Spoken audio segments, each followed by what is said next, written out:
Hey, everybody, and welcome back to Set the Pipe. Where are my other two, CK and Bear? Actually, I'm redoing the introduction. I was in Park City, Utah, where the internet was not very good when we did this podcast, and the audio was a little clippy. So I'm redoing the introductions for Jaden Blanchfield, kid that I saw about 15 years ago, meek, skinny, high flying, but she had potential, and she chose us to help me develop that potential. Raised in Boise, Idaho, she went the JC route in Idaho and then got picked up by UNI Panthers. After that, she spent a few years coaching in college and then went overseas to play professional. Great story. And CK and Bear both have some things in common with Jaden, which is going to be great for the podcast. So without further ado, we're going to start with Jaden talking about how it all started in Boise, Idaho. Thanks for watching Set the Pipe. Let's start from the beginning. I was a basketball player first, and then I get to middle school, junior high, and one of my best friends at the time dragged me to volleyball tryouts. I didn't want to go. I was a basketball player. I was going to keep playing basketball. And I just fell in love with the sport and wanted to play year round, wanted to get into club and just see how far I could go. And volleyball's super addicting. I don't know what it is about it, but it's so addicting. I love all of its forms. I've played many different positions at a high level. And so I just became addicted to it really quick and just fell in love with, okay, let's see how far I can go. And then started getting D1 offers. And I was like, okay, I want to play pro. I don't know what that means.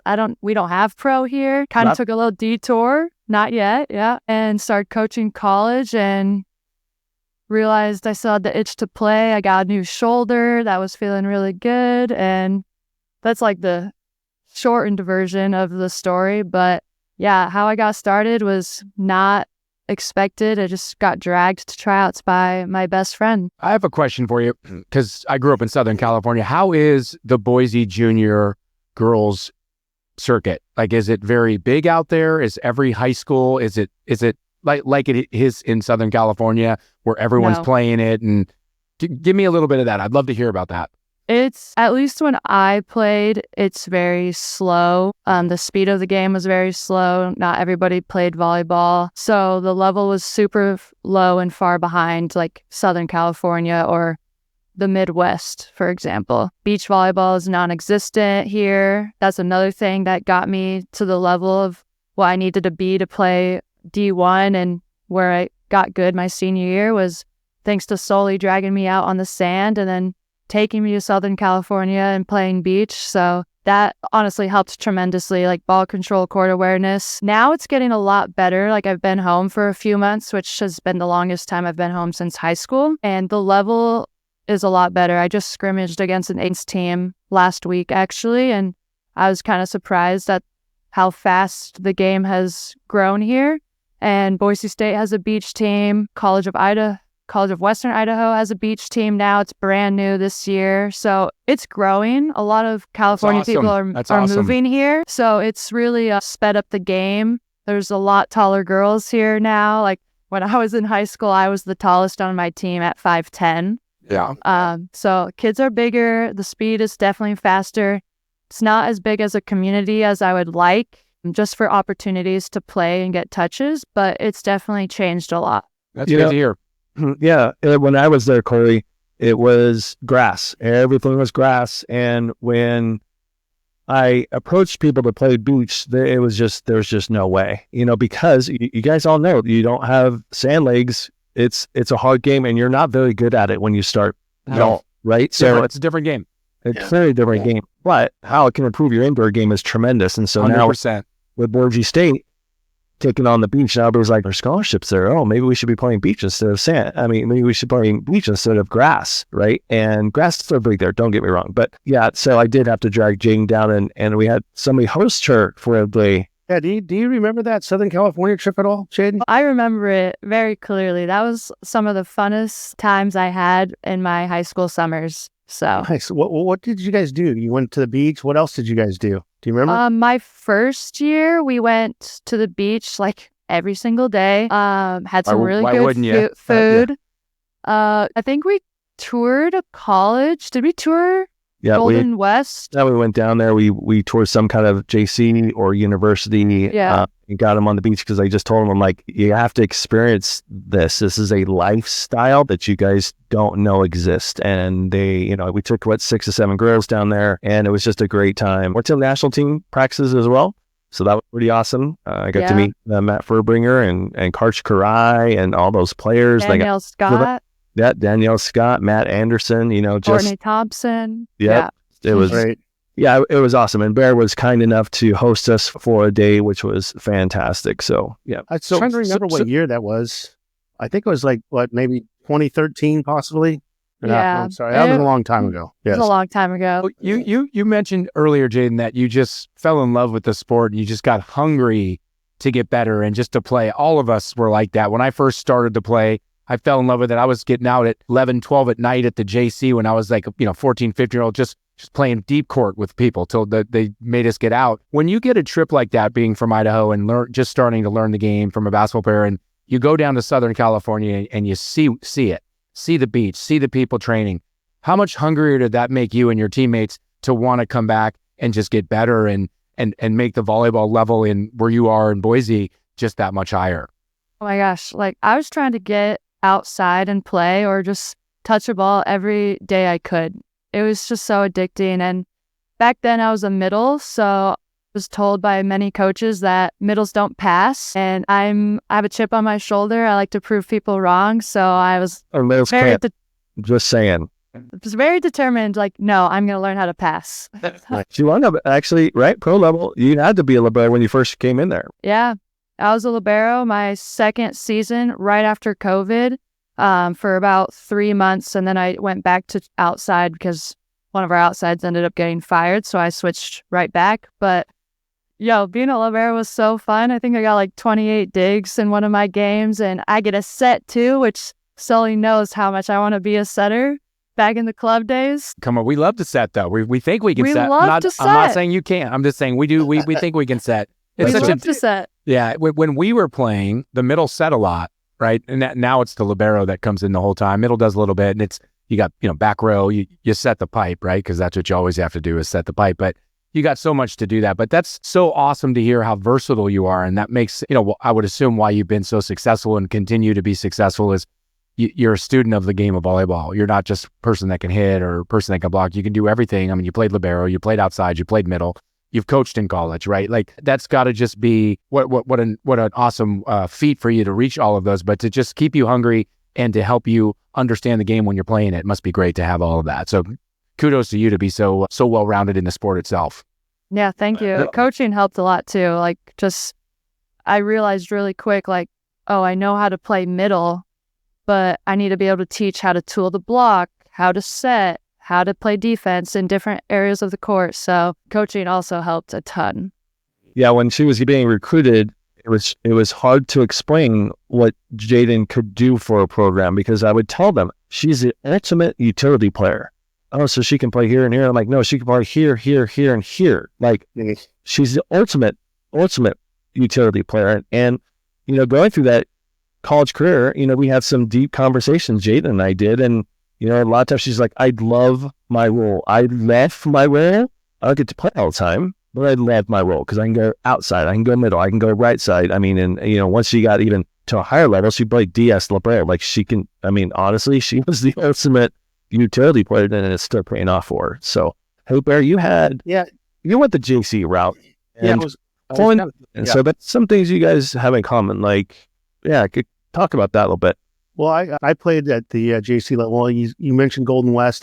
You possibly went there, and I played there a couple of years. And I'm actually been coaching probably at the JC level now for about 20 years. And I'm just curious, how did that come about with you? Why did you want to go there, or did you not want to go there? Was it your first step for college, or tell us a little bit about your JC career? So I had no idea about college volleyball. I'm going to be honest. I remember Sully asked me, okay, you want to play in college, which schools do you want to play at? And I did my research of the best school in the country at the time, and I said Penn State. And I just remember him laughing and be like, yeah, you're not going to Penn State. Wow. So, yeah, you're a trainer right at that time. Reality is important. And, that little it's really important. So doesn't mean you can't play. And look at you now, you're a pro. I mean, so like, but the reality at that time is he was honest with you. So that's great to Yeah. hear too. So sorry, I didn't mean to interrupt you. Go ahead. No, no, no. Fine. So just to react, I mean, just the reality was, I think out of all the years I've been coaching club and I mean, just college and high school, whatever, I think I've only missed 1 to 2 kids of where they should have gone. Right. And one was here locally and I never even trained her and she had a successful D1 career. But yeah, I was always honest with my players and I think her parents really appreciated that, by the way. So yeah, the JC route I thought was the road to go because I knew, I mean, like her shoulders weren't even filled out by the time her senior year. I mean, she just had so much more growth and she can jump through the roof. And so I thought the JC route was the way to go. She was going to get exposure for sure because it was a good program. So yeah, Jaden.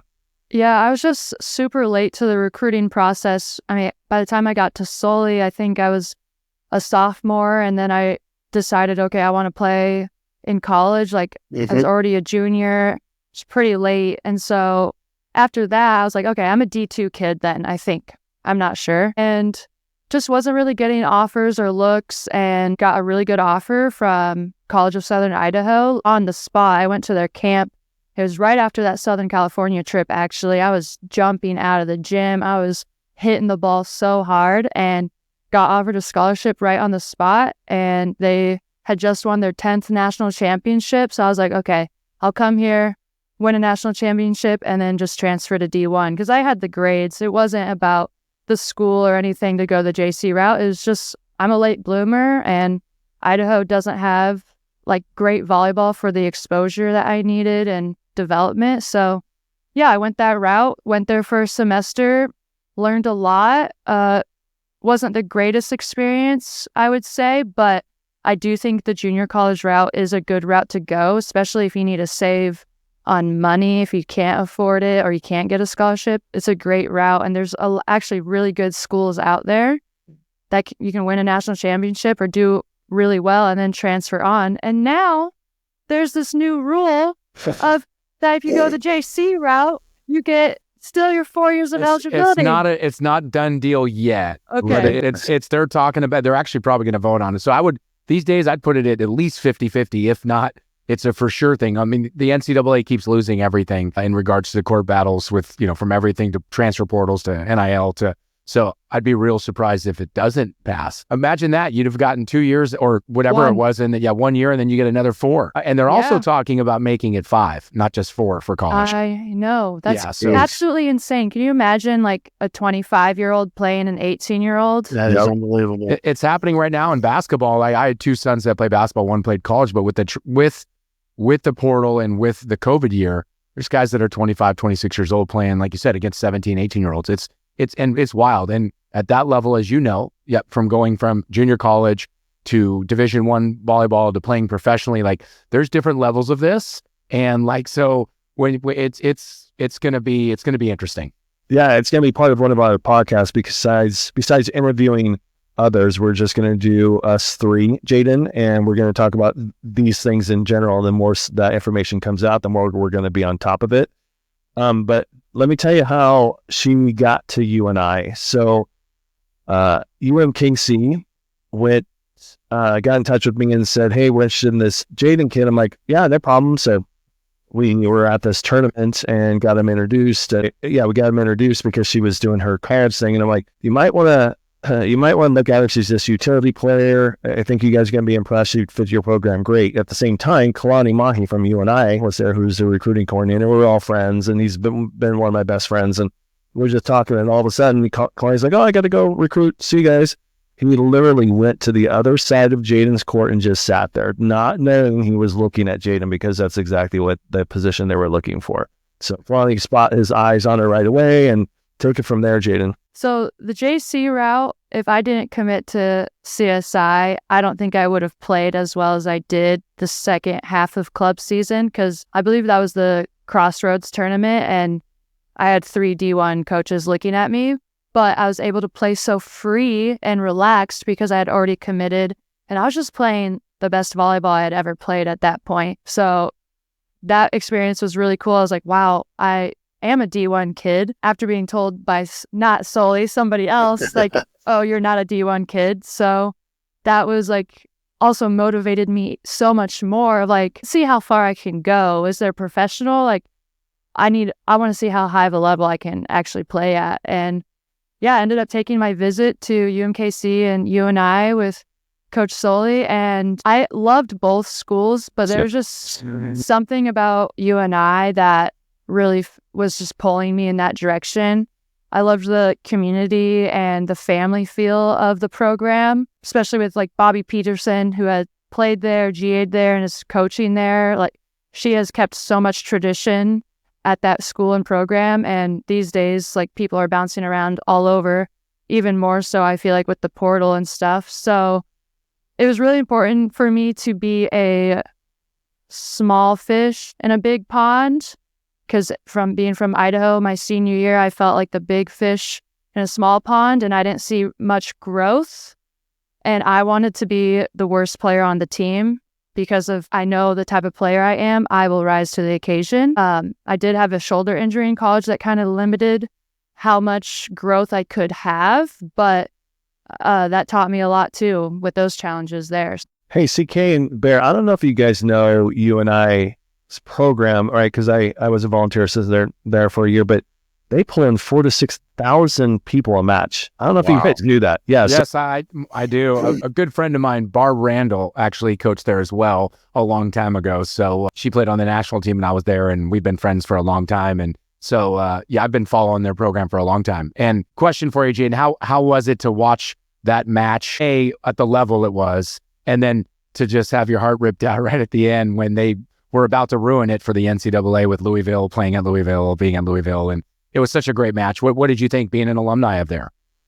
So this is my first time watching the tournament in about 5 years, because I've been overseas, and with the time difference, VPN, ESPN, all that stuff, it was really hard to watch. So I just would watch the highlights on social media. I was super impressed by the level of the tournament this year. So was I. I think because of all those 5-year COVID players, it really increased the level a lot. I actually recorded my reaction to watching that game, and I was so pumped for them the whole entire time. And the fifth set, it took me back to my senior year against Creighton, and we go to the fifth set in the first round of the NCAA tournament, and our best passer got ace twice in a row, and then we just lost. We were up the whole entire time in the fifth set. I remember shaking Creighton's hands, and all the girls' looks like on their faces were like, holy crap, we just won that. Like, we shouldn't have won that. And I feel like that was the same feeling that Louisville had, probably. For sure. My gosh, it was so heartbreaking. I felt so bad for them, but they played really well. It's sport. That's what we've been talking about for the last few episodes. That's what makes it so great. I mean, losing hurts, and especially with listening to your story, how much you love to compete and get better, and you're a sponge of the game. And losing sucks, but learning, you learn from it, right? But it's tough to watch things like that when a school like UNI is playing Louisville in such a big match on such a big stage, and you're just like, you're pulling for them, right? And I'm like I said, you went there, and just to see them lose like that, it's heartbreaking. But you went there, you coached there. I have no doubt that she will continue to build and keep that program right where it's at, because they've been great for a long time. Yeah, no doubt. So this is where both you guys, Bear and Corey, really can relate to Jaden. I never went overseas to play indoors, and both of you did. And Jaden, actually, each one of them played in the same country that you have been, ironically enough. Yeah. So Beth in France, right? And Corey was in Finland. Yeah, So okay. Awesome. Yeah. Bonsoir. Yeah. I still count and finish sometimes, and my family can't stand it when I'm like Uxie, Coxie, Coleman. They're just like, oh my God. I'm like, yeah, I had I had to say it across the net. I totally forgot about that. Yeah, right. Like, you just brought back Finnish words to my head. Yes. So it's funny, like you're trying to say across the net, whatever it was. So I still count occasionally. So tell us about your experience. I mean, you played in a bunch of different countries. How was it for you? I mean, I'm sure there's ups and downs, but I would love to hear. So my road was a different path than most. I went and coached Division III for 3 seasons while also getting my master's. And I didn't have an agent. I had to do it by myself. A lot of networking. I coach Go Mel Squared camps in the summer. So I had built a network with other pro players that were other like lead coaches for the camp. That's where I made a lot of my connections. And then I'd play USAV Nationals and made a lot of connections with players that played pro when there was still an open division that doesn't exist anymore. And then after I was done coaching at UMass Boston, I get a call from a friend saying, "Hey, are you still trying to play overseas?" And I'm like, "Yes." And she said, "Good, because both of our outsides just went down in the same match and we need an outside." So she sent my information to her coach. I do a video call with him, and 3 days later, I'm flying to Finland. That's so awesome. Yeah, And it's crazy. what big city was near the city you were in? Did you get to go to like Jyväskylä? Yes, Jyväskylä. Yes, yeah. I was in Pitapudas, which is a very small village right in the center of Finland. So we're about 5 hours north of Helsinki, but also 5 hours south of Rovaniemi, which is in the Arctic Circle of Finland. I played in Raisio. I don't know if you went all the way over there. So it was near Turku, which is a decent big city as well. So I got to go all over the country. It was so fun. I went over for the summer, so I played a little extra in the summer. So I was there like 8 or 9 months. We finished third, but it was a great experience, and I loved it. What did you like the food? I actually did like the food a lot. It was really good, mostly like meat and potatoes, but then also like really good soups. I don't know how to explain it. Reindeer, so good. Love the food there. It's a really cold reindeer. You got to try it when you're out there. The other thing that was so crazy about Finland, and I'm sure it's still the same, was there's a sauna everywhere, right? Yes. There's a sauna in the bars. There's sauna in like the restaurants. Like everyone just goes in the sauna. It is unbelievable. And then there's holes in the ice. So you go to sauna and then you go cold plunge and then you go sauna and then you go cold plunge. Sending me pictures. That's right. That was in Finland. Yeah, it was an experience to say the least, for sure. Absolutely. So how long were you in Finland for? I played there for 2 seasons, but technically total time, because I got there January 2020, and then I was there for about 2.5 months, and then COVID hit. I was actually supposed to debut my libero career in the playoffs, and then our game got canceled. So then got sent home, re-signed with that club as a libero, because I still had no agent, and this was my foot in the door and I needed to stick with it. So I returned in September. Hard for us to get our visas. They're just super strict with letting people into the country with COVID. Right. And then I was there from September to March. And then I signed a contract to go to Switzerland the next year. And I've transitioned fully back to an outside hitter at that point. Nice. And we're in Switzerland. Yeah. I was playing for the team Smash, which is in Asch near Basel. It's like 20 minutes from the Germany and French border. So it's very north Switzerland in the German-speaking part. What did you think about Switzerland? When I was playing in France, I lived maybe an hour or two from the Swiss border in Geneva. And I love Geneva. so I got into Switzerland for a little bit, and I thought it was one of the most beautiful countries I've ever been to, the Alps and everything, and how clean the country was and how the trains ran on time and all that stuff. What was your take on Switzerland? It is one of the most beautiful countries I've ever seen. The pictures that you see of the lakes and the Swiss Alps, they really look like that. Like you assume like, oh, there's some editing there to make the water really that blue. No, it's really that blue. It's amazing. Their country is small that you can travel to all the different sections and you're almost in a different culture kind of, because you had the Italian part, the German part, and the French part. So I loved it. I loved my experience there.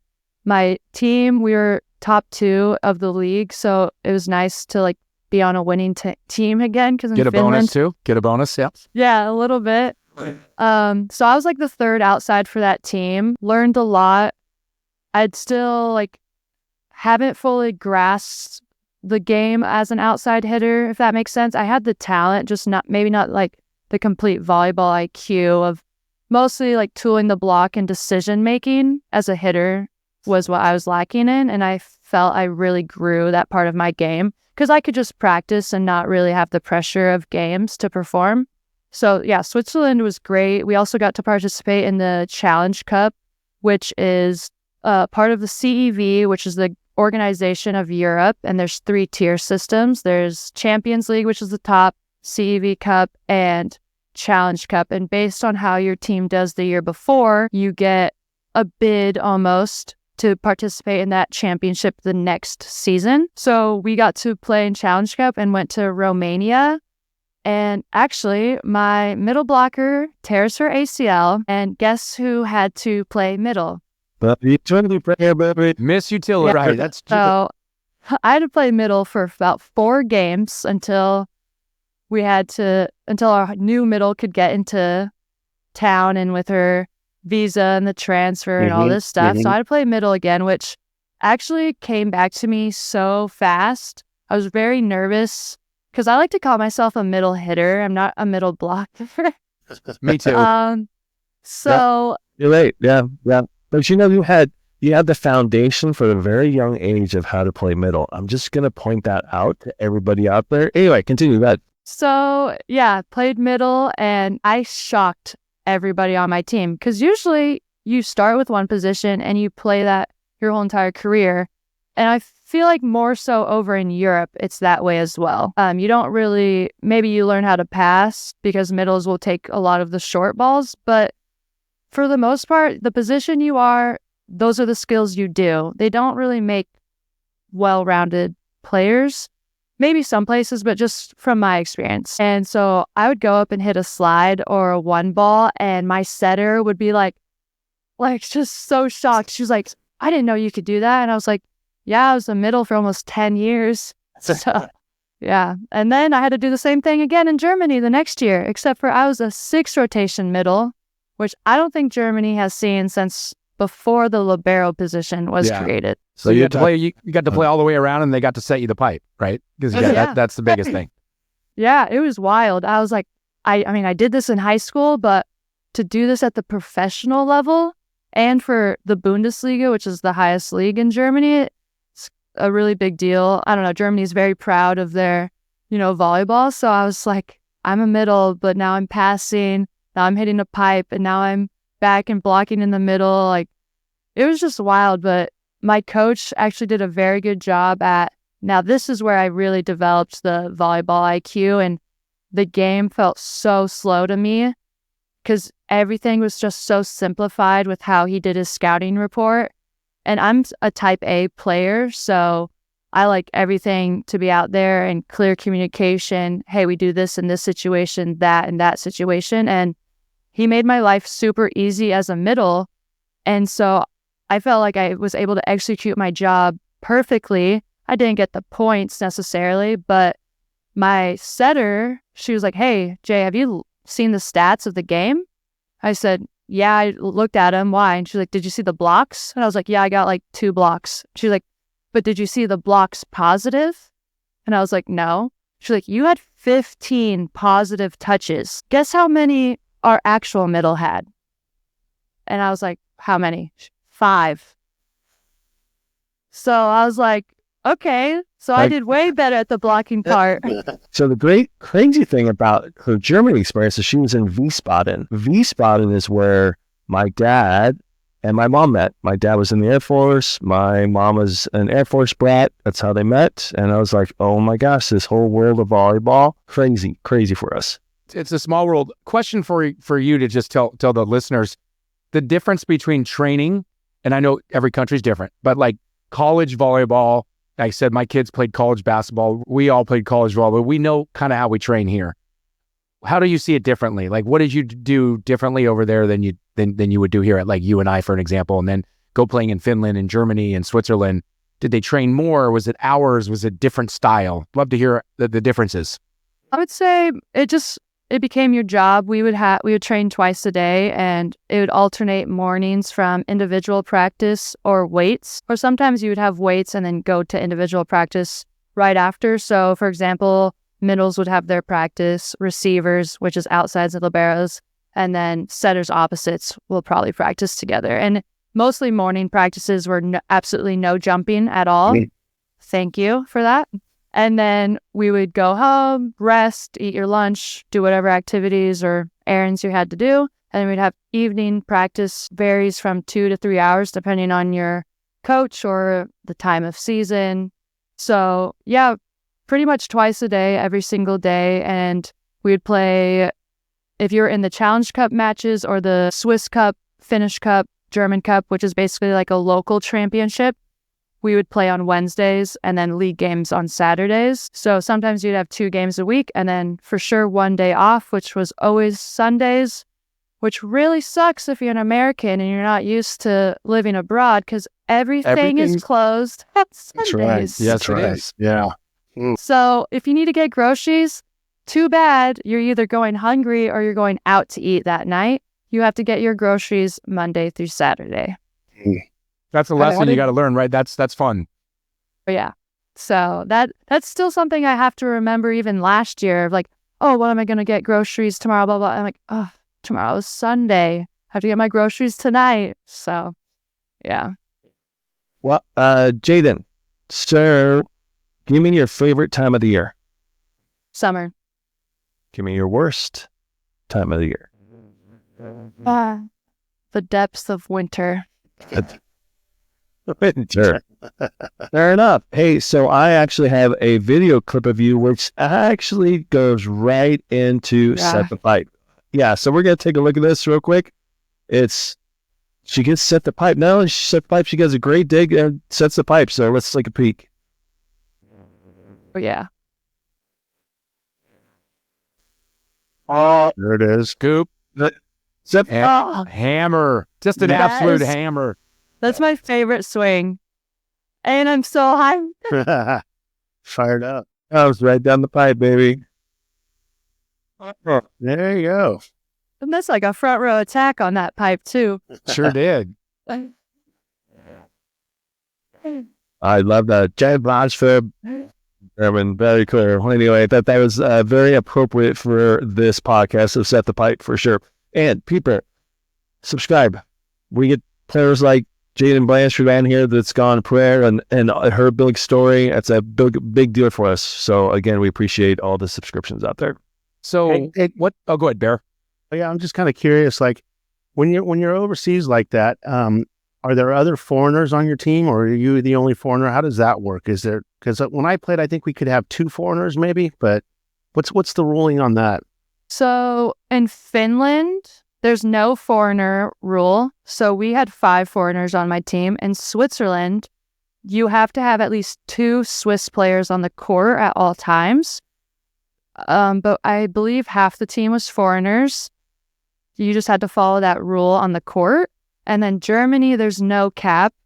So I've been super lucky that I've always had another American on the team, thankfully. Oh, that's great. But I've heard of other friends that have been the only American or the only English speaker, which that is tough. I've also been super thankful that all my coaches have spoken English. Majority of my teammates have spoken English. Yeah, that helps. So yeah, Yeah, it I wanted helps to a ask you lot. about that too. How do you learn the language and all that stuff, or deal with not knowing the language and all that? So you could, like, your setter and stuff would know English or whatever, so you could talk with her about Yep. that sort of thing, or Yep, my English became very broken very quickly. But you would just say, hey, a little higher, off, let's Mhm. make it faster. Or something I realized is coaches will say longer instead of like push it out, like, oh, make it longer. And I was like, what do you mean by longer? But he means like to the antenna or Sure. To the pin, get it out further. Yeah. yeah. So there's just like as soon as I get back to the States, all that goes away and out of my head. I still say setter. So I say my rotations backwards, technically. In America, we say rotation 1, Mhm. 2, 3, 4, 5, 6, like in the Right. way that you rotate. Yeah. Overseas, we say setter and the position that she's in. So setter 1, setter 6, setter 5, setter 4, setter 3, setter 2. And so I find myself saying, oh, what rotation are we in? Oh, setter 2. But setter 2 is position 2, but that's actually, they're talking about rotation 2. So I have to flip it in my head every year. And that gets really confusing. But 1 and 4 are the same, right? Because the setters 1 in and 4 are the same. yeah, Yeah. yeah.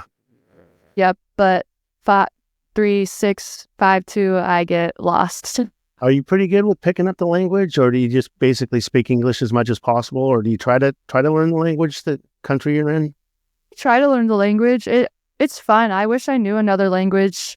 It's just really hard to get into it when everybody around you can still speak English. And even when I go out in public, I got good at ordering a coffee in German, but outside of that, I really couldn't speak the language. And Germans kind of judge you if you don't know how to speak it correctly.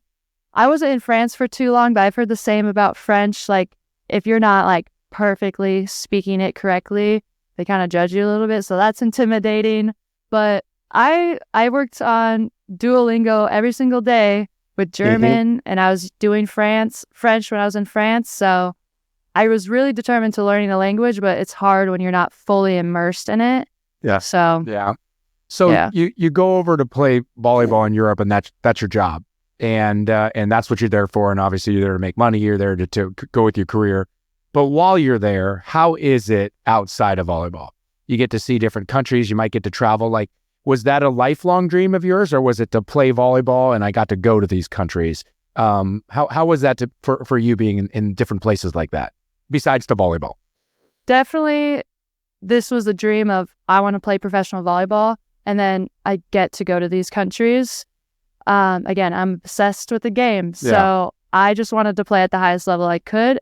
And then we didn't have much time off throughout the season, so I could only do my traveling during preseason when we would have weekends off. So I would take a train or a short flight somewhere, and then after season, because during season you get that one day off a week, and at least in Germany, the trains, there's a lot of strikes going on these last 2 years, or the trains were not running on time. So I was very scared to go on a little day trip somewhere and crap, what if I can't get back because the train workers decide to strike, and then I'm stuck there and I miss practice. And that's funny you say that. I got stuck one time because of the train strike. I was in Switzerland. I was telling you about Switzerland, and we got to Geneva. And of course, the French train workers were on strike. The French strike on everything. And I ended up missing practice. I thought I was going to get fired for that, but I explained the situation. And there's a lot of strikes over there for sure. That's another thing that's different about playing overseas is everything is on you. If you're late to practice, you just pay a fine. If you forget something, you just pay a fine. Whereas the American style of sports, if somebody's late, the whole team is running. Like, I still have trauma from that. Like, oh, I'm going to be late. I'm going to make the whole team run. And it's like, oh, wait, no, I'm fine. I'll just pay the €5 for the 5 minutes I was late. But like, I still, sometimes my heart will race because I just grew up in that culture of like, I don't want to make the team run. They're going to hate me. That's why they do it, right? That's why coaches do it. Next question. Yeah. Who's got it, Bear? All right. Red or green sauce? Red or green socks? Sauce. Ooh. Green sauce. Green sauce. What about taco or burrito? Burrito. Okay. I love them both, but taco, I went with taco. So I have a question for you because it's near and dear to my heart in volleyball. Let's talk about grass volleyball. So not a lot of people think it's something that deserves the credit it deserves. I played in a ton of tournaments all my whole life and won a lot of tournaments too, but I loved it. And we were talking a little bit beforehand about you playing a lot on the grass. And as you said, growing up, Boise, that's where it was. Did you love playing on the grass? I mean, the beach is different, but tell me a little bit about your grass experience and your career on the grass. So even though Sully said there was a lot of grass here, I actually didn't play too much grass. I think I played in maybe 2 tournaments, and I just thought it was like this thing we do because we can set up a net and it's summer and we just hit a ball around like it's indoor. Like, I never thought the grass world is what it is today. I didn't think that was a thing. I just thought, oh, it's summer, let's bring volleyball outside. So I actually didn't get introduced to the grass world until about 2018 when I was living out in Massachusetts coaching and getting my master's. And my very first tournament was actually the Pottstown Rumble in Pennsylvania. And from then on, I became addicted to the grass world. It's just like, volleyball people are such good people, but there's something different about the grass community. Like, it's a mix of a lot of indoor and beach players, but there's just something about it. Like, I see the same people at all the tournaments all over the country. We're so welcoming. We all understand the grind of trying to be a pro beach player or a pro indoor player in that lifestyle, or coaching. Like, and we just all get to come together, and it's just a great community. And so that's when I started playing grass. And I think it was 2020 was when I started to get like really big into it and traveling to like Wisconsin for the Wapaka boat ride and all these other smaller tournaments. And actually it was 2020 that I won the Dig, which was at the time the biggest tournament I've ever won in Connecticut. And then last year, I would say I started to like hit my peak or prime, you would say, of like, okay, I'm getting good. I'm pulling these partners that are better than me. So then I don't have to carry the team anymore and I can rise to the occasion. And I ended up playing with a friend. She was a libero over in Finland, and her partner bailed on her because she got injured. She didn't bail. She got injured. She texts me 2 weeks before. I'm in Boise. She's like, hey, you want to fly to Pottstown and play with me? First off, I'm 5'10", maybe 5'11", with the right pair of shoes. Right. And she's a libero, an actual libero height. So I'm going to have to full-time block. And I'm like, you know what? Screw it. I'm just going to go. I want to see all my New England friends. And it's just going to be a great time. We ended up upsetting a team that beat me the year before and go all the way to the semis in pouring down rain. And I'm full-time blocking. And I was just like, holy crap, I just did that as a full-time blocker with my partner who's never played doubles big court before in her life. And we just made it all the way to the semis. And it's funny, last year I said, every year at this tournament, I get better and better. Like the year before, I got 5th. The year before that, I made playoffs. The year before that, I made the play-in game. And so I was like, well, somebody said, well, now you just have to win it. And that's what I did this year. Went to Pottstown and won the largest doubles tournament in the country with the biggest prize purse. And we almost lost. The quarters, it was 103 degrees with 80% humidity. And it's side-out scoring, if you guys know that, or for the listeners that don't know. Side-out scoring, 1-15.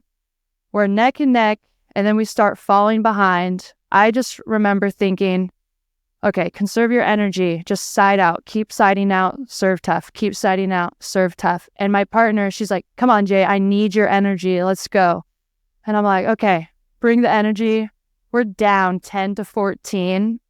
And we come back and win 16-14 in the quarterfinals. Excellent.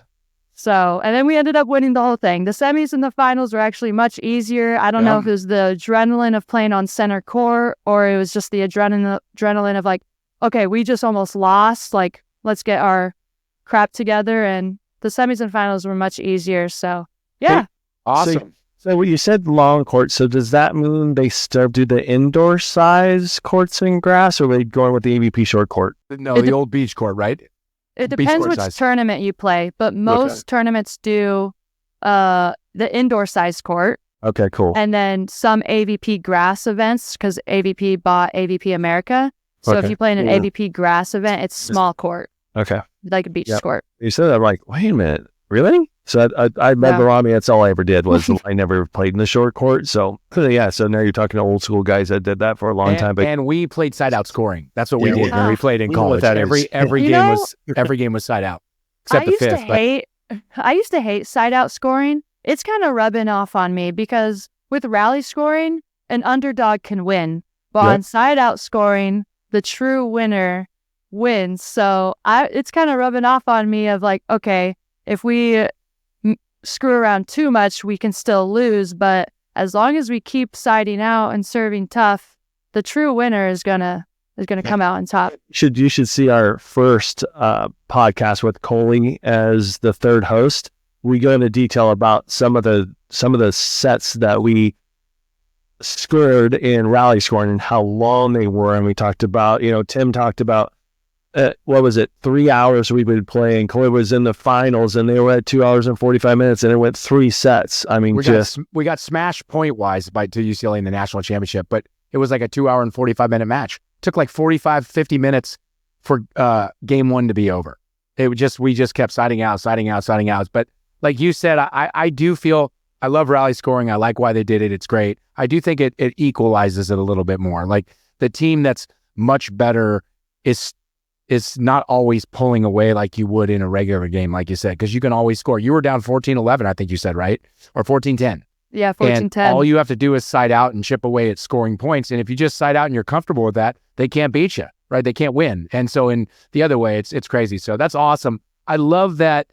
What I love so far about your story here, Jaden, is you played at Boise. You were a basketball player. Before I say this, is all the young girls out there, the boys that are looking at 12U, 13U, starting to play volleyball and are like, can I do this? What can I do? The answer is yes. Look at her. She was a basketball player. She becomes a volleyball player. She goes to the junior college. She goes to UNI and plays Division I. She's played over in Europe in 4 years. She's played grass. She's won big tournaments. She's continued to evolve, continuing to grow, continuing to be a sponge and wanting to be better. So I think it's just, I love your story. And what's really cool to me is you have no problem playing grass. You have no problem playing indoor. You have no problem playing libero. You don't have a problem playing middle. You do what your coaches need you to do, and you're doing what your heart wants to do, is just playing the game of volleyball that you love, no matter where it is. So again, I'm just so happy that you came on, and it's exciting to hear what's next for you. What is the next pro you look for you? Are you going back overseas, or? There's a couple of leagues here in the States. I mean, is that kind of do you still want to go overseas, or would you rather play in the States? I mean, if there was an opportunity that came up, I mean, where's your head on that? For a while now, I've had the goal of I'm going to keep playing until I can play in the States, and then I'll decide, okay, do I want to retire? How's the body feeling? Type of thing. Take it year by year. And now we have 4 leagues in the States, which is absolutely wild. I would never imagine we would have 4, because now this MV, Major League Volleyball, so MLV, just announced last week. So they're starting next year. And yeah, there's a ton of opportunities. So I don't think I'll have to go overseas anymore. I do kind of miss the lifestyle of Europe. But to be honest, being away for friends, family, holidays, weddings, funerals for 9 months was actually starting to weigh on me a lot. So I'm really looking forward to hopefully joining one of these leagues and, yeah, bringing pro volleyball to the U.S. and show them, like, hey, we've been playing just on the other side of the world, and there's more high-level volleyball outside of college other than the Olympics. So that's the goal. We just had an interview with Matt Fobringer from the LOVB and the Madison head coach, and really good interview. And he was pumped about the pro leagues that are going on, definitely the 2 that are established right now. So all good opportunities. There's some great players in there. Tim, before Jaden came on, we talked about her the regimen of lifting and nutrition. Do you want to continue that conversation? Yeah, I'm just kind of curious. What do you do? I mean, Coley touched upon it a little bit earlier, but what do you do to stay fit as a professional volleyball player? Is it all what the club tells you what to do, or do you do anything on the side? How do you stay fit to be at an elite level? For sure, overseas, like pro overseas is way different from professional sports in the States. I don't know about how volleyball is taking part of it, but for sure it's all on your own. We have our coaches, they're doing training, and then we have a strength coach who will give you the workouts. But other than that, it's all on your own. You need to be taking care of your nutrition, and if you don't know what to eat, you need to be researching that. I had to bring a lot of my own recovery devices to Europe, which takes up a lot of space. You just didn't go in the sauna and heal from that? Hey, go in the sauna. No, I'm kidding. Yeah. Go ahead. So like sometimes depending on the team, they don't have budget to have like an athletic trainers don't exist in Europe.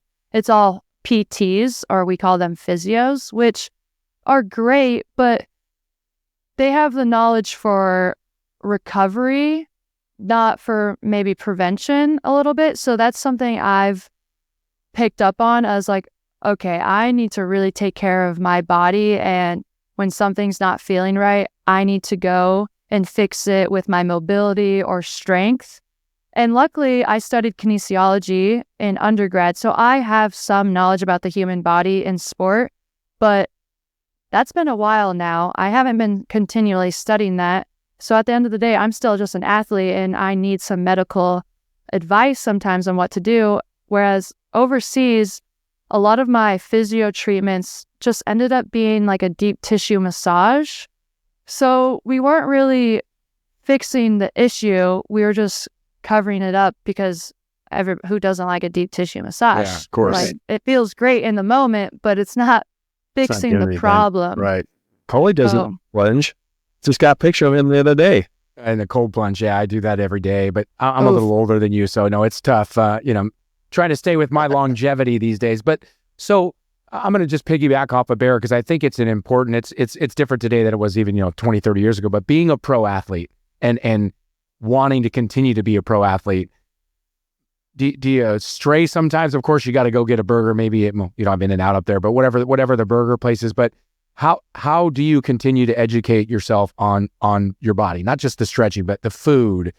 How much are you going to be in the weight room? What are you going to do cardiovascular wise? Do you educate yourself? Do you have someone that you talk to? And when you do, how do you implement that? So this last year, actually, I learned that I am the type of athlete that needs to be moving weight. I need to be lifting weight in the weight room. I cannot go and do these maintenance type of workouts for 9-month season. I realized this last year when our strength coach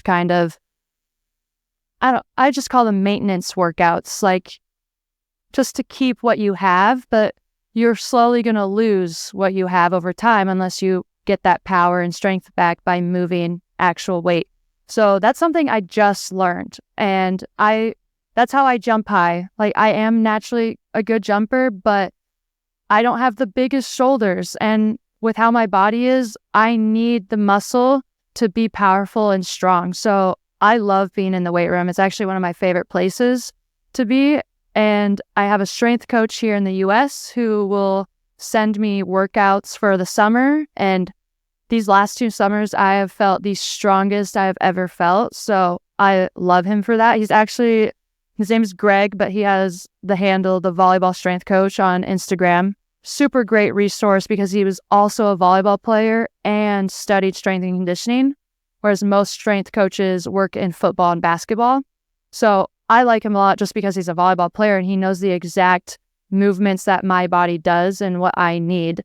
So that's great. This year I connected with a physical therapist here in the States who's really good about, hey, let's find the issue and fix it instead of covering it up. And she wants to work with me long term as she builds her small business clientele of working with professional athletes remotely. So I'm going to be working with her. I'm super excited about that going forward. So that just happened. Nutrition wise, I kind of just take what I learned from my sports nutrition classes in undergrad and grad school. But again, that's been a while. So I'll forget things and we'll have to Google stuff. I take a lot of protein powder, creatine, essential amino acids, and electrolytes are the main stuff that I take. But I'm also super picky about the supplements that I put in my body because it can be contaminated. It might not have what it says it has in there or not enough to do what it needs to do. So I make sure I do my research on that before I take anything. So It's yeah. fantastic to hear all that because I think, again, this show, what we're doing is telling stories, bringing stories like yours to everyone, but we're also trying to touch the volleyball community. Like you talked about the grass, and it's not just a college athlete or a professional athlete or old athletes. It's the young athlete too. It's the young girl. It's the young boy. It's the young girl that's 9 years old that's playing pepper with her mom or dad outside and happens to see this and understands I can be that. I can eat healthy. I can work out, whatever that is. 9 years old, you're not going to be working out at the gym, but it's just so great and refreshing to hear your story and to hear that you care about that. I mean, you're a professional athlete, so most professional athletes should, but you seem like you really care about it. And that's something that's going to continue in your life, which is great to hear. I mean, I'm not perfect by any means of nutrition. Like, I like to have a Coke here and there. Cutting back. I've switched to Poppy. It has way less sugar. Okay. So that's my like sweet treat is a Poppy here and there. I used to never warm up or stretch. And the older I got, All of us. it hit me at 28 years old of like, everything is catching up to me. I need to start warming up and stretching. I can't just jump on the court and do like a baby hop and swing without anything hurting. So yeah. That's what we used to do at the gold mine is we show up and you just throw the ball up and try to bounce it. And you're like, yeah. When you get a little older, you start to realize like, oh man. So I have a question for you. It's question time. What's your favorite genre of music and who's your favorite band? Oh, I have a wide genre of music. I'll just tell you who I don't like. I don't really like Screamo. I'm not a Taylor Swift fan. I'm really sorry. I have nothing against her. Her music just doesn't feel Doesn't do to it me. for you. Okay. Yeah, nothing against her. I think she's a phenomenal businesswoman on what she is doing. It's incredible. I just don't listen to her music. But I'm a big Post Malone fan. I'm his like top listener, I think, on Spotify Wrapped. Hey, Rosie, I know, and Claire wants to know you're a country music fan. If I'm a country music fan, Yeah. Do you like country music? I like Morgan Wallen. Okay. That's If country that- music. That's that. I So- mean, he's as country as you get, and he's one of the best, if not the best out there these days. I was just curious. And what do you think of Post's country move over? Not move over, but his albums. Did you like it? Did you not? I'm going to be honest, I didn't listen to the album because I'm afraid I'm going to be disappointed. Got it. But I do like his song, I Had Some Help, with Morgan Wallen. But I'm just not, I have to be in the right space and mood for country. And for right now, it just seems like Morgan Wallen, I can listen to him more often than other country artists, if that makes sense. It totally makes sense, and Yeah. it's probably my favorite genre. But it's a real close with classic rock, but I get it. I get it. I'm also a big rock fan. My favorite rock band is Foo Fighters or Nickelback. So Shinedown, Creed, like I have a broad range of music. So don't even Yeah, get me for started sure. on that. Awesome. Hey, can we go back to Europe? Go ahead, Ned. Go I ahead. had a question about Europe. If we could just go back for a second. What was one of your most memorable matches in Europe? Like what kind of like when you think about playing professionally over there, what was one of your highlights or something that really stood out to you? I have the perfect match for you. So we were playing Wiesbaden in the Challenge Cup, and we are in the round before the quarterfinals, and we get matched up with Galatasaray, which is a huge club in Turkey. They're not the top team, middle of the pack, I believe. Massive club, massive soccer club. The fans are crazy. And Turkey is just the highest level of volleyball there is anyways. So we go to their place and we are playing lights out. We're up 2-0. We're up in the third and just barely lose. So then they come back and we're in a 5-setter. We win the 5th set. So we get 2 points, which for those that don't understand, overseas, you get points. So if you win 3-0 or 3-1, you get 3 points. If you win 3-2, you get 2 points. And if you lose 2-3, you get 1 point. So that's how they do the ranking system. And then it'll go win-loss and then head-to-head if it needs to come to that. So we get 2 points. They get 1 point. Then they fly to us the next week. And we're at home, sold out arena. Sully, I wish I would have sent you a clip of this. Yeah. But there's one wall of all Galatasaray fans, and they're all soccer fans for sure, with huge flags. They're throwing confetti. We had to stop the match and sweep up the confetti. They are jumping and cheering the entire time. And it's just red and gold. And then the rest of the gym is in our blue. But that was the most fun game I've ever played in. We lose in 5. So now we're tied 3-3. And for the Americans that don't know, there is a golden set, and that is 1 game to 15. Winner goes on to the next round, and we win at home. And it was the most unreal feeling. My libero is crying. We're cheering. I turned to the Gala fans and I was like, can't hear you. So it was just so fun. What a great experience. Not bad for a just little basketball player out of Boise, Idaho, right? Oh yeah. Wow, what Yeah, a great it was story. So fun. And we ended up going all the way to the semifinals of the Challenge Cup and losing to an Italian team, Novara. But we played really well. We almost beat them. We were up. We won the first set. We were up in the second set. And of course, we get stuck in setter one. And then we lose 28-26. We're all pissed that we get crushed in set three. So we did not move on quickly from that loss. And then we're up the whole time in set four. And then we just lose right at the end. It was like 26-24, 25-23. Something like that. So we almost had them, and then they came to our place, and we were close, but not as close, and ended up losing, and they ended up winning the finals. So we got third, which is a highlight of my career so far. So That's commendable. What a Awesome. great story. Do you Yeah. do you hoop anymore? no, I don't. Do you miss it? I kind of miss it because there's less jumping. I think my knees didn't start hurting until 28, so I'm very thankful for that. But I'd probably have less knee pain if I played basketball.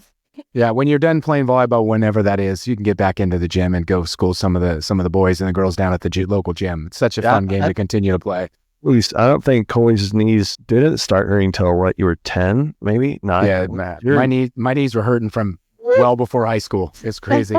Again, always had stuff going on with his knees all year long, for sure. Never stopped me from playing though. No, for sure. Okay, quick as arms swinging around. That's what happened for sure. Hey, so Jaden can speak for everybody. Super proud of you, kid, and always have been. And just know that we were excited to get you on the podcast. We knew you had a story to tell, and we really appreciate you coming on. Thank you so much. I mean, I love talking about volleyball, and sometimes I do forget how far I've come, but it's been a journey, and all thanks to you, Sully, for real. Like, you opened up my world to volleyball, and you took a chance on me, so I appreciate that a lot. Yeah, I love you, kid. Love you like you're my own. So, and everybody knows that. So, and you know, you're just infectious spirit has been so great on this, and I'm grateful for you to be on the podcast and to show your emotion and to talk about what it means, you know, and like, you know, you can sit here and say to Sully, and I know he would say this, that it was him and he took a chance on you, but you took a chance on yourself and you did it. You did it all. Yeah. So, Be proud of yourself. True. I'm proud of you too. So congrats, and Thanks. can't wait to see what's next for you.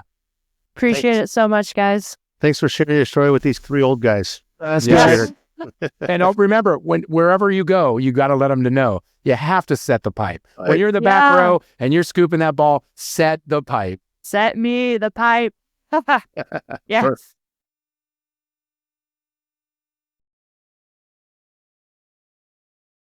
Welcome back to Set the Pipe. I'm Sully. That's Bear, and that is CK. We are here with the UCLA head coach, John Hawks. John, welcome to the show, man.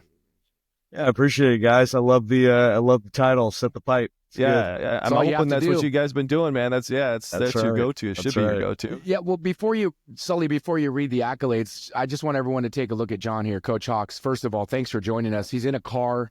He just landed at LAX from out in Ohio State, playing 2 matches against Penn State and Ohio State, and a Big Ten showdown with Ohio State, USC, UCLA, and Penn State. What a great weekend! You won both matches, and you're still coming on Set the Pipe. We can't say thanks enough. So congrats on your weekend, and just we're really happy to have you here. I appreciate it. Yeah, an invitation from you guys. I'm not saying no to that. So Excellent. That's Love to hear awesome. it. And we got to tell you, it's probably going to you're going to have to come back for some more because your list of accolades is pretty long. We'd like to get some deep stories on that and some fun stories for sure. But let me tell the guest how you all started. You actually played at Grossmont College for a bit, right? Went to San Diego State after that. And that's when you kind of got your coaching chops a little bit. Assistant coach at Grossmont. And then you got into the big time. You were assistant coach at UCI, USC, Long Beach State, right?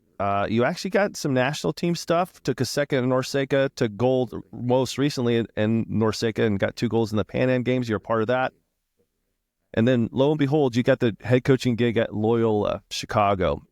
That was a big deal, man. And you were there for a couple years, and then John Speraw stepped down. So you have only 2 head coaches in the history of UCLA take those jobs to the highest. Al Skate's 50 years, 19 titles. 13 season with Speraw, I believe. And then John Hawks gets to be the next UCLA men's head coach. That's a big deal, man. Some pretty big shoes to fill. We're excited to have you on board here.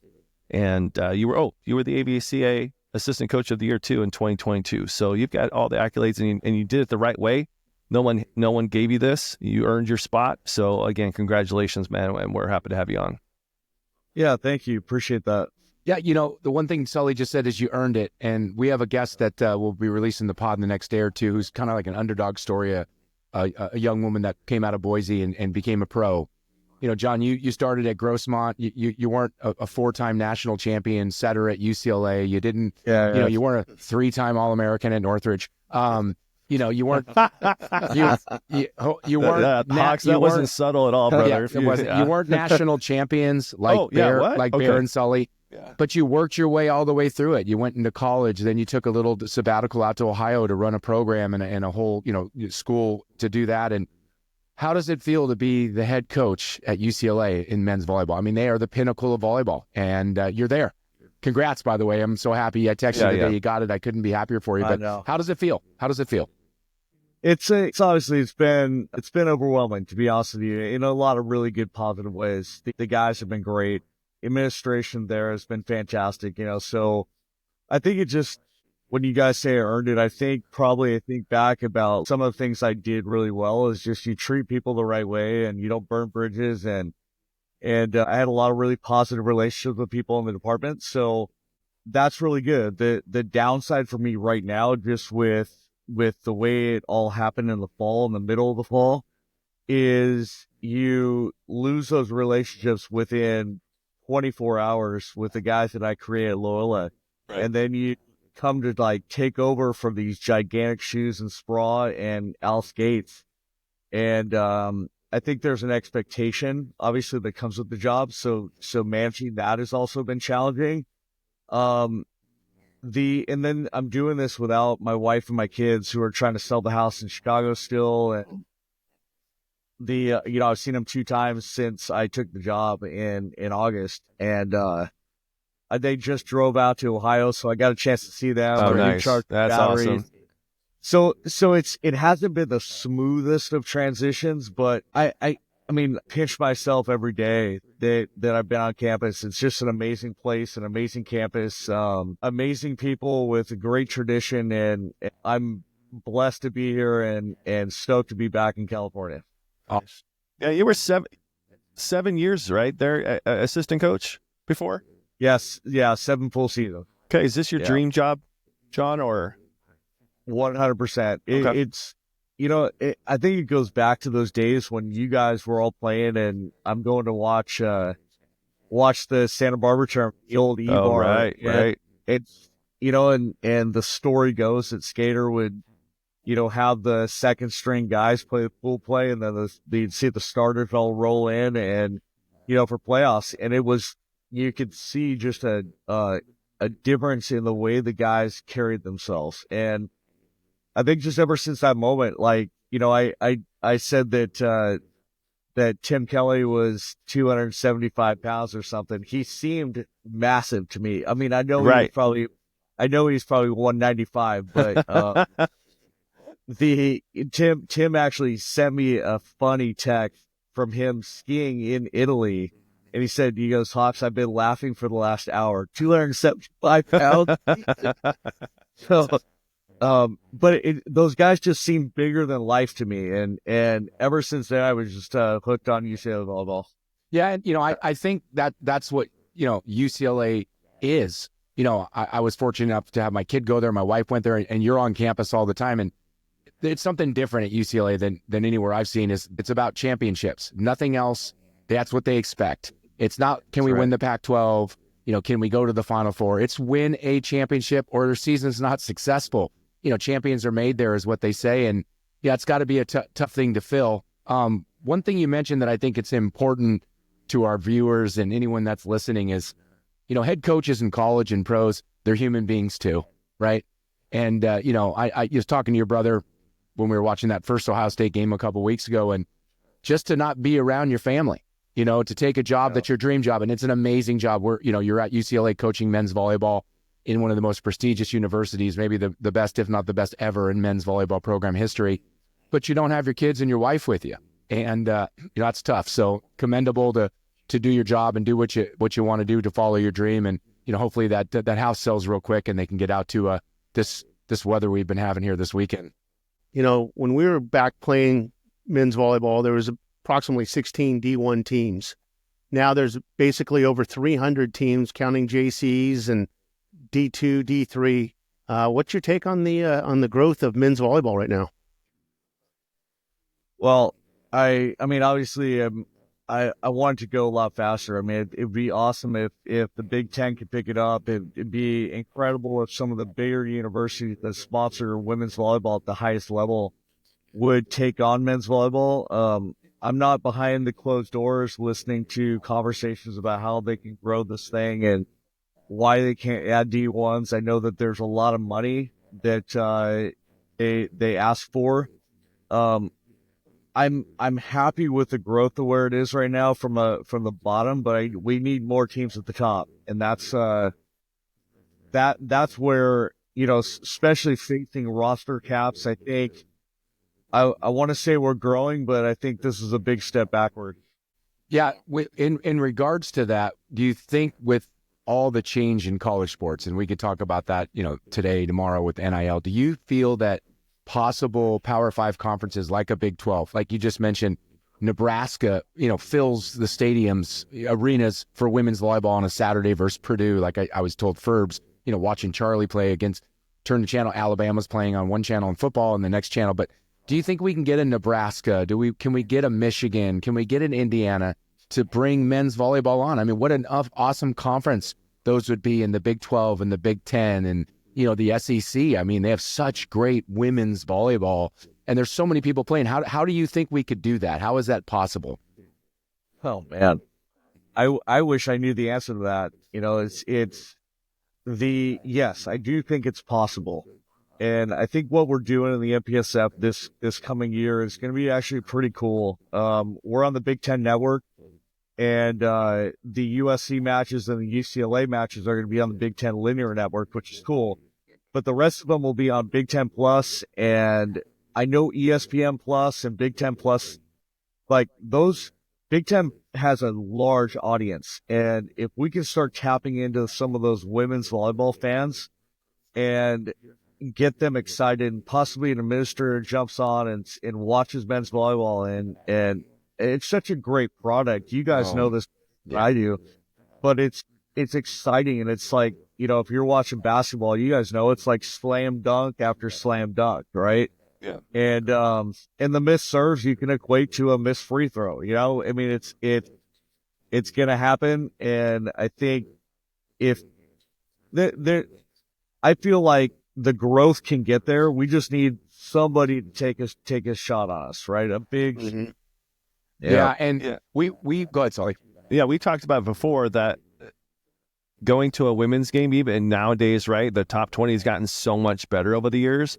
But to go to a men's game, to watch it on TV compared to being there, I mean, being there, TV just does not give it justice at all. When somebody says an 80-mile-per-hour serve, you kind of shrug it off. Unless you're there and everybody's jaws hit the freaking floor, like did that just happen in front of our eyes? You know what I mean? It's a big deal. So I was actually encouraged when I went to the Lewis Long Beach State game at Lewis, and it was packed house and phones were up everywhere. So I think just from that perspective, the social media perspective, it's getting its fair shake. But I'm with you. I'm with you, Hawks. I'm hoping somebody just kind of puts their arms around us and says, "Hey, let's just take this even higher." I'm with you on that. Yeah, we're and I was going to say, going back to like what I think we're doing this year, and Fody Mellis is our conference commissioner. He's actually doing some different things with the Big Ten Network. There's going to be a crew of people that are assigned to each of us as MPSF schools, We're going to be doing like a mini sports center. We're going to be doing coaches corner. Awesome. We're going to be doing a lot of things throughout the week that I think can hopefully build this audience and this excitement and really make, like guys like your Nikolov a household name, and make guys like Cooper Robinson and Andrew Right. Rowan Yep. and Zach Rama. These guys need to be walking down the street and people recognizing who they are. And we're not there yet. We're getting closer because of social media, but I do think that we got a lot of really smart guys. They can sit at any household dinner table and have a great conversation.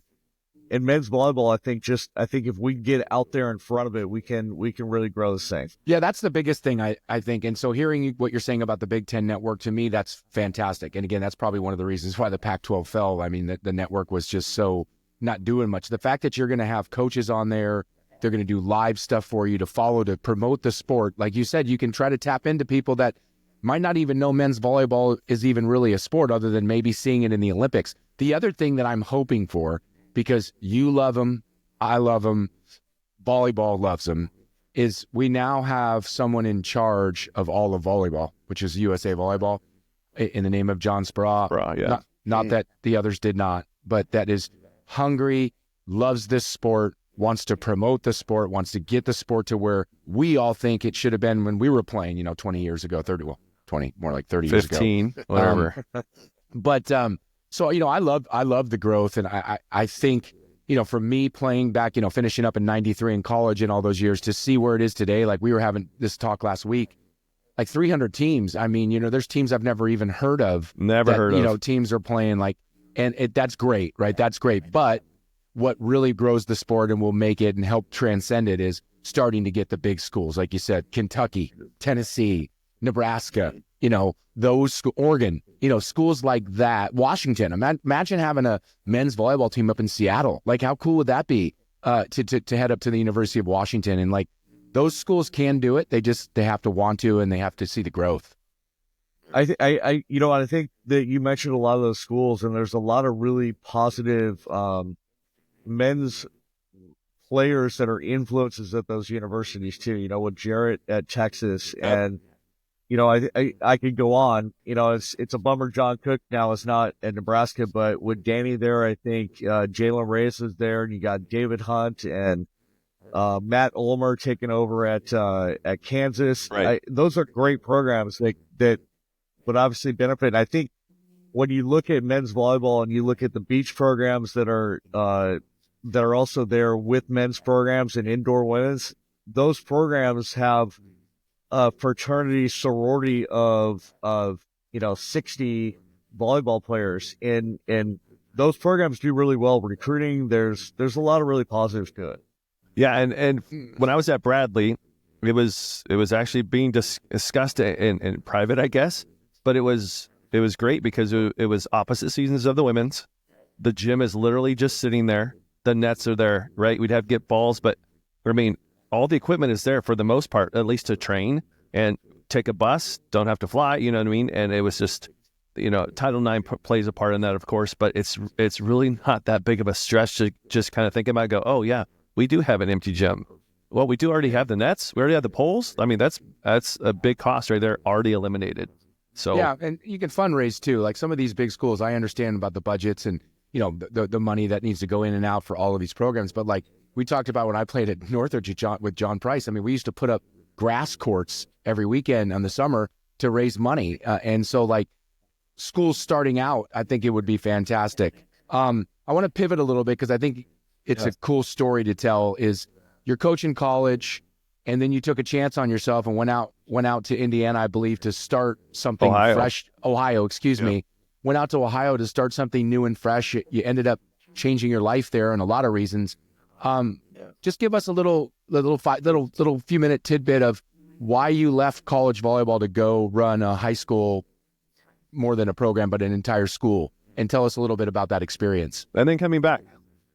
Yeah, I think the that time in Ohio was the greatest of my life at the time, and really like I left Long Beach State to go do something different where I was I worked with John Sprout at UC Irvine prior to that, a few years back from 2003 to '06, and got a divorce because my life was all volleyball. It was like I woke up, I worked for a medical company. We made an automatic defibrillator. I got off of work at 1:30, went and coached UC Irvine from 2 o'clock to 5 o'clock, and then I would go coach Balboa Bay Volleyball Club from 7 to 10.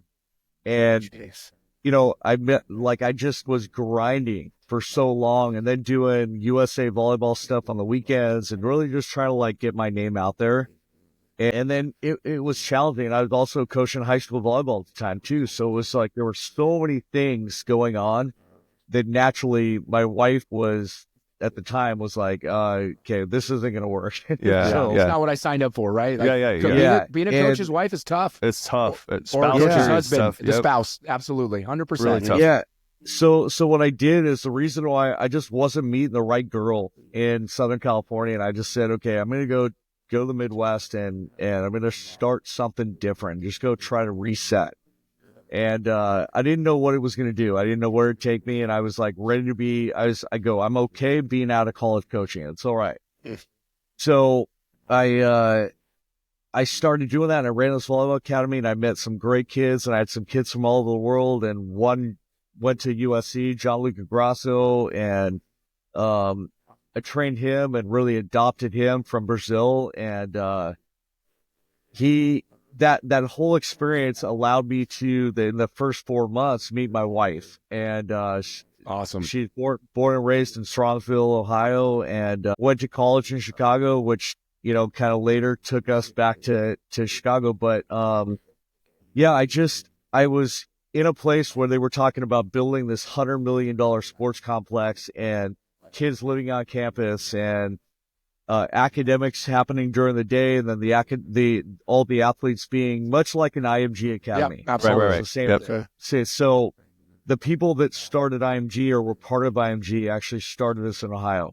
Well, the cost of the education, the location in Ohio, it was like trying to sell a Ferrari in the middle of winter, right? I mean, it was really tough. And I was promised a lot of things and they didn't deliver on a bunch of things. So I just became a little bit disenchanted with it. And, I connected with a club director, Paul Schipper, who was out there, running ABC Volleyball Club on the women's side. They're 55 teams now, super successful. He goes, "Hey, I need you to come coach the team." And they hadn't qualified. They missed out on a couple qualifiers. So I went in 2015, took this team on 17 Open team and won a championship. Saw that. Yep.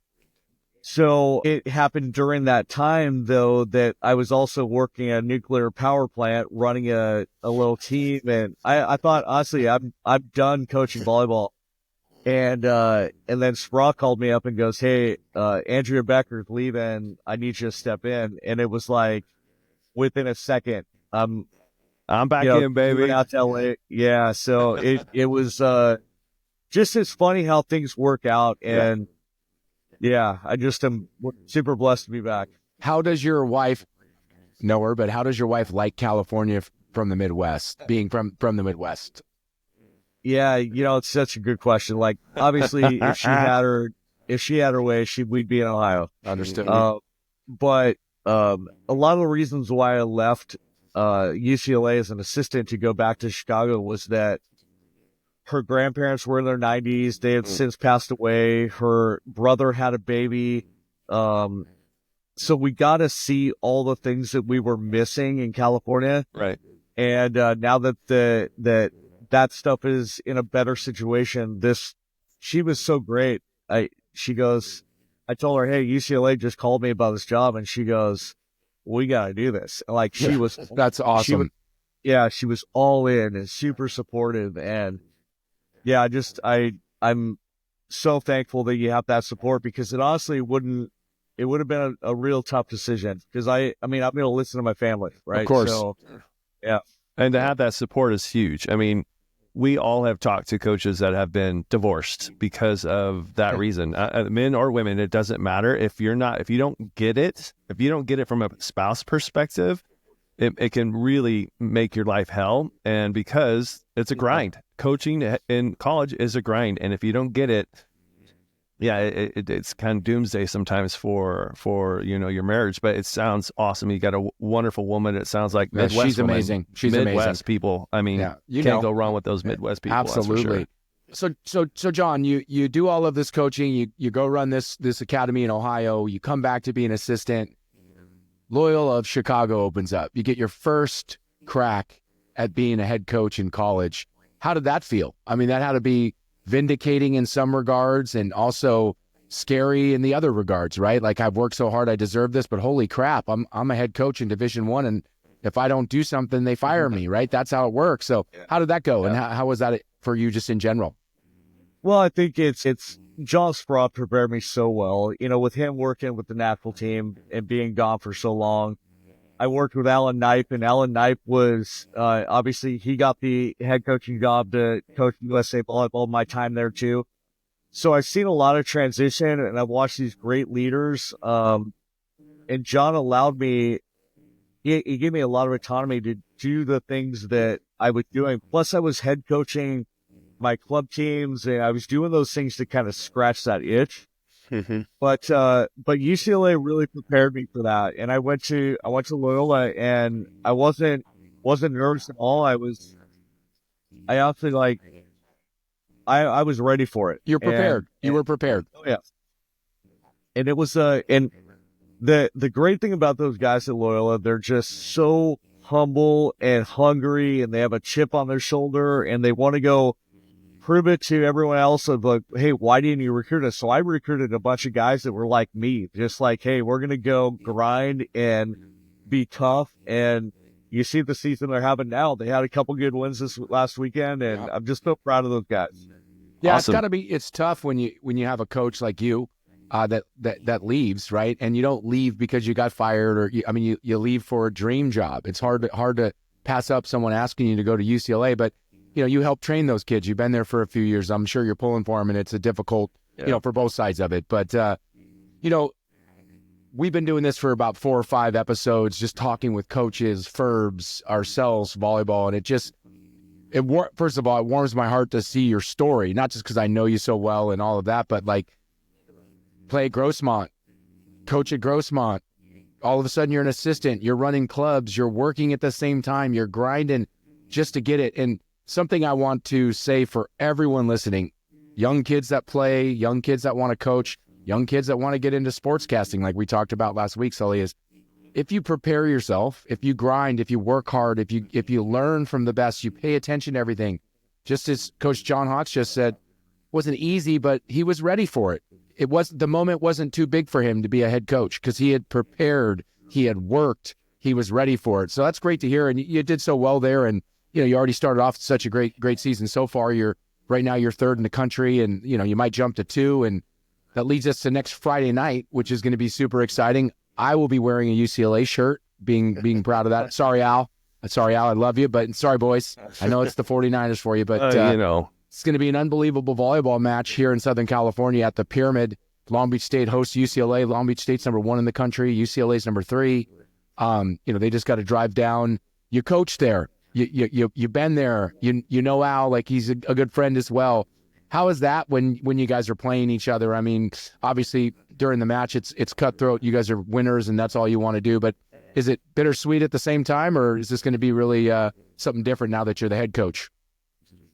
I mean, it's anytime you get to play a great team and a great program like Al runs there. I think it's really good for men's volleyball. We go back to what we talked about earlier is how exciting like you guys have sent me texts. I've got texts from so many people about how many tickets are out there. And I've seen on SeatGeek that there's tickets being sold for $3,000 a seat. Like, have you guys seen this? It's a big deal. Never. But that's what's so great about men's volleyball or volleyball, the growth of it. I mean, $3,000 to come watch you guys play.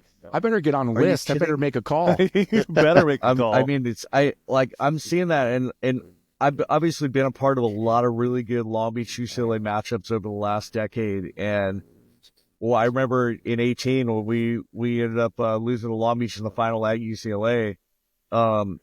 we played at the Pyramid earlier that year, and it was lines wrapped around the building, people standing room only on the rails, incredible volleyball match. The match was at Poly Pavilion. You got 9,000 people sitting in Poly Pavilion. It's incredible. Just I'm excited. I'm excited for our guys to go out there and just showcase all the hard work that they put together in the practice gym, and we're both teams are nowhere near finished product, so it'll be at times probably an ugly match, but I think the world's going to see some just unreal highlight plays from both teams. Yeah, I wish I could be there, Hawks, and but I'm going to go back in time a little bit. We didn't meet until later on in life, and but CK and Bear, you guys have known Hawks for a long time. Bear, CK, how'd you guys meet this guy? Well, yeah, I was kind of curious how you met. How'd you meet CK there, Hawks? What's that story? There's got to be a story, right? Oh, okay, look at he's adjusting his chair. He's adjusting himself. It's been a lot of making years, sure he actually, can tell what he can tell. I know. Right? I'm actually trying to think about the first time, and I think it just goes back to, Mooney coached at Santa Margarita with me, and I was there with Eddie Rapp, and I think that's maybe when I know I met her there the first time. Yeah. And then, and I called her Moons. I still do. Call her that. I still call her that every time, no doubt. But I remember going to your football games and, your tragic game at Coast, and I was, Mark Presho's a guy that is dear to all of our hearts here. And he and I grew up since kindergarten together. And, so just when you kind of hang in that circle, CK, dude, I've always enjoyed being around you. You're funny, you're fun, you're always a great time. And I mean, it's just, Bear, we coached at Santa Margarita together too. So that was Eddie gave me my first coaching job. And the first time I was coaching, I was coaching with you, and we won CIF with Marcus Stossel, and yes. that was quite a treat, and I learned a lot from you just in that first year of coaching. How to deal with some of the players, how to deal with some of the parents. I learned quite a bit from you, man. I've always said that about the great coaches out there. They're the most humble, and they're willing to share. And I've always surrounded myself with those type of people. And Tim, that was beautifully said. You guys have been coaching for a very long time, and to be able to say that to, a buddy, right? And somebody that you went to Santa Margarita and coached with, that was a long time ago. We actually even played a little bit there. Do you remember that, Hawks, where we were on the B court, or we were we were playing against the team, right? You were set and I was trying to hit a little bit, and I had just come off knee surgery, but whatever. But that was a lot of fun, even getting to play a little bit with you. All those, and anytime I get to see you guys with success, and I think that's what we all want. We just want to see each other succeed and have, amazing families, and that's what's cool about doing this with you guys. Well, and thank you. And that's what's so cool about doing this show for us, and what we're trying to do here is that we're trying to promote the sport of volleyball. We're trying to help grow the sport of volleyball, but we're also here trying to tell stories, right? And you and I probably have too many that we can tell on here that we probably couldn't tell on here, but just the fact that, we go way back. We're talking, I don't even know what year that was, 97, 98, something like that. And exactly, just the stories of us and friends and Bear, and you went to Edison and he went to Fountain Valley. He works at Edison. Presh, I'm going to get Presh in my studio here real soon. And I usually talk all the time, but he's going to just crush me every time I say something. So that'll be a really fun show when he's on. But, he ties a lot of us together. CK, I think we got somebody on the line. Oh, who do we got? What's up, fellas? It's Mikey Hawks from Laguna Beach. Oh, Mikey Hawks calling in to talk to his brother. The brother. Nice. Excellent. Welcome to the show, man. Thanks, guys. And congratulations for getting the legendary Coley Kyman on there. Stoked for you guys. Yeah, that was hard, because he doesn't like to talk, so we have to coax him a lot to talk about things and ask questions and get involved. It's kind of an issue for us, but he's coming along. Thanks. Yeah, I'm doing my best. Yeah, so Mikey, who's the better athlete? You played soccer at Cal. Uh-oh. John played volleyball at Grossmont. Oh, where are we at? Who has who's the better athlete? John. You have to say it one more time. That question to Johnny. I'll Let defer John that answer it. question Who's to the better Oh, athlete, John? okay, so John's gonna answer. Mike's a better athlete. He's a good football player, really good soccer player. I'm a way better volleyball player. That's evident. But That's a I don't know. I fact. think when you're the younger brother, I think you tend to reap the benefits of getting pushed around and kind of trying to hang with the older guys. So I'm going to take a little bit Oh, of yeah. credit for his success athletically. So he basically, A lot of credit, buddy. yeah, it sounds like he kicked your butt a little bit when you were younger. Is that kind of what I'm reading between the lines here? God, yeah, that's an understatement. Who was more John popular was- at Edison High School? Oh, that's got to be me. That's hands down me for sure. That's right. That's So, awesome. Yeah, we were different years, but one of my highlights probably of my athletic career was when I was a sophomore. I was on varsity soccer, and John was on varsity soccer. And we were both starting. John was outside half, and I was center forward. And we got to play side by side. We were captains a lot of the time, and we had the whole year. We actually had the best season in Edison soccer history at that time, making it to the CIF final. And then just fell apart in the finals against the undefeated Palos Verdes Buzzsaw. But you got That- there. That's amazing. And you That's got to play with them. That's cool. You guys, brothers, got to play with each other. It doesn't happen too often. Yeah, it was No, cool. it doesn't. That I would say that was probably one of the highlights of my athletic career for sure. So, We'll do that one. so what do you think about Big Brother taking over this historic program? I'm fired up. Mostly, I'm fired up that he's home. Yeah. Oh, Sure. Yeah, we just went over that. Yeah, with his wife still in Ohio and coming back. They were all in. So and yeah, I'm sure Yeah. I'm sure you're excited to be him in SoCal. Oh yeah, absolutely. We're excited to go to the games, and I'm already the number one fan. I've got my Big Ten Plus subscription going. Watched the Penn State game Friday. Watched Ohio State yesterday. And in fact, Johnny, great road trip for you guys. Yeah, I appreciate it. We needed that. Yeah, It's you great guys when I look talk to really, him, really good. I'm texting Mikey, and it's great because it's we. It's not UCLA. It's not my brother's team. It's we. Hey, we play it. That's We're right. playing Penn State. We're up 2-1. It's just great. I love it because I have a Bruin in me too. So it's great. Any It's a stories you little want to tough tell, for me Mike? being it's a little tough for me being a Berkeley Bear, but at least it's another Bear that I'm rooting for. The Bruin. You're right. I can That's deal with amazing. that. So we're growing this podcast, and so you got any stories about Coach Hawks there that you can share? The only ones that you can share, by the way. Well, I was trying to think about that. Everybody's got a bad tattoo story, and Johnny's got probably one of the worst. Oh, do tell. Mine's a close second. It's not good, but we had a pack of guys that we ran around that were our best buds, and we called each other the buddies. And it's just kind of one of those things, like it just grew and grew. We were the buddies. There was a group of us, and we were all kind of going away to college, and we thought, all right, what are we going to do? And let's get a tattoo together. And so we're like, oh, what are you going to get? So we ended up just thinking, all right, well, let's get a B that stands for buddies. And, we'll put it on our ankle. And then if you want to do something with it, you can. So most of us just put a little B on there. We came up with like a little font script, put a B. Oh, John comes rolling out of his little appointment. And he's all wrapped up from like his mid ankle to his foot. And I'm like, what the heck did you just do down there? He decided when he was flipping through the book that it would be a cool idea to have like his bee busting through a brick wall. Some 3D designs brick wall.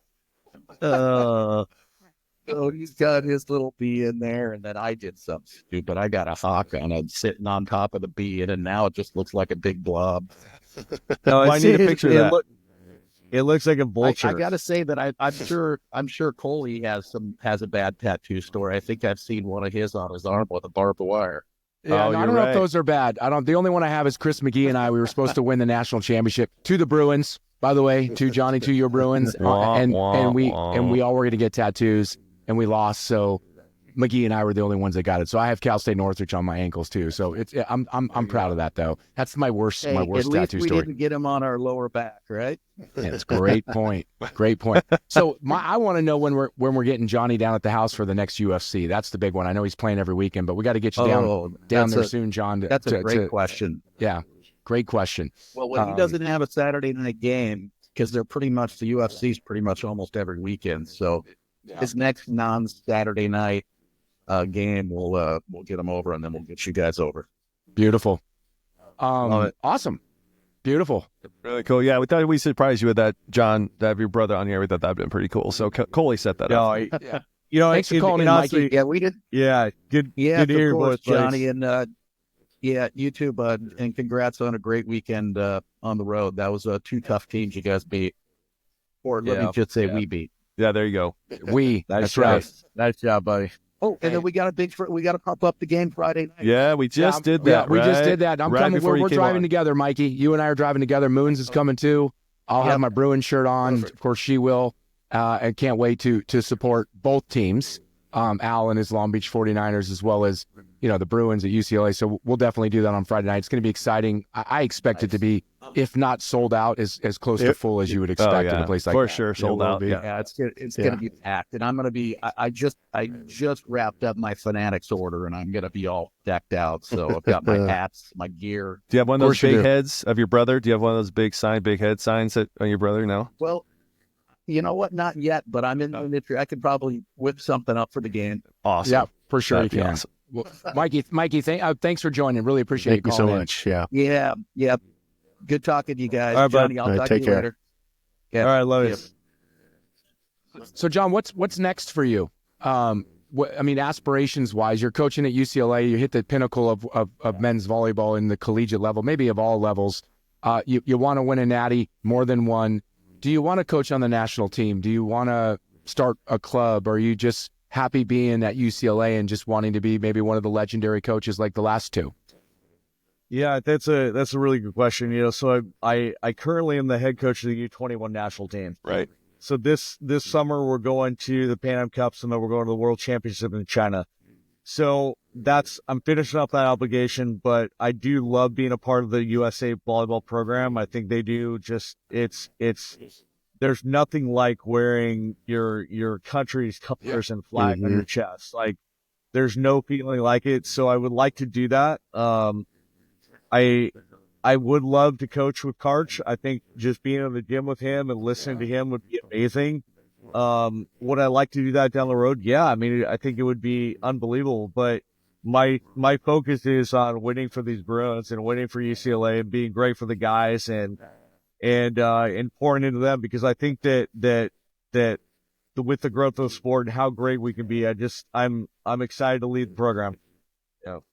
That's excellent, because there's some coaches out there that just love the college game, that will stay with the college game, have no aspirations to go to USA. But you had bookends. You had Al Knipe, Olympic head coach. You had John Sprott, Olympic head coach. So you're kind of lined up to at least understand what that all entails and what it takes, and the time commitment and mentors you're set up pretty sweet actually. And you may actually have a shot of doing both. Sprott, I don't know how he did it, by the way, and this is somebody from a distance away, but for UCLA head coach and the USA national team head coach, that's amazing to me. Pat, I think that, what John did and what Alan did in trying to manage their families through this whole thing too. And that's where the problem becomes, right? Is how do you balance everything?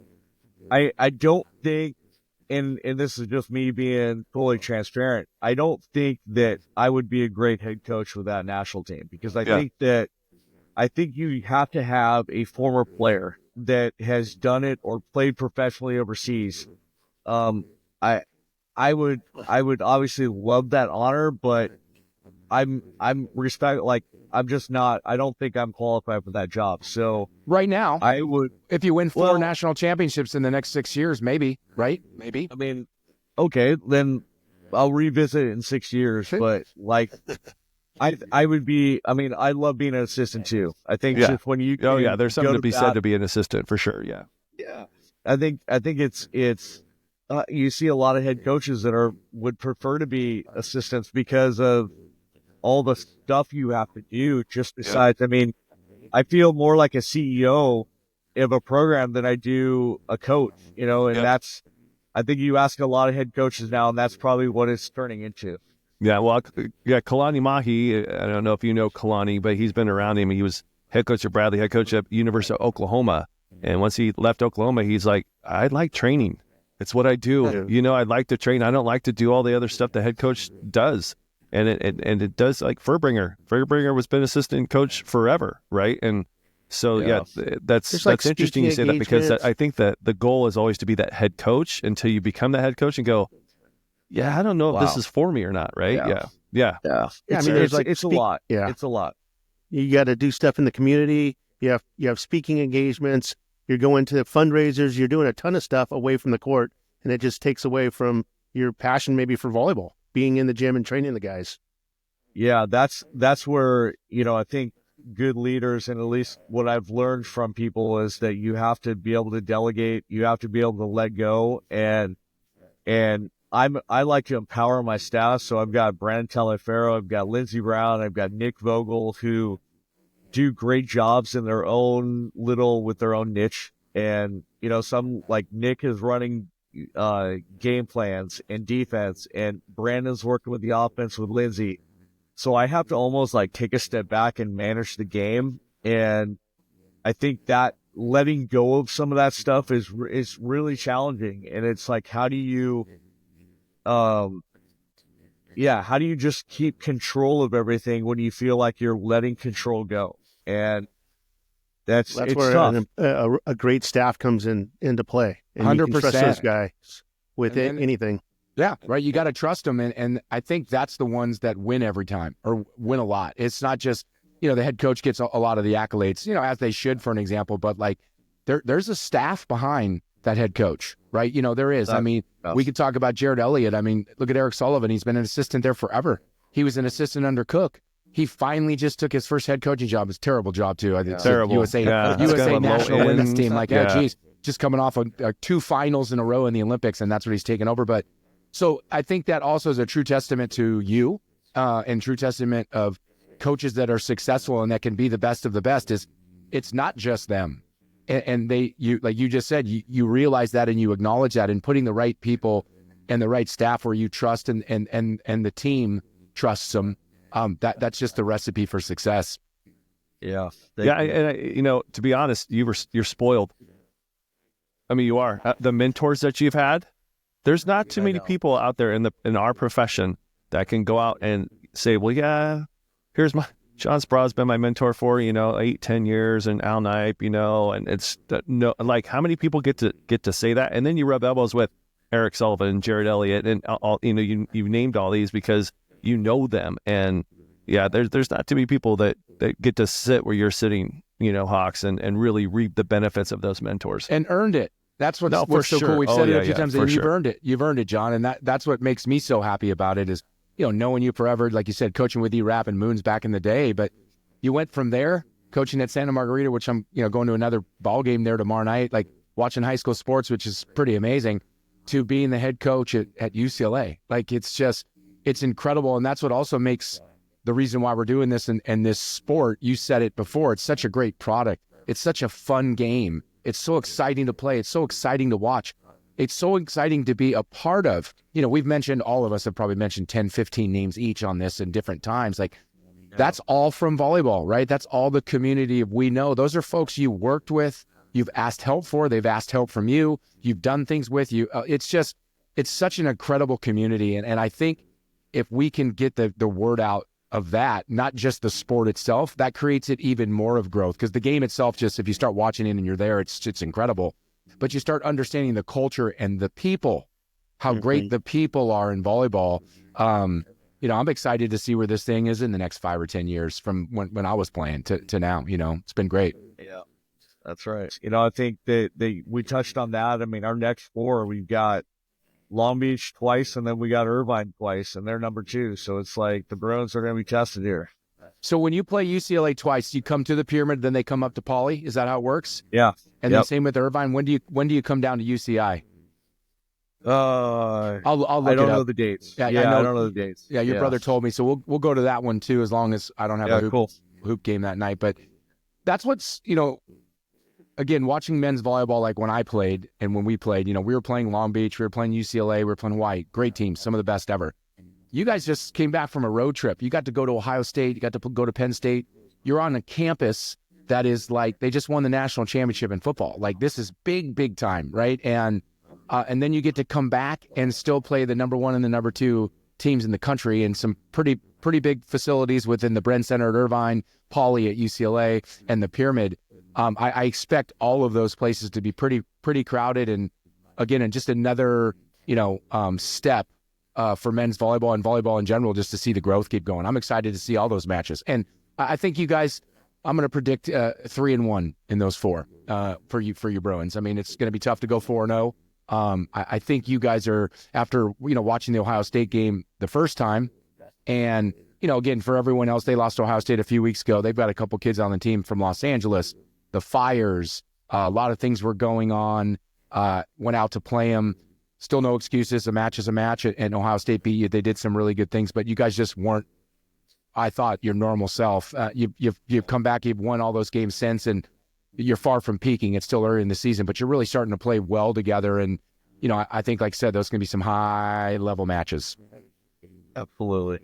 You guys had touched on, like, what the game was like when you guys played, 30 years ago. 25, come on. I 15. mean, like, if you guys remember, like, it was, if you touched 11 feet, that was like, oh, that's good. Now these guys are touching 12 feet, Yeah. 12.5, 12.6. Jeez. And the game is played so much faster, too. And Oh, yeah. the complexities of the offense and the blocking schemes, and the game has come so far in the last 15 years. Think about how it was even 15 years prior to that. Like, it's crazy how much different it is. Well, we talked about jump serving. Like when I played, there was a couple people. Hilliard was one of them. Maybe Kevin Wong. I can maybe name, honestly, there's maybe 3 or 4 folks at all that jump serve. There's not one person that stands on the ground, men or women, anywhere. I never see anyone just stand there. So like that in itself has evolved immensely, right?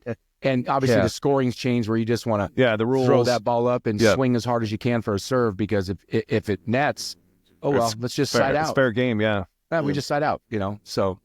Yeah, that's the one thing that I think so many people get hung up on right now is the missed serves. And I listen, you saw with Loyola and Pep, they missed 37 serves the other night, but they still won. And then I've been a part of teams where we missed 37 serves in 2021 and we won. And it doesn't make it fun to watch, and none of us go back and tell our guys to go miss a serve. Like, we're not telling them. So it's, but I do think you have to serve like that against the really good teams. Against the 80% of them, you don't have to serve like that. You got to serve strategically.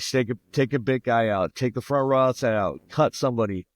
You can do some things to.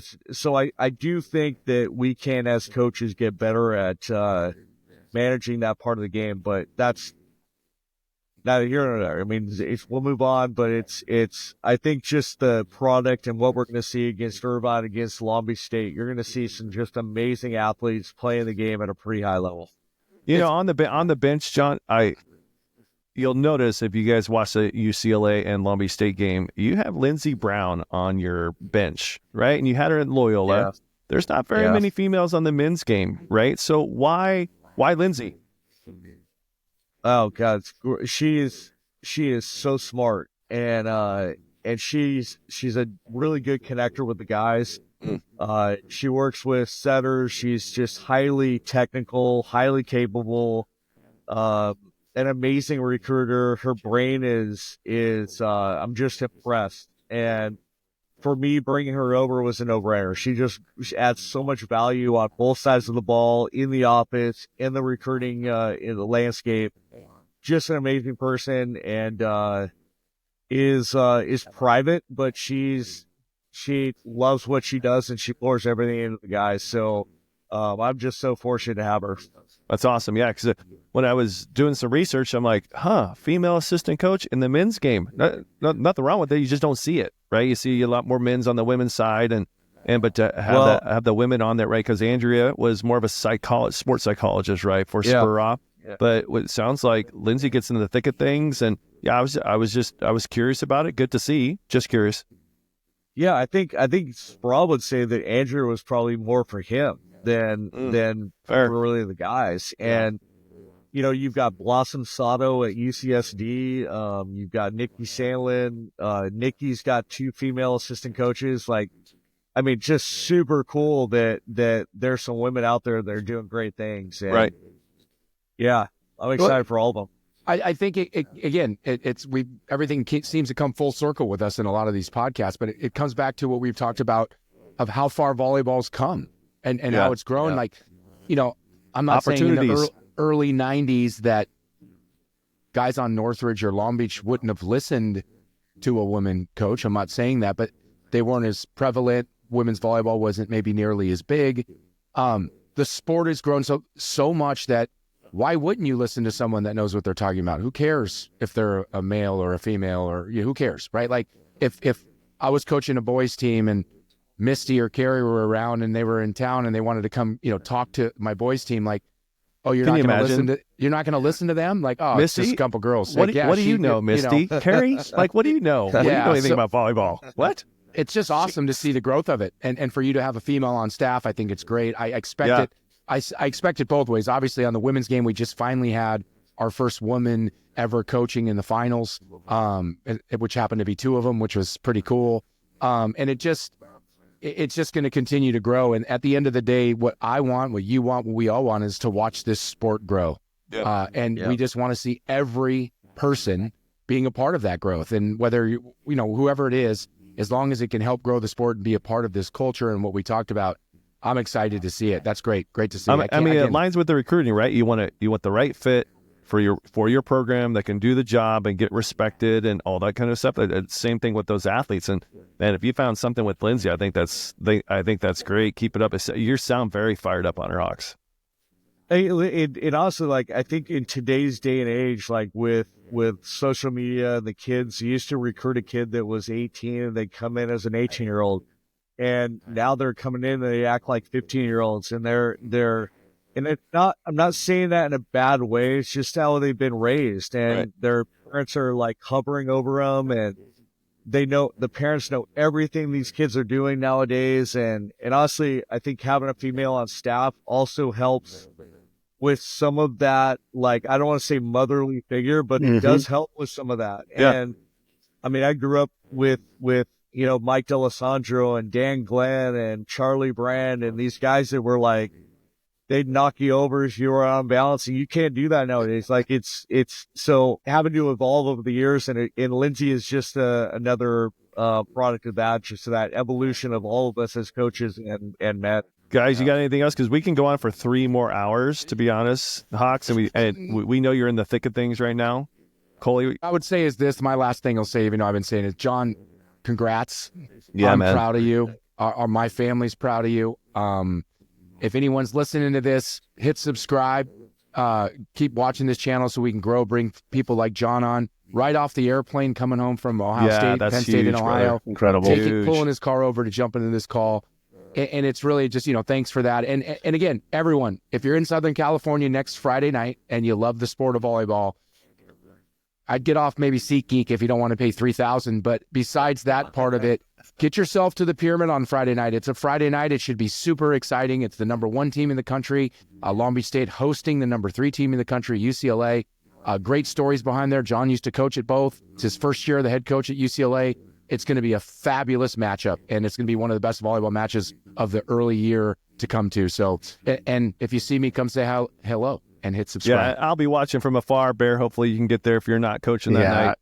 I'm up at El Camino that night. All right. So you got volleyball coaches I don't think I'm going to be going to work. That's all right. Did you say that you play back-to-back, though? Do you play Saturday night at Pauley? Or is... No. So we have about 5 or 6 days in between matches. So the teams will recover, regroup, get in the video room, and then those adjustments will happen, right? Like, I don't know where Long Beach is going to start. I've got some ideas of some matchups that I want to see, but I mean, if you're thinking about like, I mean, if this is much watch TV, right? So you've got Oh yeah. Cooper Robinson and Zach Rama attacking against Monty Nikolov, right? Yeah. And you've got Nikolov and Andrew Rowan, the two best setters going head to head, and just the physicality is going to be absolutely electric. I mean, Cam Thorne and Dieris McCraven are just two electric arms, and Vargas and Ito David, and I mean, this is going to be really cool. It's going to be fun to watch. It's gonna I be can't awesome. wait. And if there's any problems in siding out, and you just look at me in the stands and say, "Hey guys, just set the pipe. Set CK's the coming pipe. in. Just set the pipe, brother. pipe." Not even the bic. Just set That's the right. pipe. You'll be fine all night long. Yeah. I Well, love Hawks, we appreciate you, brother. Thank you And, so We much. hope to have you on more Yeah. as the years go on. Appreciate you. Yeah. Thanks, Right Sean. on. Really appreciate it. Yeah. Hey, All right, don't- thank you guys. Love you guys. See ya.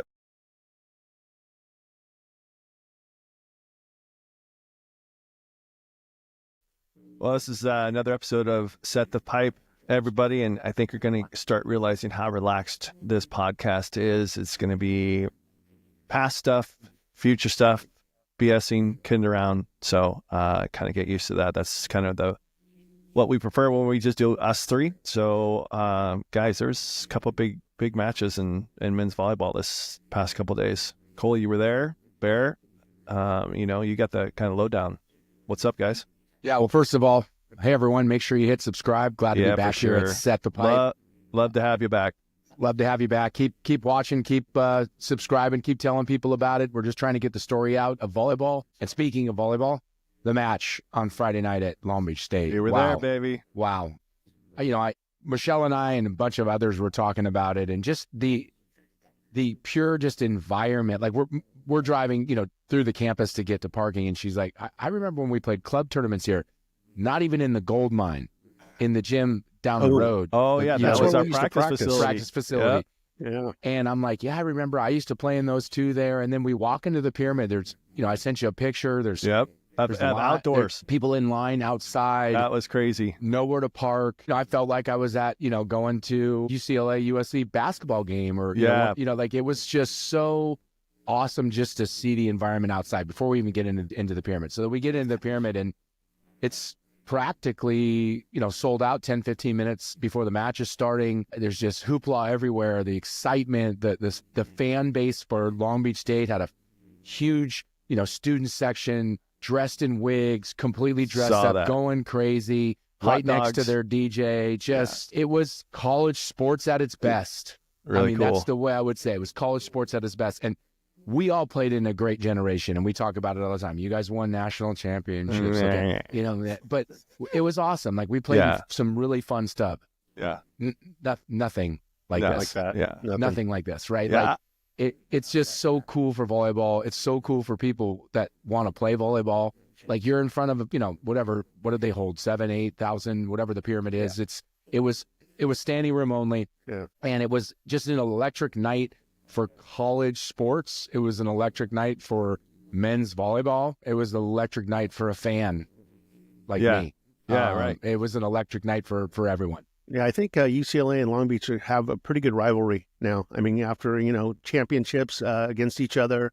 A couple of years ago, Hawk alluded to it, that it was sold out in there, and I've been in that environment in there with them, where I'm standing up in the rafters with everybody, and the place is just nuts, and it's a lot of fun.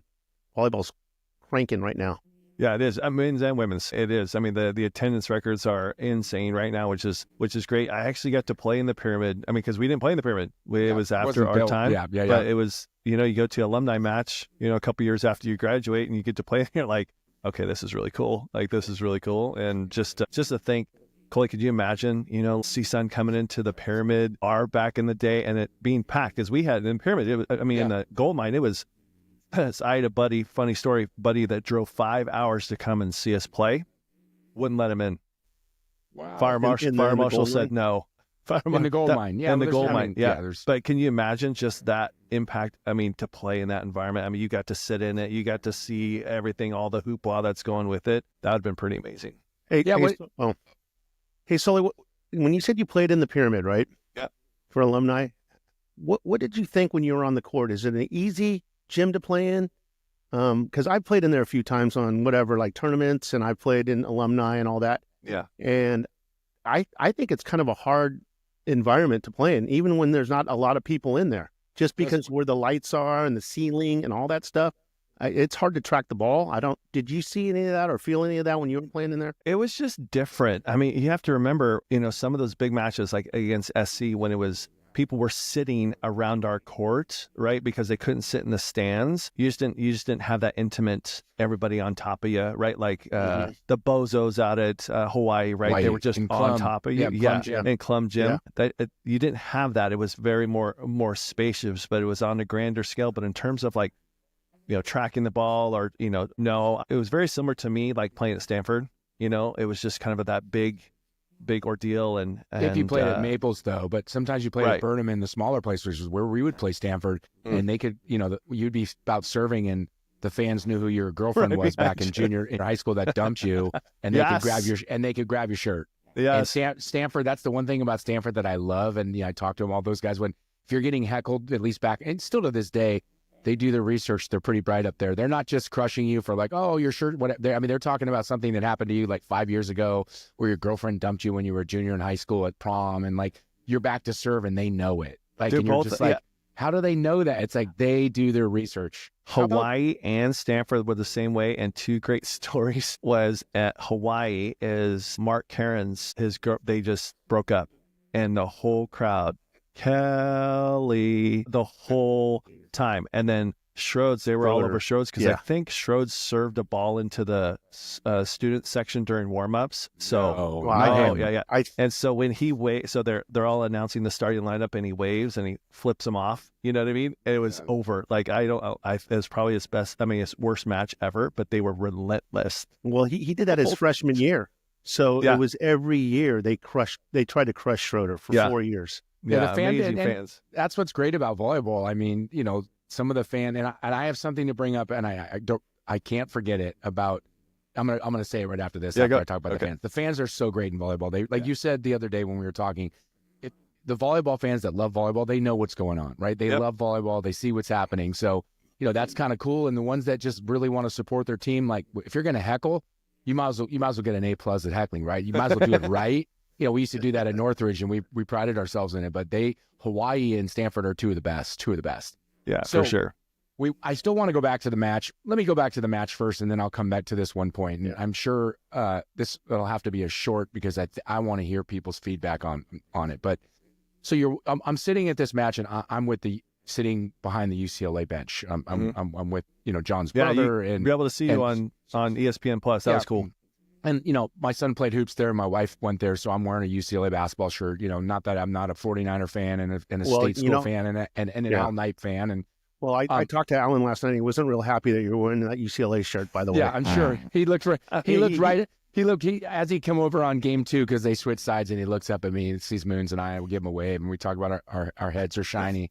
And I could just see him looking at me wearing the shirt. I'm like, I know my son doesn't go there anymore, so maybe I shouldn't be wearing it. But just the thing about it for me is, we said a few minutes ago about like just the electricity of that match. Honestly, I can equate to like big basketball games. Like my kid playing in huge basketball games and going to a Sweet 16 or just a tournament game or a big game in the Pac-12. This was like that. This was something that I haven't seen in men's volleyball in a long time, unless it was the Final Four or something like that. This was just a early season ranked match, people standing outside, crowded, and the level. I mean, I said we could all play. Maybe we couldn't.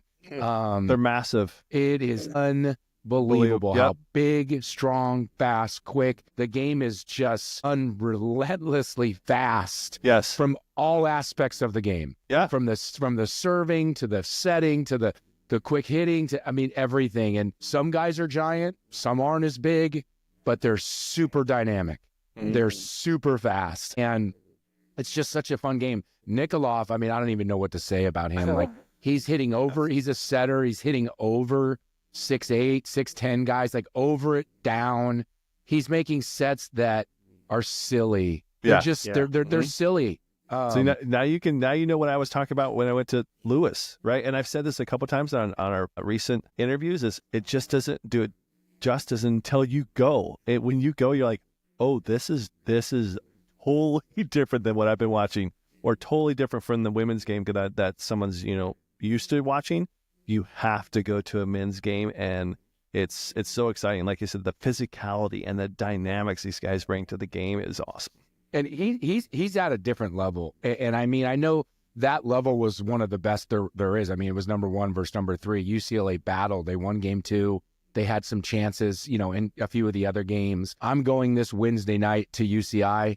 USC number 5 is coming. That's a good one. Coming down to play number 2 UCI. I'm going to go to that match. I'd like to see it. A good friend of mine, Jimmy Klein, his son Dylan. Jimmy played at Stanford. His son Dylan right. was just National Player of the Week a week ago at USC. He's an outside hitter. He's a stud, so can't wait to see him play. But I just still can't believe just how it's played from when we played, right? Like, I used to think it was quick. All of a sudden you're watching a guy jump in the 1, and then the ball's set about the 3-foot line, about 2 feet behind the net, above the net, and it's the guy flying out of the back row, just absolutely thundering it like we were doing warm-up lines. In our, right. He's hitting a back row bick right over the 1, literally straight down. And you're just like, how do you block it? I couldn't even block back then. What am I going to do now? I mean, geez, Louise. What do you think, Cole? I'm going to put you on the spot a little bit. What do you think about the Wednesday match, though, up at Pauley? Is that going to affect anything, do you think? Or is it going to be the same outcome? What do you think? You mean with UCLA?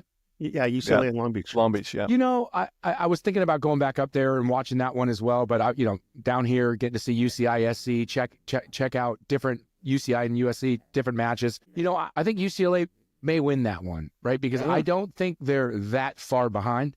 Okay. But at the same time, when you have a generational talent like Nikolov, he's just better than everybody. He's a game changer. And that's what I'm saying. I was texting with a bunch of people that were at the match that played in our generation too. They're saying the same thing. I mean, he might not even be there next year, right? He'll just go right. That's like his brother. Yep. Yeah, and just go make a lot of money, and he'll be their setter on their national team for the next 8, 12 years, right? I mean, the guy is just, and he's fun. He's enjoys the game. Yeah. He's having fun. He's chip on his shoulder. Yeah, chip on his shoulder. The net. Yeah. So this is a perfect segue. Looks across the net. I can't believe this, and I hope everyone's listening, because if you are, we need to go back a little bit. I understand kindness. I said this in our last one, and I understand like being bros with the guys you play with. Like, we were bros, and we were playing against you guys in college. But when someone hits the ball and you're going up just to hit as hard as you can, an overpass, and you hit someone in the face, to go, sorry, it's okay. Like, what? What are you talking about? You just hit the ball. You smashed in his face. You should be talking shit, first of all. And if you're not talking shit, at least stare at the guy. To give him the sorry, let's not make the game soft. It's so special in itself. What are we doing? Well, Nikolov, what are we doing? Nikolov, like when he stuffs somebody, he gives them that stare. You can't do too much because you'll get called for it. But you definitely know that he's looking at you, that he just stuffed you. Like, what are you doing? Glare. You're hitting the ball at my block? Yeah, what are you doing? He always looks at you like, what are you, stupid? Yeah, he's got a little bit of an attitude. It's great. But I'm talking about, like, it happened twice in the match. Not once, but twice. Where you hit an overpass, or you would go through, guy from UCLA. And again, I'm not judging anybody by any means. I hope you guys are listening to this, but come on, guys, change it up a little bit. Nikolov went up to block, right, with a huge block, and he's well above the net. Yeah. Guy from UCLA tees off, hits him right here in the head, and it goes off, right? So you just got a kill. You just hit it off his head or his face, because it's his fault for putting it over, and you're going through the net. Hey, man, I'm sorry, I hit you in the head. What? What are you talking about? You might want to apologize to him, because he's going to stuff you pretty soon. It doesn't matter. I mean, come on. Let's be more aggressive in the game of volleyball. Like, come on, let's get back to the roots of people. Like it's again, kindness. I get it. I'm watching it going, wow, like you just smashed someone in the face. Like, I used to get heckled by my own team, let alone the opposing team. Now we got the opposing team like saying, hey, I'm sorry. Like, guys would be like, dude, what are you doing? Like on my own team, like Sully, when he put his hands down, he's like, well, dig the ball then. It's like, dude, you just dropped your hands. The ball just hit me dead in the face, like as hard as you can. And you were like, well, dig it. Okay, like that's my own team, and now they're like, "Hey, sorry, man, sorry I did that." So that was Yeah, my only comment. I wanted to bring that up. You guys will love this. So Jaden, I think she was the first, either she was a senior in high school or like at her JC, and she ripped one down the line and she just pegged this girl in the face. Boom, right? And I was like, great hit, kid. You know, this is on social media. Great hit, kid. All of a sudden, the social media warriors came in. How can you applaud maiming a kid? And it was just, I mean, it was just going on and on. And then the kid that got hit responded and said, hey, nice hit. I'll get that one next time. I'm like, that's what we needed right there. Not this other kind of crap of, gosh, what kind of person says good job on a hit like that? I'm like, I don't know. I'm Gen X, I guess, baby, because that was a sweet hit. Wasn't it back in the day you hit somebody off the chest and it was like called a 6-pack, right? Yeah, well, 6-pack with the face, and then the chest was a chester. The face was a 12-pack, and we had names for that. We tried to do that, right? Well, and the thing is, listen, it's one thing if you're warming up and you hit someone in of course. Right, This is the middle of a match. Different. Could you imagine, which we're today, by the way, it's Super Bowl Sunday. Let's turn the game on later today and let's have Mahomes throw it to Kelsey across the middle and the safety just light him up and everyone's cheering. And I want him to go up and say, hey, sorry, man. I'm sorry, man. Sorry I hit you. Sorry I hit you. Sorry I knocked you down. You're supposed to hit him. You're supposed to hit him as hard as you can without hurting him. If I'm in the sport of volleyball and I'm going up to take a swing and a wrap as hard as I can and I crush it down the line and you're there and you're not prepared and it hits you in the face, good. Yeah, I'm excited. My team should be excited. Awesome. I'm not trying to hurt you. I was never trying to hurt anybody. This is in the middle of a match. Right. Exactly right. The intent wasn't trying to hurt you, but your face got in the way.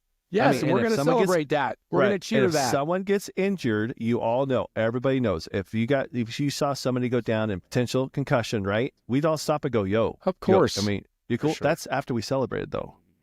You know what I mean? That's after we celebrated. So does that make sense? But yeah, the intent isn't to go, hey, where's your face back there? I'm freaking going to hit it. You know what I mean? Like, it doesn't happen that way. That's just crazy. Things are different in a lot of ways, but I agree, the excitement of the game, the crowd, the fans within the school itself, like the student section, like you don't see that in volleyball, at least in men's volleyball. When we played, you guys did a really good job. We did a good job, but it wasn't like a packed house in every arena or places we went to. Well, even with women's too, Coley. Like when I was at UNI, they, sometimes they had 6,000 people. They, 3,000 to 6,000 was their normal. And then we'd go back west and play at USC, and 400, 500 people. I'm like, you guys don't get it. Like, you're so spoiled here where this is kind of normal. The crowd's kind of normal at that level. And I don't want to be a Debbie Downer, but Long Beach doesn't sell out every match. No, for that's sure. That's why that UCLA rivalry is awesome for the sport and everything. But they'll have half full pyramid a lot of times. And but what I think I'll be curious of the UCISC though. I can't wait till you report back, Coley, because I'd love to see that thing back. Is it going to be at the Bren or is it at SC's? I believe it's at the Bren. I know it's down here at UCI. I doubt they'll be playing in Crawford, which is where we used to play before the Bren. We played in the Bren in the tournament, but we always played at Crawford. Yeah. I'm sure it'll be at the Bren, and it should be a really awesome match. I'm excited to see it. But to go back to what you said, Bear, is it's not full all the time, and I understand that. If we continue to grow volleyball like I think it's going, like I want to go back. Like, obviously I played it and stuff, but like if I'm a kid and I'm starting to play junior volleyball and I'm 12, I'm 11, I'm 15, I'm 17 in high school and I want to play college volleyball, you're going to start going to matches like that. Not just because it's close, but because it was super fun. It was super exciting. Great they environment. Were engaged in the crowd. They had the DJ. It was a college atmosphere experience like it's supposed to be. That's why people go to college to play sports, right? It was really that awesome. And so hopefully that they can start to, mimic that. And again, are you going to sell out when you're playing Northridge? Probably not. But why can't you get 75, 80% full? Here's the thing, too. And continue to do that. Here's the thing behind the scenes. We were talking, and he showed me a picture of a men's basketball game in the Pyramid, and it was half full. I know.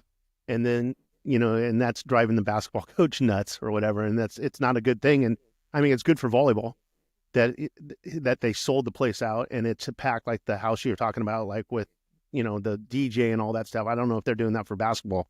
But volleyball is pulling better than the basketball team there right now. Yeah, and they've done that. but they've done that for a long time. I mean, men's volleyball at Long Beach State has probably been the pinnacle sport at the top for at least 10, 15 years. They've won a bunch of national championships. They're competing in the Final Fours and the national championships, even if they're not winning. Nobody else is doing that. Their baseball teams had some runs and some decent runs into the College World Series, maybe over the last 15 years, but nobody at that school and the Division I level has done anything like men's volleyball. So it's understandably understandable why the fans are there and why they're able to do that. When you win and you have a great product and you're the number one team in the country, people do want to come watch, especially if you're playing UCLA. Now, listen, if Long Beach State was playing their basketball program, a new coach doing a great job, has got some good guys there, it's tough. You know, it's tough at our state schools. It's tough at Northridge. It's tough at Long Beach. It's tough at Fullerton. You know, a lot of them are commuter schools. There's not a lot to get behind. There's no big football program, big football stadium, big football, even basketball history of all these schools that their kids and their grandfathers took them to. And it's just not like that for sports at the state schools. And that's why they have to manufacture that. I think Long Beach is, it was interesting when you had sorry, Tim. It was interesting when you said DJ was there. They actually showed him on ESPN Plus, and I was like, I turned to my family, I'm like, there's a DJ there. Are you fine? Like, that's awesome. The atmosphere just has been hopping because, I mean, like you said, you had kids or students in the stands, and they had hot dog suits on, and then they had wigs on, and my junior in high school is going, Dad, look at this crowd. I'm like, yeah, that's what it's all about, baby. So that's what, hopefully you have that college experience. It was just really wonderful to see. Tim, sorry. Oh yeah, no worries. I was going to just touch a little bit on that basketball thing too. With I think Long Beach has been to the tournament like 3, maybe 4 times and never really got past the first round. I think they got to the second round 1 time. So I think that's when we were there. Yeah, they got back there with last Lucius year. Harris and Brian Russell. Yep. So Northridge beat them that year, by the way. And Northridge just beat them the other night in basketball. Northridge is having one of their best years they've had in probably 25 years in basketball. They hired a new coach 2 years ago. Long Beach State hired a coach this past year. You know, like it is. We could talk sports. You know, I could talk sports forever about everything. And like, it's a tough go in the mid-major for any sport, whether it's, you know, and for sure. I don't disagree with that. When you look at the state schools and like I said, let's use our two, you know, Cal State Northridge and Long Beach State. I mean, I have a tattoo on my ankle. I bleed red and black. I love Cal State Northridge, but it's a commuter school. There's, you know, the fan base loves the school, but the sports isn't dynamic. They're not pulling in 15,000 people a night for games. When we played, like when we used to play you guys, like we used to stand out. When I say we, the volleyball team, like we used to stand out in the quad with flyers. Like, I mean, I'm a college athlete on a scholarship, standing out with like flyers, handing it to people in the quad to say, come to the match tonight. We're playing the number 1, you know, team in the country, Long Beach State. Like, let's fill the gym. Like we had to go out and promote that stuff, just because men's volleyball in 1990 or 91 in the Valley was big for high school kids, but everyone wasn't flocking to Cal State Northridge to come watch, you know, men's volleyball, even though you guys are number 1 in the country and we were maybe 6 or 7. So it's tough. And I think, you know, again, all these schools, a lot of it's going to depend, Bear and Sully, in the next 3 to 5 years on what happens with the NCAA, the NIL, the money, the revenue sharing, like all of that. That's like, it's all got to flush out over the next 4 or 5 years. This is Dave DeTinley, my old college roommate, lefty. Tried out for Long Beach State a couple years now. He's got a couple kids, couple boys going through the college ranks right now. So I thought we bring him on board and just kind of talk East Coast a little bit, kind of talk about stuff that we're not around, Division II, Division III, all that kind of good landscape. Because Coley, very similar with you, he's going through the whole recruiting process stuff. Even though you're done, Dave is going through the middle of it. So I thought it would be a nice little add-on every once in a while to bring Dave in. And he's got his green screen going on. It's not really his live background. Welcome, Dave. That's all good. I didn't have a lot of heads up. It's all. Welcome to Set the Pipe, Dave. Everyone say hello to Dave. Make sure you hit subscribe. Always hit subscribe and always set the pipe. Welcome, Dave. Yeah. Thank you. We just got done talking about UCLA and Long Beach because Coley was there. Coley went to the match and then $3,000 Coley, or to get in a little cheaper. I got in just a little cheaper. I happen to know a few people, so I got a little lucky. Yeah. Thank goodness for that. But we were saying this earlier. The match was just outstanding on so many levels. as a volleyball fan. It was great to see the crowd. It was great to see the environment. It was great to see so many young volleyball fans from boys and girls there watching and to see just the elite athleticism level from both teams. Former athlete, former player, kids that are athletes. I marvel in that kind of stuff. Watching dudes jump 40 inches and hitting the ball at 12 feet, where I barely hit it over at 8-2 or 8-3, like barely got it over the net. I'd beat you quick before you could get your arms up. But I mean, it's just, we said this too the last few times we talked about the women's game, because the women's game is so different than it was when I was growing up. And the men's game is it's crazy. I mean, they're flying everywhere, fast balls everywhere. Balls out of the back row are like X's in my generation. They're just right over the one, couple feet off the net. It's sensational to watch. Now, have you, Dave, have you been to a Division I lately? So I texted you. So by the way, Yeah. Dave's on the East Coast. Dave's in North Carolina right now, and I thought it'd be great to get that perspective because, Division I necessarily, I mean, they don't have the lineup on the California coast of men's volleyball. So curious if you get exposed to that. Yes. So the answer is yes. Early, and so first off, the season is young. So the D3 season is young, just like the D1 season. Right. Early in the season. So just so you know, I'm wrapped up with my boys' recruitment as well. I have one playing D3 volleyball right now, and then one that just committed to another D3 school in Chicago called Dominican University. Oh, so, Dominican in River Forest. Absolutely. Beautiful place. I know. I've been on that campus numerous times. My family lives right there, so that's awesome. Really? I've been right there. And where does the other one go? Where's he playing right now? He plays at Eastern Mennonite. We are not Mennonite, but he got recruited heavily his 17s year. God bless him. The coach there has turned that program around. His name's Omar Hoyos. His son played at George Mason, which leads me into, have I seen D1? Oh. Sully, I texted you earlier in the year. My son was at a scrimmage with, they always go to George Mason.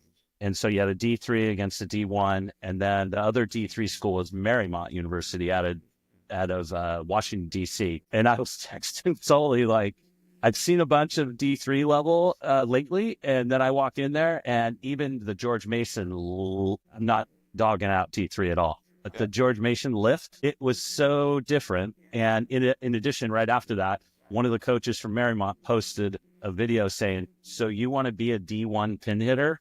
Check out these guys. And it was the two pin hitters who will be the starting pin hitters for George Mason. It was a whole other level of difference. Well, I mean, that's with any sports, right? So, I mean, basketball, Division I, you go see Division III. They're different levels. Yep. They're different. First of all, congratulations to you to have two children, one playing college sports and another one about to play college sports. Yeah, for sure. Not easy to do as a parent, not easy to do as a kid.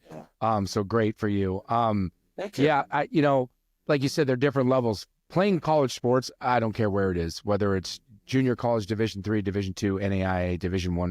It's not easy to do.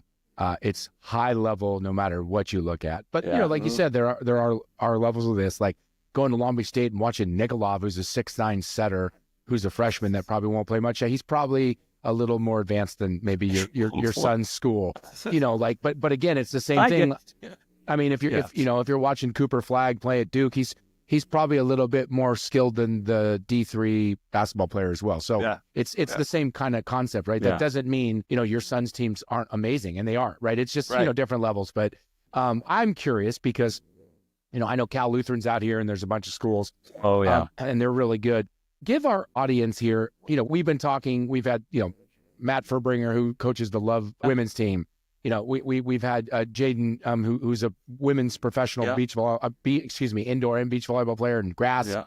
Tell us what D3 is like. Give us the environment so the fans out there and the young athletes that are striving to be college volleyball players know that there is more than just D1.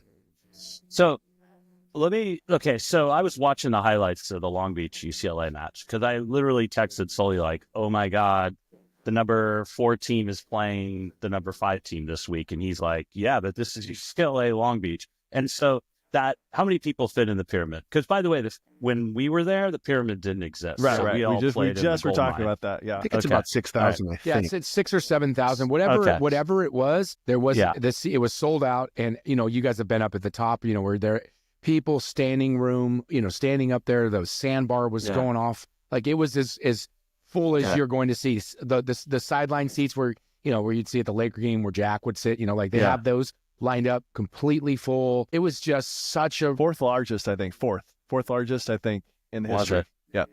So I would say this, that no matter where you go and what level I've seen play, and I mean, there are levels to D3 as well. Okay, I'm just speaking as, look, for the last 2.5 years, I've been on nothing but a recruitment trip with my older son, my middle son, and my youngest son. So I've gone into every gym, probably about 50 D3 schools gyms or so. Because when we would go on campus, what's the campus like? What's the gym like? What's the athletic department? And I've seen everything from arenas, for instance, Roanoke College in Roanoke, Virginia. Amazing arena. It's an arena, basically, right? And then I've also seen stuff that, like, I don't know if you remember back to your high school gyms, probably looks a little bit like that as like well. The gold mine. Quite honestly. Yeah. Anyways, okay, we have all kinds of stories about the gold mine. But so I've seen it all. Now, I will tell you this. I went to a match Wednesday night, Averett University, little small school that is in Danville, Virginia. My son's team, Eastern Mennonite, was playing there. And we were there with maybe, let's call it, we were 6 EMU fans. The wrestling team rolled in from Averett. And with some students, there was maybe like 35 people there. Okay. And no dog out, but they were awesome fans. And the wrestling team was great. Subsequently, a match yesterday was Eastern Mennonite against a team from, have you guys heard of the National Christian College Athletic Association? That's a whole nother NAIA and stuff like that. Okay. So we were playing against Regent. Well, there was like 100 people in there, and Regent was like the funnest team ever to play. No big guys, no nothing, but they played mad defense, and so many balls came out, and all the students were going crazy with like 125 people in there. Atmosphere. Again, no disrespect to anything. Is it the pyramid with 3,000 against 1 versus 3? No. But was it like incredibly fun? The players were into it. Absolutely. It is. And the other thing too is these kids are playing hard. Like these kids, listen to me. These athletes, these college athletes are playing just as hard up to their skill level. I mean, really, up to their level. And it's just exciting to see. I mean, it really is fun. So you kind of have to want to see volleyball at all different levels. Yeah. Out here we see it. Don't apologize for saying kid. I called Jaden kid, and she's you 30. She's 30. Damn. So is she really? Perspective. I had no idea. I watched the episode. She told us she's 30. I was like, yeah, you're still my kid. It's cool. Whatever. It's fine. If I could point out something though, that like, think about this, the coaching pedigree at the D3 level. So let's think about this. It's not all, wasn't Al Skates, but at the same time, right? Or Rattel or, whoever. I know you guys have mentioned a lot of your coaches over the years, but do you guys remember the name Aldous Berzins? Of course. Yeah. Like passer. Absolutely. 84 Olympics. 84 Olympics. Outside hitter. Gold medal. Yep. And a Hall of Famer at OSU or at Ohio State. The Ohio State pains me to say that, but like he just retired from Stevenson, which is a D3 school that is just north of Baltimore, for instance, like that big of name. When we visited there, I had to ask the assistants. I was like, do you know who he is? And they were like, I think so. Yeah, kind of, maybe, I think. And I was just like, dude, come on. But then the other thing too, is that I just looked this up, that Springfield College just outside of Boston, Massachusetts, is probably, if you look at the history, so D2 championships, or D3, championships have been around since 2012, if I looked up the history books right. And Springfield touts 11 national championships. So obviously whatever was before NCAA recognition, they had a bunch. But since 2012, they've won 6 or so. Well, that Coach Sullivan, Charlie, is the U19 boys national team. Yeah, he is. National team coach, which just won the NORCECA gold as well. So he's a great guy. Charlie's a great guy. Does a great job out there. Charlie Sullivan. Yeah. And by the way, and that's where, by the way, Springfield, right next to Holyoke, where volleyball was invented. I got to play in a tournament out there when I was in college and got to go out there and play there at Springfield. and played Yeah, yeah. in the university there. And again, the thing that I think is the most important that I heard you say, and I hope everyone's listening, is it's fun volleyball. It's exciting volleyball. It's a It's amazing. high level volleyball. It's high level, and just because you're not playing on the floor with 6'9" Nikolov, who might be the best setter in the world in his age bracket by a landslide, in front of 8,000 people against the number 3 team in the country, UCLA, perennial power since volleyball's been invented, doesn't mean you can't play college volleyball, and doesn't mean you're not good. No, Right? It doesn't mean not that at all. And a lot of parents believe, like, I got to go D1, and if I'm not playing, if I'm a men's volleyball boy volleyball player, not if I don't make it to UCLA, I didn't make it. Like, not the case. And there's so much excitement. There's so much love. There's so much places to play. We talked about this on one of the episodes when Sully was up in Utah. Like, there's so many men's programs that we weren't accessible when we all played. And and it wasn't even here 15 years ago, right? To see all of this opportunity for boys to become young men and to play volleyball from D3 to D1, D2 is exciting. And that's great that, you're able to come on here and tell folks that, because this show is for everybody. This show is about telling stories. So feel free to tell some stories a little bit later about the gold mine and some things that went down in the past, because that's what we're here for. But it's really about celebrating volleyball and telling, Exactly. maybe not telling, because I don't want to tell, but like celebrate and explain and evangelize is probably the what we're trying to do is the sport, and to love it and to get more people to watch it, to be, instead of 100 folks at that gym that you just mentioned, let's get 200. Right? Let's not, we're not asking for 10,000. Let's get 200. 100 was energetic. You said it was loud. It was exciting. Just imagine doubling that just to 200. And the way we do that is by getting not just Set the Pipe out there, but more folks enjoying the game, going to watch the game, and being a part of the game. And so having you on here telling folks about, D3 volleyball and what's going on, east of the Mississippi, I think is awesome. Jaden actually coached at Springfield. I don't know if you guys know that, but that was her 2 or 3 years in college coaching before she went overseas. Shout out to you guys calling out that Northern Iowa match in the NCAA, because we were riveted to that amazing match here, riveted, and it was like almost bittersweet, because obviously Louisville was the home and the host and all that stuff, and then Northern Iowa played out of their mind. Anyways, that was my favorite match. Yeah, and Bobby, the head coach, is committed to come on here. I have a feeling the NCAA was pushing a button in someone's ear, like, don't let Louisville lose this. Louisville can't lose this. And it's like, I'm fortunate, we all are, as you, like so many folks that had played this sport. I'm on text chains with coaches that are still coaching in college today, and it would just, we're going on, and we're just texting during that match, and it was probably, if not maybe the top 3, like if you were to watch March Madness in basketball, they do one shining moment. There would have been 2 or 3 moments from that match in the cut of that song, because that match was so influential within it. There were so many storylines within it, and just to, again, I said to see Northern Iowa lose like that, for a school like that to be in that situation, heartbreaking. But also at the same time, like, that's sports. That's what makes the tournament great. And hats off to Louisville for being in your own arena and finding a way to win that, and to take yourself all the way to the finals after that. It's crazy. You'll find I'm just a fan of the game, so I'll go watch all levels. And I know you guys have talked to me, and Sully and I trade a lot of texts around the D3 game and stuff. But we do have several D2 schools within North Carolina that are accessible. The big boys come out here to promote the sport. Right. Long Beach has been out here. Hawaii, great stewards of the game. They invite all the local club teams, the youth out here to come. They get pictures. Like, it's fantastic. So they just had one in Austin. That's right. Austin doesn't have any men's college volleyball around there at all. But for them to go there for exposures for the juniors, brilliant marketing. Yeah, I think maybe 2026, where we're 2025 right now. Maybe 2027. Will your younger son be in college by then? So he's a class of he goes. Let's see, 27. What do I have?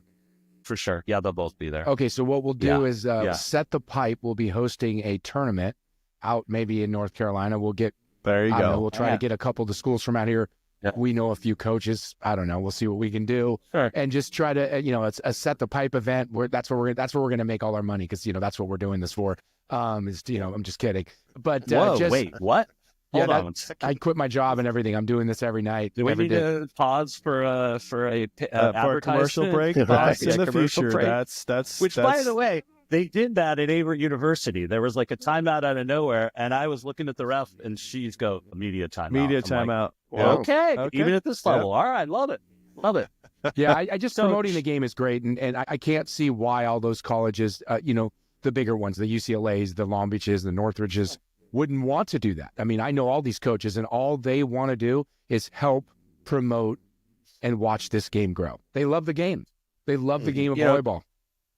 So saying that about the growth, let's chat about this for a sec. So if we were to find an AVCA map, and I just looked it up, Sully, I don't know if we can add that later. I can send you a link to it or what. Yep. But when you look at D3 schools, it's primarily heavily, like it's all dotted around the U.S., but for the most part, heavily in the Northeast. So there is umpteen out of the 100 plus or so that you saw. It's got to be, I think, your last couple episodes, Sully, you're giving the metrics. Yeah. But the majority of them, 75% of them, is all in the Northeast. So here's the typical couple weeks for me. So I was just telling Sully last night, look, Eastern Mennonite versus Averett University in Danville, that was Wednesday night. I just literally drove back to do this and chat with you guys, and I watched Eastern Mennonite play Lynchburg. So this is really cool. Talk about the growth.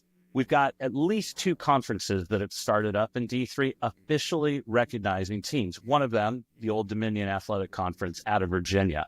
So they finally got their as many as they needed to actually recognize it. And this year was the start of it. We've got a couple 2 new year programs, Lynchburg, as well as Randolph College out of Lynchburg. And next year, a small college called Bridgewater. No offense on the small, that's not what I mean, but a smaller college called Bridgewater is starting, and they'll have 7 or 8 teams in the ODAC. Great Lakes Athletic Conference just officially recognized. They've got a bunch of teams up there as well. And then you have more established, obviously, conferences that are being added and picked teams are kind of falling into. But it's growing like mad in the Northeast specifically. Because if you go out west, really, what do we have out there? We've got, same 16. Obviously, Cal-Lu's there. Oh, for D3, Yeah, D3, sorry. And then Santa Cruz is another big one as well, another big one that's out there. This will be cool. Coley, I sent this to Sully a couple days ago, but I wanted to eventually talk about the differences between D1 and D3. And I did a chat GPT comparing height things, but Cal-Lu is getting ready to do an inter-division road trip, and they're going down to play Northridge. Yep, they are. And they're going to play Santa Barbara. And I just did a kind of height comparison. There's a couple inch difference on average, but we should talk after those matches, because that would be a telling, because you have the defending national champion, Cal Lutheran, playing 2 D1 schools, and I'd be interested to see what happens. Yeah, and you know what? I will send it over to us, or I'll look for sure after this, because I'd like to actually go to that. My sister graduated from Cal Lutheran University. My father at one time coached a little football there during my time of growing up, so I'm a big fan of the Kingsmen, and I would love to see those matches for that reason alone, because first of all, great for Cal-Lu, right? I mean, they're right here in the back door.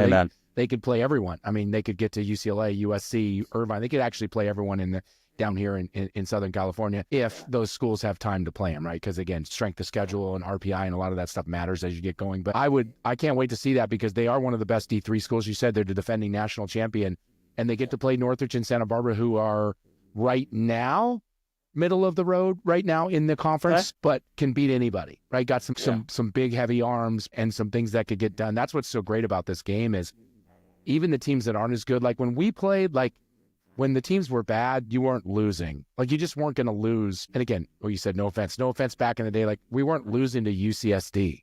You just weren't.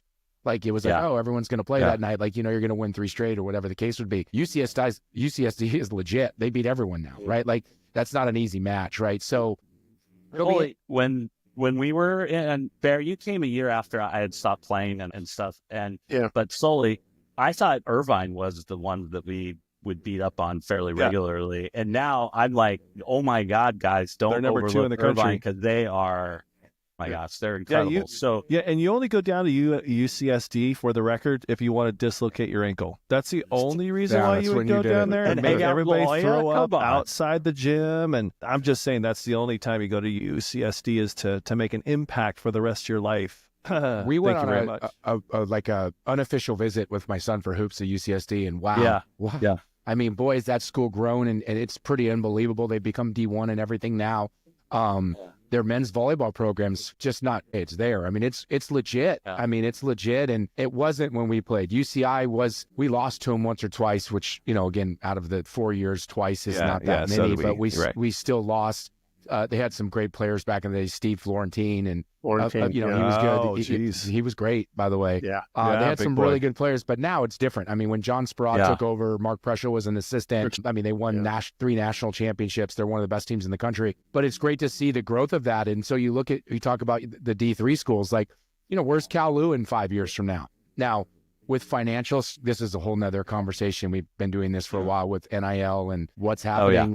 Maybe the D3 model might be the best bet for a lot of these teams going forward with the schools and how they fund themselves. And it's still college sports, and you don't need to worry about the huge financial packages. And everyone's not looking for $100,000 each month from NIL. And it'll be interesting to see where it goes. But I just am excited that there's that much volleyball for folks to go out and play, because it wasn't like that. It wasn't like that 5 years ago, amazing. 10 years ago, 20 years ago. And so when my wife and I coached high school volleyball, one of my favorite things at the beginning was when we first started was, it's not for everybody, but like, listen, it was like, if you guys want to play college volleyball, these are young girls, we're coaching, 14, 15-year-old girls in high school. There's so much opportunity as long as you don't mind leaving Southern California, right? There's Division II schools. There's Division III schools. Like, there's so much volleyball that you could go and play in. So that was our, one of the things we would tell a lot of folks, like, it doesn't mean you have to go to Stanford or UCLA, but now you can have that same conversation with boys where you couldn't when we grew up. You were either going to Northridge, Long Beach, Stanford, Pepperdine, Hawaii, or that JC, or JC for 2 years. Or you're not playing at all. Yeah. Now you have all, like you just said, the Northeast. Like, there's so many kids here in Southern California that leave to go to colleges from whether it's the SEC, not to play sports, just to go to school, to go to all, like my son's girlfriend's going to Northeastern in Boston. Like, there's so many opportunities. There's so much volleyball that's being played at the youth level. Like, we just had a guest on the other day who was saying, like, how great the grassroots is right now. Like, it's the best it's ever been. Mm-hmm. Yeah. And so that is so exciting for me and us, is that there is that much opportunity. And I think we just need to make sure, and that's why I'm glad you're on here, is to educate and to let folks know that you're a 6'1", 2 outside hitter that jumps 30 inches. You're averaging 25 kills a match in your high school. You're really good. You're a good student. You love the game. But Stanford and UCLA aren't knocking on your door. There's still a ton of places to go. A ton. Being a JC coach, that's one of my main goals, is to, as much as I want my guys there, to move them on and get them someplace. And it doesn't have to be a D1. They can go, if they choose or want to go back east, there's a lot of opportunity, and that's what I'm trying to do with my Hey, Bear, are you guys. Connected back east, or do you see your players, all they want to do is go Division I or stay in California, and they don't want to go anywhere else? Do you follow them after they do their 2 years with you? Well, I'll keep contact with them or whatever, but basically what I do with my guys, I have them write down a list of, like, maybe the top 5 to 10 schools that they want to go to. And if it's volley or not volley, whatever. And then if I know somebody at the place they want to go to, and if I think it's a good fit, then I help them out with that and contact the coach, or if I know the coach or whatever. And that's kind of how I get them moving on. So Bear, I'm just offering from what I've learned as a dad and a recruiting, like 2.5 years of going through the recruitment process all throughout the Northeast. Like, I'm happy to talk to anybody. I can pass on some information or introduce, make connections. I can talk to them about some of the programs, the conferences, who they would play, those kinds of things. And I will say this: it's a big every help. team that I mean that with all sincerity, is that this weekend with these teams, Lynchburg, brand new program, and Regent, and so almost every team that I saw, except for Averett, had a California kid. How about that? That's By awesome. the way, I watched great. Dominican, and they got a couple California kids, and one kid was from San Diego, California. I'm like, wait, I grew up in Escondido, so I'm from San Diego, California. Like, wait, I got to talk to that guy. So I'm just saying they're polling them from all over. What I'm going to do, Dave, is really good I'm to going to know. put you on. I mean, I know we talked about maybe having you come on here once in a while, but what I would like to do is I think it's important. The next episode we have you on, we show graphics, we show the names of the conferences, the names of the school, because one of the reasons why I wanted to do this podcast, besides having fun with my friends, is to really get back to the grassroots of volleyball. In my first episode, I talked about what it did for me as just a human being, how it changed my life dramatically, and how fortunate I am that I got to play the game and what it did for me. So I think like we're going to start pumping this out to club programs, not just because, we're trying to, again, do this. We want folks in the volleyball world to listen. You don't have to listen to all the time. We're going to have content for everyone. We're going to have content like we had Jaden on, we had Matt on, we have another superstar, Hall of Fame kind of volleyball player coming on shortly. We had John Hawks, the UCLA coach. We're trying to educate and trying to have fun doing that. So I would love to have you come on. I will make sure that we push this out to the masses in the youth boys programs all over the country, because I don't think everyone knows there's that much opportunity for Division II, for Division III volleyball. And I don't know even if the coaches on the West Coast in high school know that. And I think they need to, and they need to know it quickly, because that means the game has grown immensely. You just mentioned how many teams are in the Northeast. Like if I had a son playing volleyball and he had chances to go live in Boston or North Carolina or New York, or all over there, from Virginia, to go play volleyball and get an education, like why wouldn't you? Like, why wouldn't you? But again, if you don't know that opportunity's there, you'll just go to maybe a school close by and play on their club team, right? Instead of actually getting a chance to play in NCAA sports. So if you don't mind doing that, I think it'd be great. Anytime. And I'll get way more knowledgeable from a tactical, like I'll touch a lot more volleyball as we go along, because I leave for Springfield, Ohio to watch another 4 teams play Friday. So I'll at all D3 schools. By the way, let me just preface one thing and say, when I say smaller schools, I literally mean like population-wise, okay? Because I know how big Long Beach is, because I went there and graduated from there, and I know how big UCLA is and stuff. These are schools that are 1,000 population, student body, right? D3s, or upwards of 2,500 is a very large D3 school. So that's more what I'm talking about from a student population. The other thing I would point out, just as a kind of a broader thing, is that, and you okay if I shout out some people that really were instrumental? Absolutely. And that is, so there's a coach Renee Lopez, and she's a recruiting specialist, and her whole point that when parents are into she's got a Facebook group that's fantastic. She wrote a book that's easy read and stuff. And we followed it to a T for 2.5 years. If you have no idea where to start, where do you start? She gives you a good process. But her whole point is, make a list. Don't just kind of focus in on D1. Go all the way down to NAIA, like that kind of thing. That's her whole point of it. And you can see like kids are regularly posting that their commitments, and there are a whole bunch of schools all over the country for all sports, not just volleyball. I'll tell you, NAIA. Oh, I'm sorry, I didn't mean to interrupt. Hell yes, NAIA. I coached NAIA for a couple of years, and the level of play is great because it's the Wild West. There is no rules. I mean, there's no substitution rules. You can basically. You can be 30 years old playing in that thing and played professionally overseas, basically, and you can come back and get your degree. Some of these guys that don't go to college right away and go play somewhere professionally or whatever, come back and they will play NAIA, and the level of play is unbelievable. Did 2 NAIA programs make a jump to that D2 level? Vanguard? No, Vanguard's still NAIA, I think, but like Concordia, they were in NAIA, I think, and then they went to D1, right? Or they're D2 right now. They're D2. Concordia's D2 right now. Yeah. But they were in NAIA just played Long Beach. Back. That was a great match. Well, they're D2, but they play D1 volleyball. Cal Baptist used to win the national championship every year, and then they jumped up too. I don't know, is Cal Baptist still in? I think they cut the program or let go of the program a few years after that all had happened. Like they were NAIA, they came back, they were great. They played D1, and then they stopped the program. Grand Canyon is another program that's now playing D1 volleyball. And yeah, it's I'm glad, Dave, you gave a shout out we need more folks. We need more parents to pay more attention to people that are telling the truth and telling good stories or good philosophies on ways to look at the journey.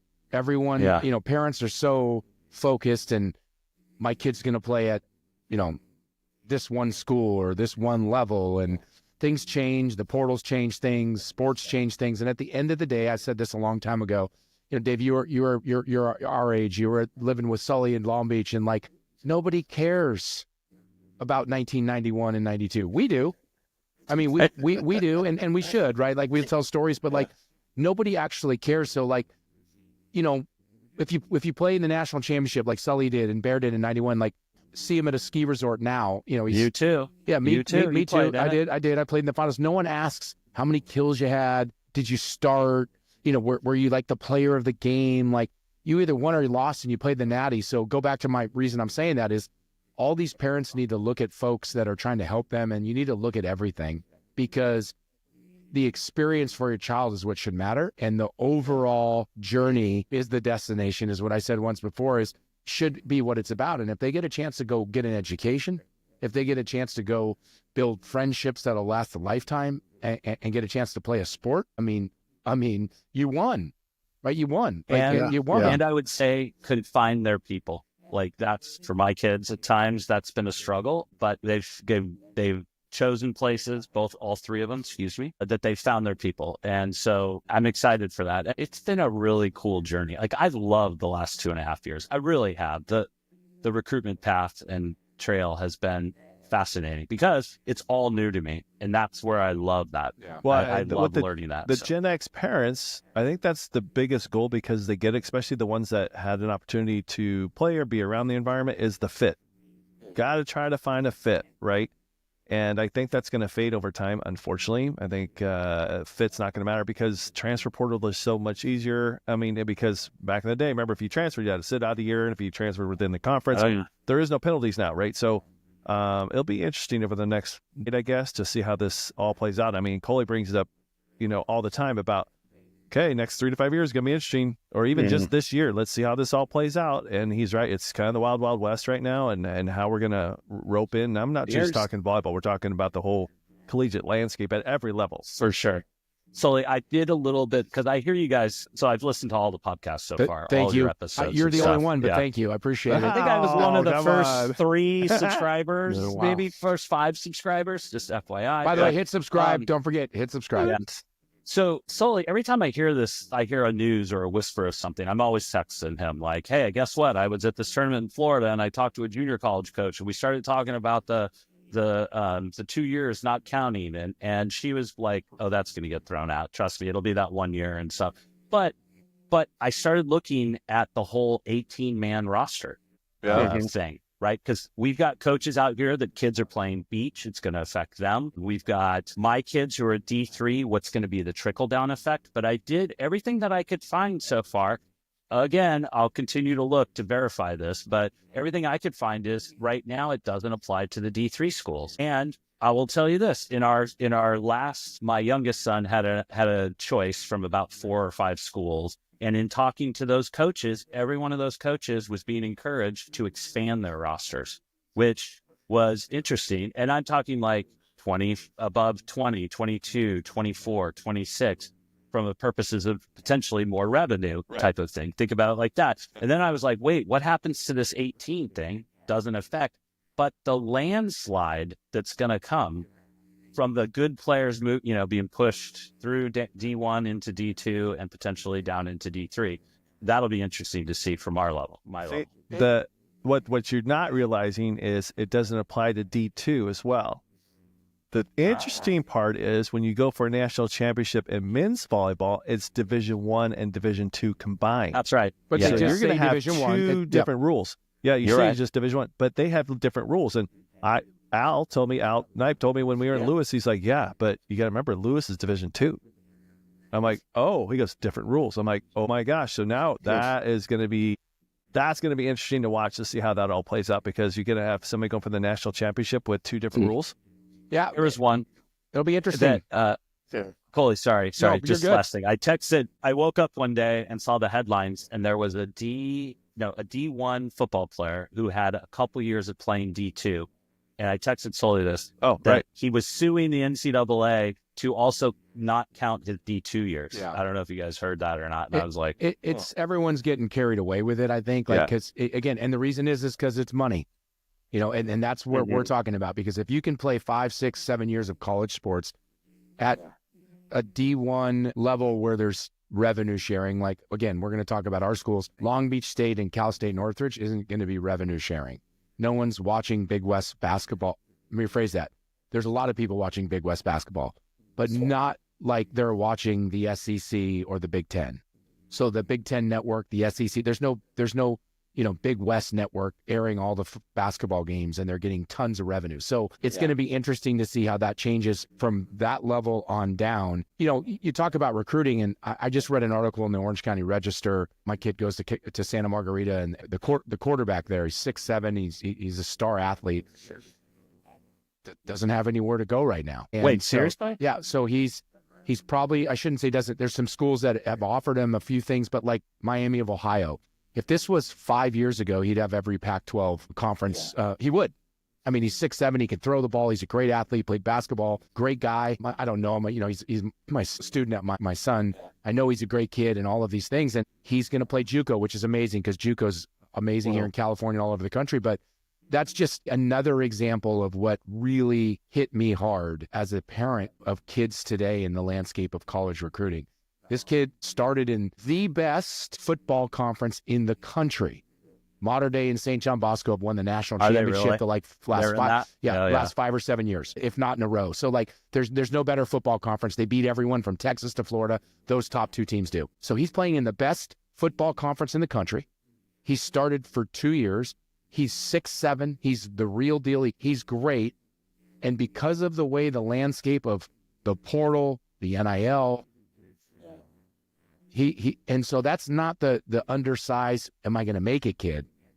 This is a kid who will play college football, by the way. He's that good, and he will. His journey is going to be, awesome. But again, it's going to be interesting to see how it all works out. So I look at guys like that, and I wonder how it's going to be in 5 years from now, right? Like, how are kids like that going to be able to survive mentally? What's going to happen with the sports and the scholarships? Schools like you mentioned with D3 and volleyball, like the environment of D3 sports, the family-orientedness of D3 sports, the competitiveness of D3 sports. It might take over for a lot of these sports nationwide. It's doing an unbelievable job for men's volleyball. Like you said, all those teams in the Northeast, it's great to see. One of these days, we keep saying we're going to do it. I think one of these episodes in the next week or two, we're going to need to get 1 or 2 folks that could really talk logistics behind the NCAA and really get stats. But I say it all the time, but I don't even know really what to say on what it's going to look like in 2 years. No idea. Yep. It's crazy because NCAA is losing in the courts right now. So their fault, though. Yeah, no, I don't disagree. They're going to get bullied, and it's gonna be years. It's not going to be a couple months that they can just whip this together. It'll be, since we're talking about it, I have to say this because I do. And so, subscribe to Set the Pipe? No, not subscribe, but this is important for me with the NCAA. And if they hear it, then I hope they do. I do have another kid playing. This is your fault. And so, I go back to, Terrell Pryor playing in the Orange Bowl. Unbelievable game. Sells his jersey. Gets banned for the first 4 games of the season. Yeah. The next year where he's supposed to win the Heisman. If they would have let him sell his jersey back then, we wouldn't be where we are today. They could have done a better job regulating it. They could have put parameters behind it. The kids always deserve the money, and again, we're all athletes. I'm not saying everyone deserves millions of dollars, but if you're Terrell Pryor playing in the Orange Bowl on January 1st and there's millions of people watching it, you're the one scoring the touchdown. He's the one throwing the passes. Yes, Ohio State's getting the money. They're winning the championships. The guy just wanted some money to buy some food and get some few things with his jersey, with his name on the jersey. Like, his name was on there. If they weren't so short-sighted a long time ago with things like that, we wouldn't be here today. So with that being said, I blame the NCAA 100%. It's their bed and they have to lie in it. The problem is we're all lying in it too. And it's just, I'm happy the kids are getting paid, but it's a disaster how this is going out. Schools are losing their programs. Like I said, Sonoma State just cut all of their sports programs. People are losing scholarships as we go down to 18. Walk-ons aren't allowed in high level, at the top level.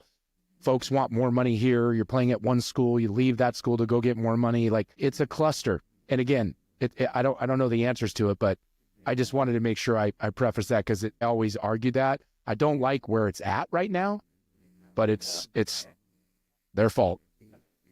I take a moment and just take you guys through the latest top 10 poll. I Please. just want to play like Q&A for just Bear, a you going to second. get us on the D1 too? Do you got that up, buddy? Yeah, it's right here. So first off, big shout out. There's a group of folks who have set up Frog Jump Volleyball, another shout out, but they focus solely on D3 men's volleyball, and they like dig into the metrics and everything. But I'm just using their latest poll. So let's just throw this out here. I do know that I'm pretty sure NYU now in the latest ABCA is the number one, but in this poll, have you guys heard of Southern Virginia, for instance? You know what, Dave? I'm gonna probably tell you D3. No idea. Yeah, Throwing this no out there. idea. By the way, that's in Virginia. Which is, I mean, this is exactly why. Southern like, Virginia's in Virginia?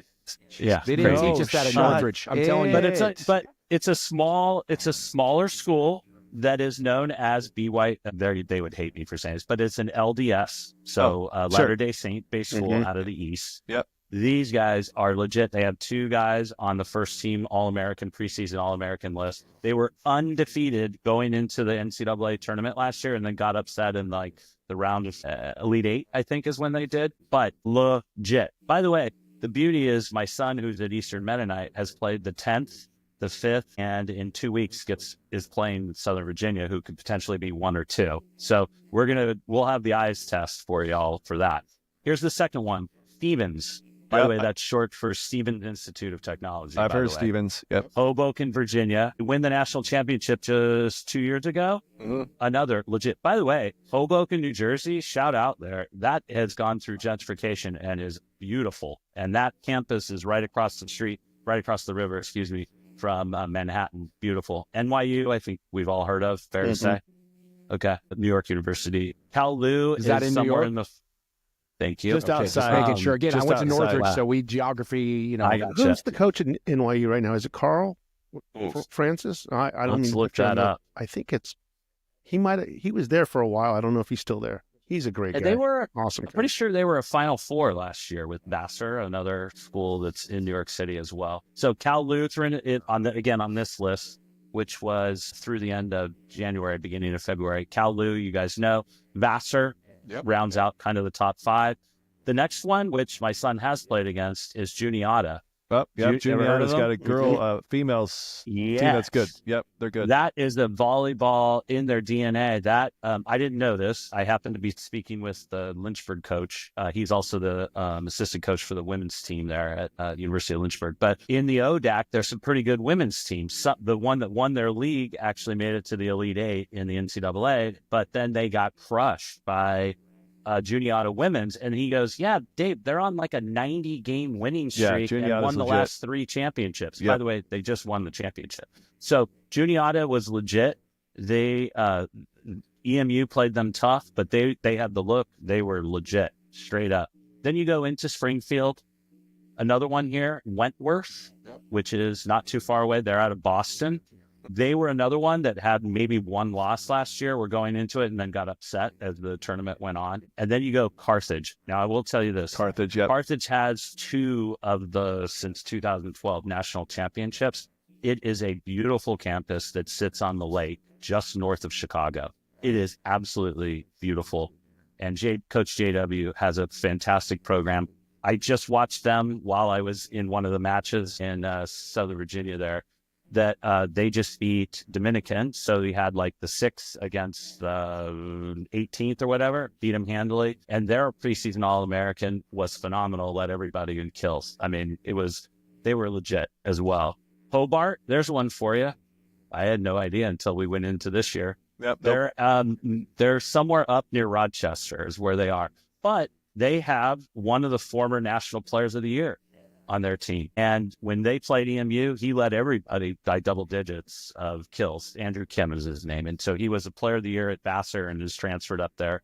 and he's phenomenal. The frog jump guys had counted all of his hits or something, and they posted something. He has over 31,000 attempts because he's been playing so long. Jeez. How about that? Think your shoulder's tired? Anyways, legit kids. So as you get down there, Carthage, Hobart, Baldwin Wallace, Loris, St. John Fisher, these are the schools that we're talking about that have amazing infrastructures for phenomenal men's volleyball. I have a question for you, because I think for me, Yeah. I'd like to learn this. And we're talking about, we're talking about all this opportunity for D3 and youth and youth sports of club volleyball. Where do a lot of these schools that are in the top 10 get their student athletes from? And if they're getting them from the East Coast and the Northeast, how big is youth volleyball in these regions? It's funny. I hope we can talk about North Carolina at one point, but that'll be for a later episode. But here's where very strong youth volleyball systems are in place. New York, Pennsylvania, Virginia has it, not in every county, but in several of the counties where the most biggest counties, they have a lot. So they're getting them. For instance, if you look at, the other places are like in the Midwest, the Illinois schools and the Wisconsin schools, youth boys systems. So like you get MK Sting is a top program at the Milwaukee area. Phenomenal. That's Wisconsin. They're competing at the open level in 18s and 16s every year. You get down into St. Louis, so the Missouri, they have boys volleyball and extremely strong. So you got High Performance St. Louis is their big club. Those guys are legit. They just beat our local club teams, who's the defending 16 Open national champion. They just beat us in Chicago in a tough 3-set match. I mean, they handled us really well. So the volleyball all over the country and the youth is big. It's huge. Yeah. Mm-hmm. And so Coley, I didn't answer your question. I was trying to paint the landscape, but what's important? So the schools in New York, for instance, actually, let me take Dominican because I've been following them since my son's committed there. There are a couple kids from California, but the majority of that Wisconsin, Illinois corridor, right? My youngest son had been recruited at Misericordia, which is in Pennsylvania. They get a lot of upstate New York kids as well as Pennsylvania kids because they have very, very strong boys high school volleyball. So Virginia's got it all over, especially the Newport News, Virginia Beach areas. There's a kid on Ohio State right now that came from Coastal, which is a big club out of Virginia Beach. He's Dan Healy, I think his name is, or so. He started the year as a pin hitter and stuff. So, I mean, they have legit talent all over.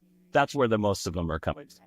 Cool. It's great to see. Love to see how big it is and how much it's grown. And again, like you said, the opportunity to play college sports is far further along than when us four were playing, high school volleyball. And that's great that there's so many opportunities, and more so than I think people realize. And like you said, the level's fun and great. And is it on TV? Is D3 on television or streaming?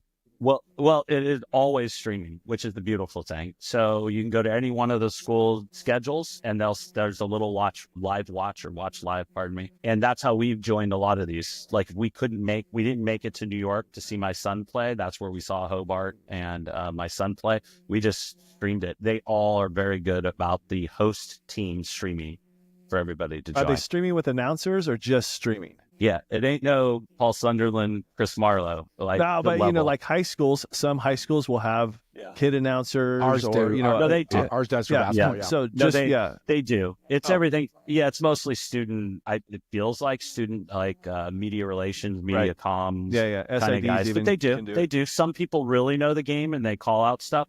Others are there to announce. Maybe that's a topic we should talk about. We've talked about that in a couple episodes, actually. But again, that's a tough one though, Sully, when you think about it. Like you got D3 volleyball that's just growing.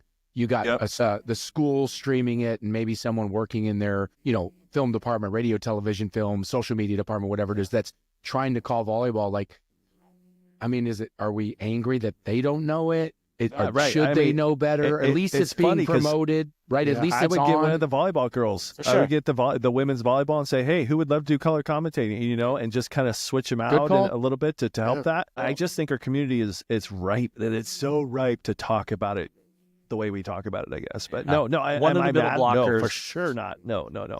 One of the middle blockers who just graduated from EMU, he was the announcer on a couple of the matches. I haven't heard the rebroadcast, but at least I thought that was good. They were bringing someone who could, who had played the game and knew the game and stuff. Yeah. It was, I'm like, we talk about, it's hard.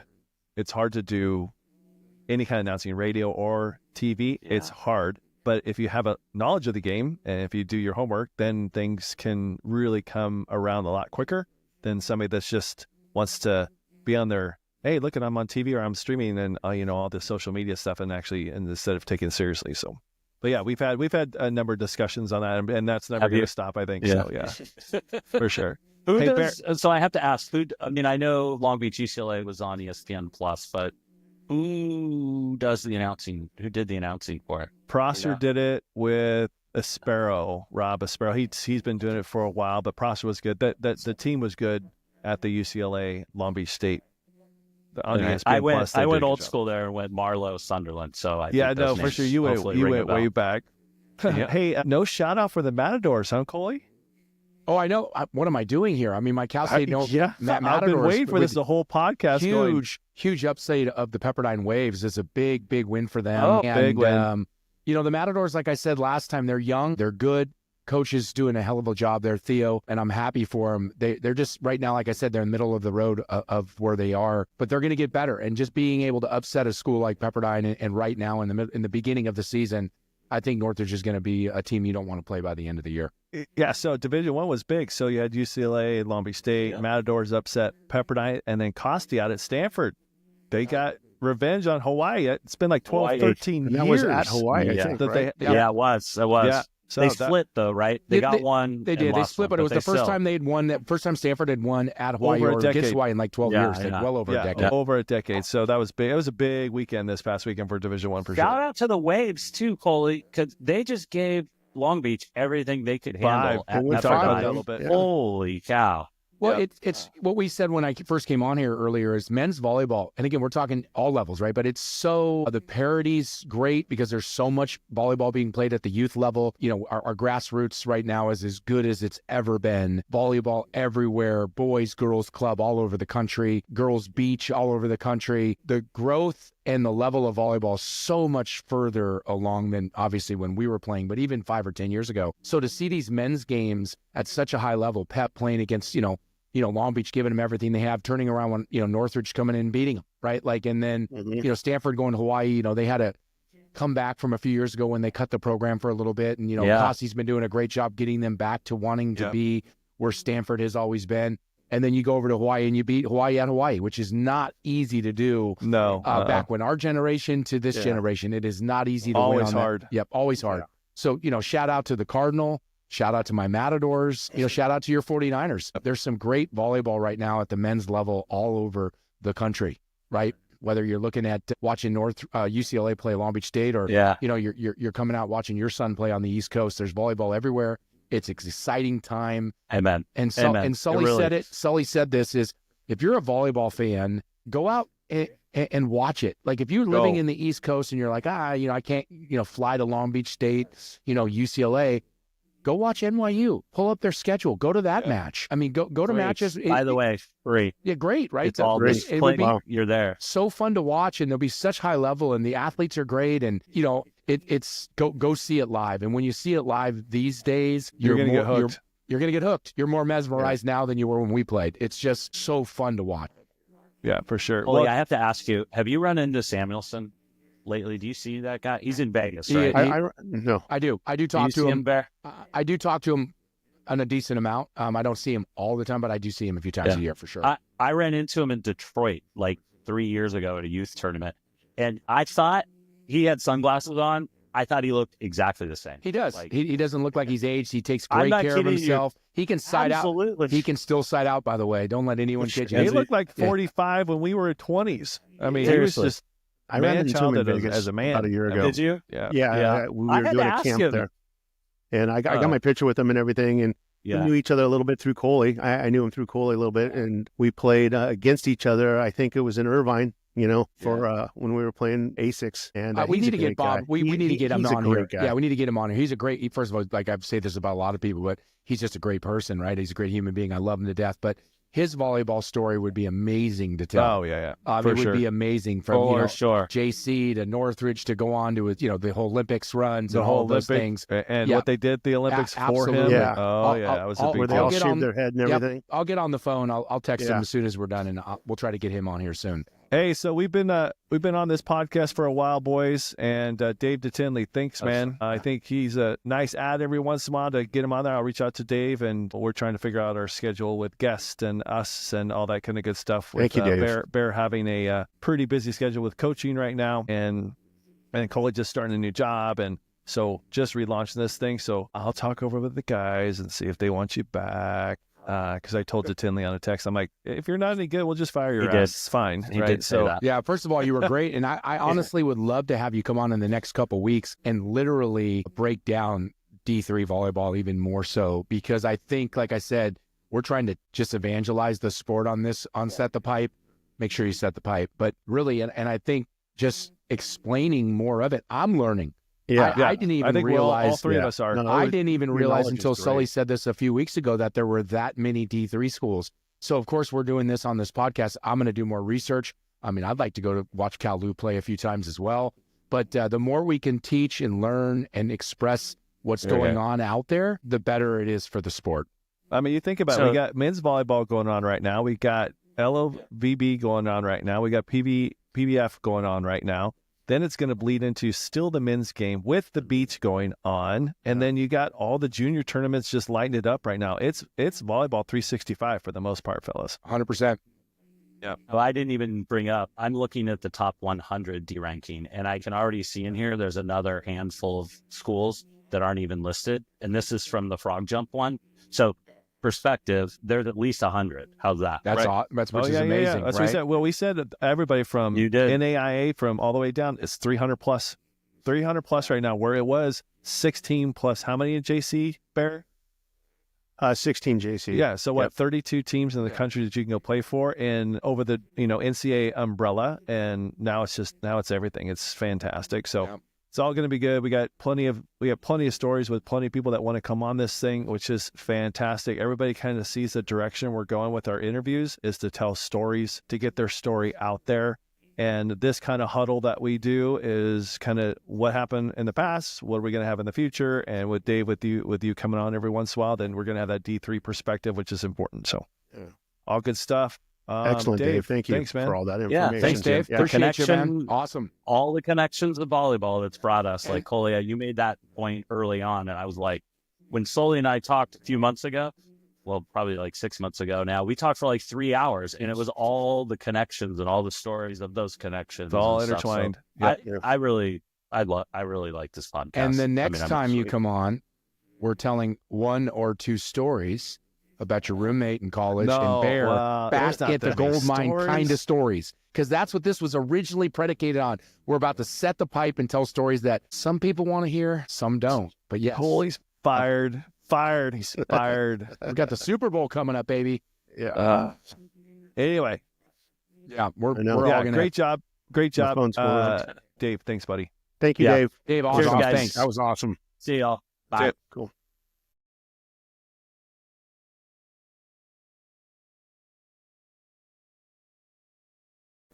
Okay. Hey, everybody, and welcome back to Set the Pipe. I am with Bear. I'm Sully, and that is CK as usual. Today, we have Holly McCake in the studio. Amazing. Absolutely amazing story. And I think really most recently in volleyball, everybody knows her as the color commentator for the Final Fours. That's where everybody's going to know her. But her story, and I don't know how else to phrase this, but what a badass volleyball player she was. Amazing. 3-time Olympian, right? I have her high school junior and senior record was 52-1, and that's in Southern California. We're not talking small town USA somewhere. That was legit. She was also the Pac-10 freshman of the year when she went out of high school. She went to Cal, was freshman of the year. Transferred to UCLA, where they won an NCAA championship. And then she also stayed on to coach. Yeah, was it 1 year, Holly? Just 1 year while I Just finished. GA. Who was and- your favorite player on that team that you coached? God, so let me see. There were a lot. Oh, there you go. There were about 20 of them. So I say this all the time, Holly, and Mooney knows this. In my opinion, and I've watched a lot of it, I think they're still top three. That 91 team to me was maybe one of the best women's teams ever, if not one. I still put them in 3 or 4. I mean, they were just electric. They were unbelievable the year before too with you said, but that team with Elaine and Natalie and Marissa and Annette. I mean, I was actually at that match. It was my 21st birthday, the night that they won the national championship that year. But what an incredible story, as Sully was saying about you. So I'll let Sully go in, as I love to interrupt and talk, because that's part of this podcast is who I am. So, well, finish up, Sully. 1991 was a special year. So once again, Cole, you're surrounded by 1991 NCAA champions. I just thought I'd put that out there for you, because I know it just tears you up inside, which is a great thing for me to do. Okay, so after your collegiate career, you got straight into pro beach volleyball, where you just went absolutely crazy. And like we said before, 3-time Olympian, bronze medalist. You had 7 times best defensive player on the beach, and you won titles with 7 different partners. Incredible. We're just shaking our heads on that, because we know how important chemistry is, and with the 2-person on the beach, it's so critical. Big court, old school rules too. Yeah, exactly. Big court and small court. Oh, and small courts. You did both for sure. And I think except for 1 year, Holly, you won a title every year that you were on the beach tour. Is that correct? Because there was 1 year they didn't have a domestic tour, correct? I honestly have no idea. But sounds good. My research says you were just that damn good. You won a title every year except 1 year, because you really weren't in a position to do so. And to top everything off, guys, and I even mentioned it to you, she is a part of the volleyball. We're not talking Southern California. We're talking volleyball Hall of Fame. We're talking Mount Rushmore. Yeah, there's no doubt in anyone's mind, at least in mine, that you're in the Mount Rushmore of volleyball. What you've done for the sport, what you keep doing for the sport is fantastic. I love listening to you talk about the game on the TV, and it's been so fun to watch the growth of women's volleyball. I mean, you're calling games in college, you're calling games in pro. It's fun, and you're one of the main reasons that this sport is where it is. And obviously all those young women have you to thank for it. But one of the best parts about you is, I know you kind of remind me of Bill Walton in that way. Is you have so much gratitude for what you've been able to accomplish, and you're just so spectacular with everyone that wants to come talk to you, that wants to be a part of the sport. And Bill was like that. I always liked that about him. He always had time for everyone. He did. And so do you. So thanks for taking the time to talk to us, and thanks for growing the sport and doing what you're doing for all of volleyball. It's incredible. A lot of people play a sport or accomplish something that they do for so long and then walk away from it, which is definitely okay with that, right? Yeah. But you've immersed yourself in it, and you continue to do so to help evolve it. So how does it feel to be Holly McPeak, and what do you want to see the sport continue to grow into? Gosh, it's been such a journey. So, my indoor career, my beach career, and then my TV career. It's like these different chapters of my life, and the sport has evolved in so many incredible ways. The speed with which they play, the physicality of these athletes. For me, it's hard to say, 91 can compare with teams this speed, now, because they're so fast. Yeah. They're so fast and dynamic. So fast, different rules. Yeah, but I mean, I don't want to take anything away, because those were some of the greatest teams of all time. But it's been fun to see the sport evolve, to see kind of the way these athletes get pushed. I mean, the dynamic backcourt attack, the BIC, kind of following pursuit of the men's game, because they start it and then we're like, okay, we can do that. Right. And it's really fun to see it evolve at the college level, and obviously the pro level, is even better. So it's been fun to cover. I love learning about these athletes. I love promoting these athletes in the sport. I just feel lucky to be where I am. I work hard. I enjoy what I do. The one thing I don't like is getting on a plane all the time, but when I'm doing the work, I really enjoy it. Yeah, it's pretty amazing. Back in the day, I was around Tara Cross, right? Tara Cross Battle. And you see her in the back row. I'm like, it's our show, but I wish they would set the pipe. I mean, that dangerous of a player, and they wouldn't set the back row. And and just like you said, the men's would do it. The men's would do it, and it's like finally the women's are doing it. Now the women's are pulling off Bics and they're pulling off D's and pipes. It's amazing. That's just within the last couple of years, but man, it makes it so much more dynamic now. And the defense behind it, digging balls, it's just not from the outside or high off the block. You're having girls coming in Bics right over top of a one, and it's so much fun right now. It's so much fun. The different types of offense you can run. I mean, there's some teams at the pro level trying to run pops and glides and, so it's starting to kind of bleed in to the pro level, and that's going to affect the college level. But it's so fun to watch, see these athletes push their game, and these coaches, just pushing the level. There's so many good coaches across the country, and that's been kind of a hot topic this week. All the coaches retiring. Yes, Mary Weiss today. Retired today. John Cook, and then we're seeing coaching changes. To be honest with you, don't know if I'd want to be a college coach these days. I love covering it. It's so fun, but with the NCAA rules the way they are, and the NIL, and it's rough. I mean, and the portal is a nightmare. Well, we've been talking about it quite often, and we're going to have a show on it sometime soon because everyone talks about it and wants to know. But I also think not to say the older coaches, but coaches have been in it for a long time or over it and don't want to be a part of it. And listen, I'm a parent dealing with it as well. I have a child in it, and it is crazy. And it's the portal's crazy, the NILs, all of it's crazy, and you're going to have to either accept it or not. And then I think the younger coaches are going to have to learn to love it and thrive in it, and the ones that are going to enjoy and be successful. Because at the end of the day, you still get to coach. Maybe it's not as much, but you still get to coach and lead. What we're talking about for young women in an experience of a lifetime to play college sports.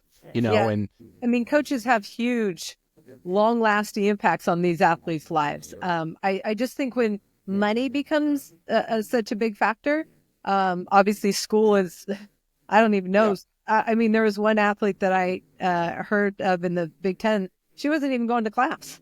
Yeah. They had to walk her to her class, and as soon as the escort left, she was gone. I was like, whoa. I mean, what happened to you in education? You can only be a pro athlete for so long, and it's so important to take advantage of the opportunity to be an athlete. And the other thing is, how about the different dynamic? Let's say, Coley, you're my outside, and you're making $250. Coley, you're an outside. Do you hear that? I would be in today's game, which I want to get back to that to Holly about the training, about the 91. That was kind of a compliment. Let's say you're 250. I'm getting 10 plus my full ride, and it just changes the dynamic of the team. We were all even. Nobody knew what anybody was getting in terms of financial, and for some reason, these people want to tell everybody because it helps the other players negotiate. But at the same time, it changes the team dynamic, and I want to see what happens this year with that. Well, I think, and again, this is going to be part of my conversation. I don't want to hijack this, but I do feel that in the next few years, more parents like me are going to stand up and say something and say it loud because, Jake was depressed and struggling when he left Wyoming. And then I try to tell everyone, you can't give me $10 million for peace of mind for my child to know that he's going to come out of his room that day. So to me, the transfer portal is important in certain ways, but money doesn't buy happiness. It looks like it does for a short term, but I mean, if you can find the right situation, I mean, I find all these people starting in Final Fours and transferring. And again, I'm not judging, to each his own, and to make it the best, especially if there's a financial thing and it changes some people's lives. But I mean, it's incredible to me when Jake was playing point guard for North Carolina. He's the point guard for North Carolina, transfers to Arizona. It's just it's crazy like that with how you do it. So it's going to be an real interesting time in the next 2 to 3 years with more coaches. Will they stay? Will they not? What happens? Is it going to get more regulated? Are there going to be contracts for these players? It's going to be a crazy, crazy time. What a time to be alive. Right now. It is Wild West, and nobody knows how it's going to affect the game. And I think I've always said it since even when I was in college was the fallout, right? Yeah. So, and I always brought up, because back in the day, a Michigan lineman, right, is playing in front of 105,000 people for 4 years. And overnight, he's going to be in a cubicle because he's an accountant. No more pats on the back. The money, back then there was no money. Now, add the money on top of it. Your career's over in college, and now you're going to go try to find a job somewhere. that money's not going to be there. So I don't think people are anticipating this fallout of what's going to happen to the athlete after their career. What do you think? Yeah, I mean, schools like Sonoma State just cut their entire sports program. So there's going to be fallout with that as well, from the financial, from the top down. And, the landscape of college sports is going to be different. With that being said, the positivity of women's volleyball and what we've seen this year has just been fantastic, right? One thing I do want to go back before we go on to the next question is you mentioned the 91 team, and I don't disagree, because the way they play the game today is just off the charts. Everyone's bigger, they're faster and stronger. With that being said, could you imagine if you had Elaine and Natalie and Nettie at 12 in today's world, training them in the game it is today? I mean, you're telling me EY out on the left with from the spinning it to the pin. I mean, she running Bix and pipes. I mean, it would be unbelievable, right? But it's just a different game back then, so it's hard to say it. But I think, like I always think, most of those athletes, if trained in today's game, would do just fine. Well, the best athletes, they rise and they excel, and I think they would for sure. I just watched some old video and I was like, boy, is that set to the pin slow and high. Yeah. My gosh. I mean, there's just no pace, but that's what it was. And our ball control was spectacular back then. Yeah. So. And like you said, no one was running, especially in the women's game. Like, there's no back row attacks unless it was like something you had to set because it was an off play and you had nowhere else to go. But to be able to watch that in the games, like the Final Four this year was just incredible. The whole women's tournament was incredible. Was fantastic. From almost every match I watched from ESPN Plus the first day all the way through was just so many great matches and so much fun to watch. And, just to see them running the offenses they're running, quick, the back, the Bix, it's like they're running front row. But it's so fun. And on top of it, in the guys' game when I played, when we were running that, most of the time the ball went, straight down. The women are scooping it and the rallies are going forever. And it's really exciting volleyball, really, really exciting to watch. Yes, I agree. And one of the other things that I noticed just from watching old tape is we used to static block. I mean, we weren't swing blocking. I mean, that came on as a regular thing for women's volleyball after 2000. But I mean, it's just so much more dynamic. That's why you don't see as many combination plays. But now we're starting to see them a little bit more where they're trying to overload one side and run some combinations, but not that much anymore because that was the thing that we used to do a lot. Right. You got your X's, your back X, all that kind of good stuff. I still think it because they're so athletic now and quicker. I think they can implement all that kind of good stuff. And you talk about the men's game, we did it all the time. So that's where a Jarrett Elliott comes into play and Eric Sullivan comes into play and implements that within their offense. They're winning national championships now, right? But now, including the back row attack, a few already. So, but they're setting the pipe and all that kind of stuff. It's just within the last 5 years. I mean, argue with me, Holly, but the offenses and even the blocking schemes now are way, way above what it has been in the past. Not even close. And it, like I said, it's so fun to follow. I mean, yes, I analyze the game, but I'm a fan. I love the stories. I love the different programs and different styles and so many incredible athletes that are well-spoken and good role models. And, I just love that part of it. Yeah, it's such a great sport and great culture. We talk about it all the time. I'm going to add something that I did 2.5 years ago, and Holly needs to see this just because, by the way, my wife has a crush on Holly McPeak, always has it. Apparently that's what she tells me. I just thought I'd share that. Here we go. So this was 2022. I do have to give a shout out to Holly McPeak. I absolutely enjoyed her color commentating on ESPN networks. She did a great job. There are others out there throughout the whole season that are just getting their feet wet with our sport, and they don't study our sport. They don't get the language. They don't sit down with the coaches or the players to understand our game. She did such a great job with talking to her audience. And who is that audience? People that love volleyball, people that are actually interested in volleyball. These aren't new people to the sport. So she didn't talk down to us. I thought she did fantastic. And in previous years, it just felt like, okay, well, this is volleyball, and this is how we do it in volleyball. Like, we're just starting to look at the sport. I get it. We're trying to grow the sport, but it was about time that we had an announcer that just spoke our language every time she talked about it. And I thought she did a fantastic job. And I just wanted you guys to know. Oh, And maybe one day I can get that interview with Holly McPeak. And if you don't know who she is, please look her up. aw, What a stud. I love that. Now we take a look There you at the second. go. Yeah, that was That a long makes me time. feel really good because, I don't get a lot of feedback from volleyball people. Oh, brilliant. So that really means a lot to me. I mean, I care. I try and talk to the people like I want to be talked to. And Right. that And that's really how it means comes a lot. across, Holly. And that was 2 years Thank you. ago. So, Yeah. and I tell these That guys was all my the time first before. one. What's that? That was my first national semifinal and final in 22. Yeah, and it just showed you were so genuine. I was just, just talk to me about my sport, talk to me what's going on, and it just came across so authentic. And I'm like, about time, please, everybody, male or female, it doesn't matter. Listen to Holly. And I mean, like I heard one from Prosser, right? You guys know Prosser, and he did Long Beach State, and I didn't know who he was because he didn't say his name. And I got a hold of somebody at Long Beach State right at that moment. I'm like, hey, who's doing the live feed right now? I'm like, because he's so good, because he's talking our language. And it was great. So I just hope people follow your blazing trails here, Holly, because it was brilliant. Thank you. What's funny about commentating is everybody thinks they can do it. And I'm not saying they can't, but they think it's just easy. And there is a study to it. I mean, I started a long time ago and I was bad. I didn't know what I was doing. I didn't know timing. I would use the same words. I mean, there's a lot of stuff, but you don't know what you don't know. Right. And then the more you do it, the more producers you work with, play by play. I work with a coach too who helps me.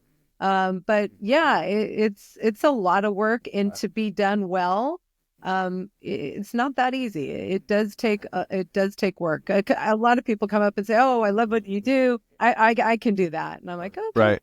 Yeah, Thanks. I was fortunate enough to do radio for you and I, Northern Iowa, and Bobby and I go way back, and they let me do that when I was in town, and people would say the same thing. Oh, I can visualize it. I can visualize what's going on and the language that you use, but to do it on air and live and on TV, like I said, you're really setting the stage for everybody else. And it's a very high level, but that's, in my humble opinion, that's where we need to get to, is to be the next Holly McPeaks down below you. So just fantastic job. Thank you. I try and mentor young women athletes who I think have a good work ethic, want to do it and do it the right way.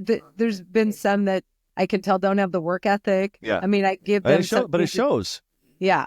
It really does. It comes across that they're not prepared. Like I said, Yeah. 2.5 years ago, they're not prepared. Yeah. They necessarily don't want to be there. They're just thinking it's the stepping stone, or it's super think it's easy to do. Yeah, just like you said, that's what they think, right? That's think what they it's think. easy. They want to do their social media. They're on TV. It's about that, and it's not for me. I don't even. I mean, yeah, it's great that I'm on TV, but I want to showcase these athletes. It's not about me. I just want to help make this show better. So, Well, the one of the biggest things I think, we've had a topic about this exact about broadcasting and being prepared and doing it right, is first and foremost, you are one of the best. You played, your resume is amazing. But what I just heard from you, which is really what we've talked about so many times on this show, is work ethic.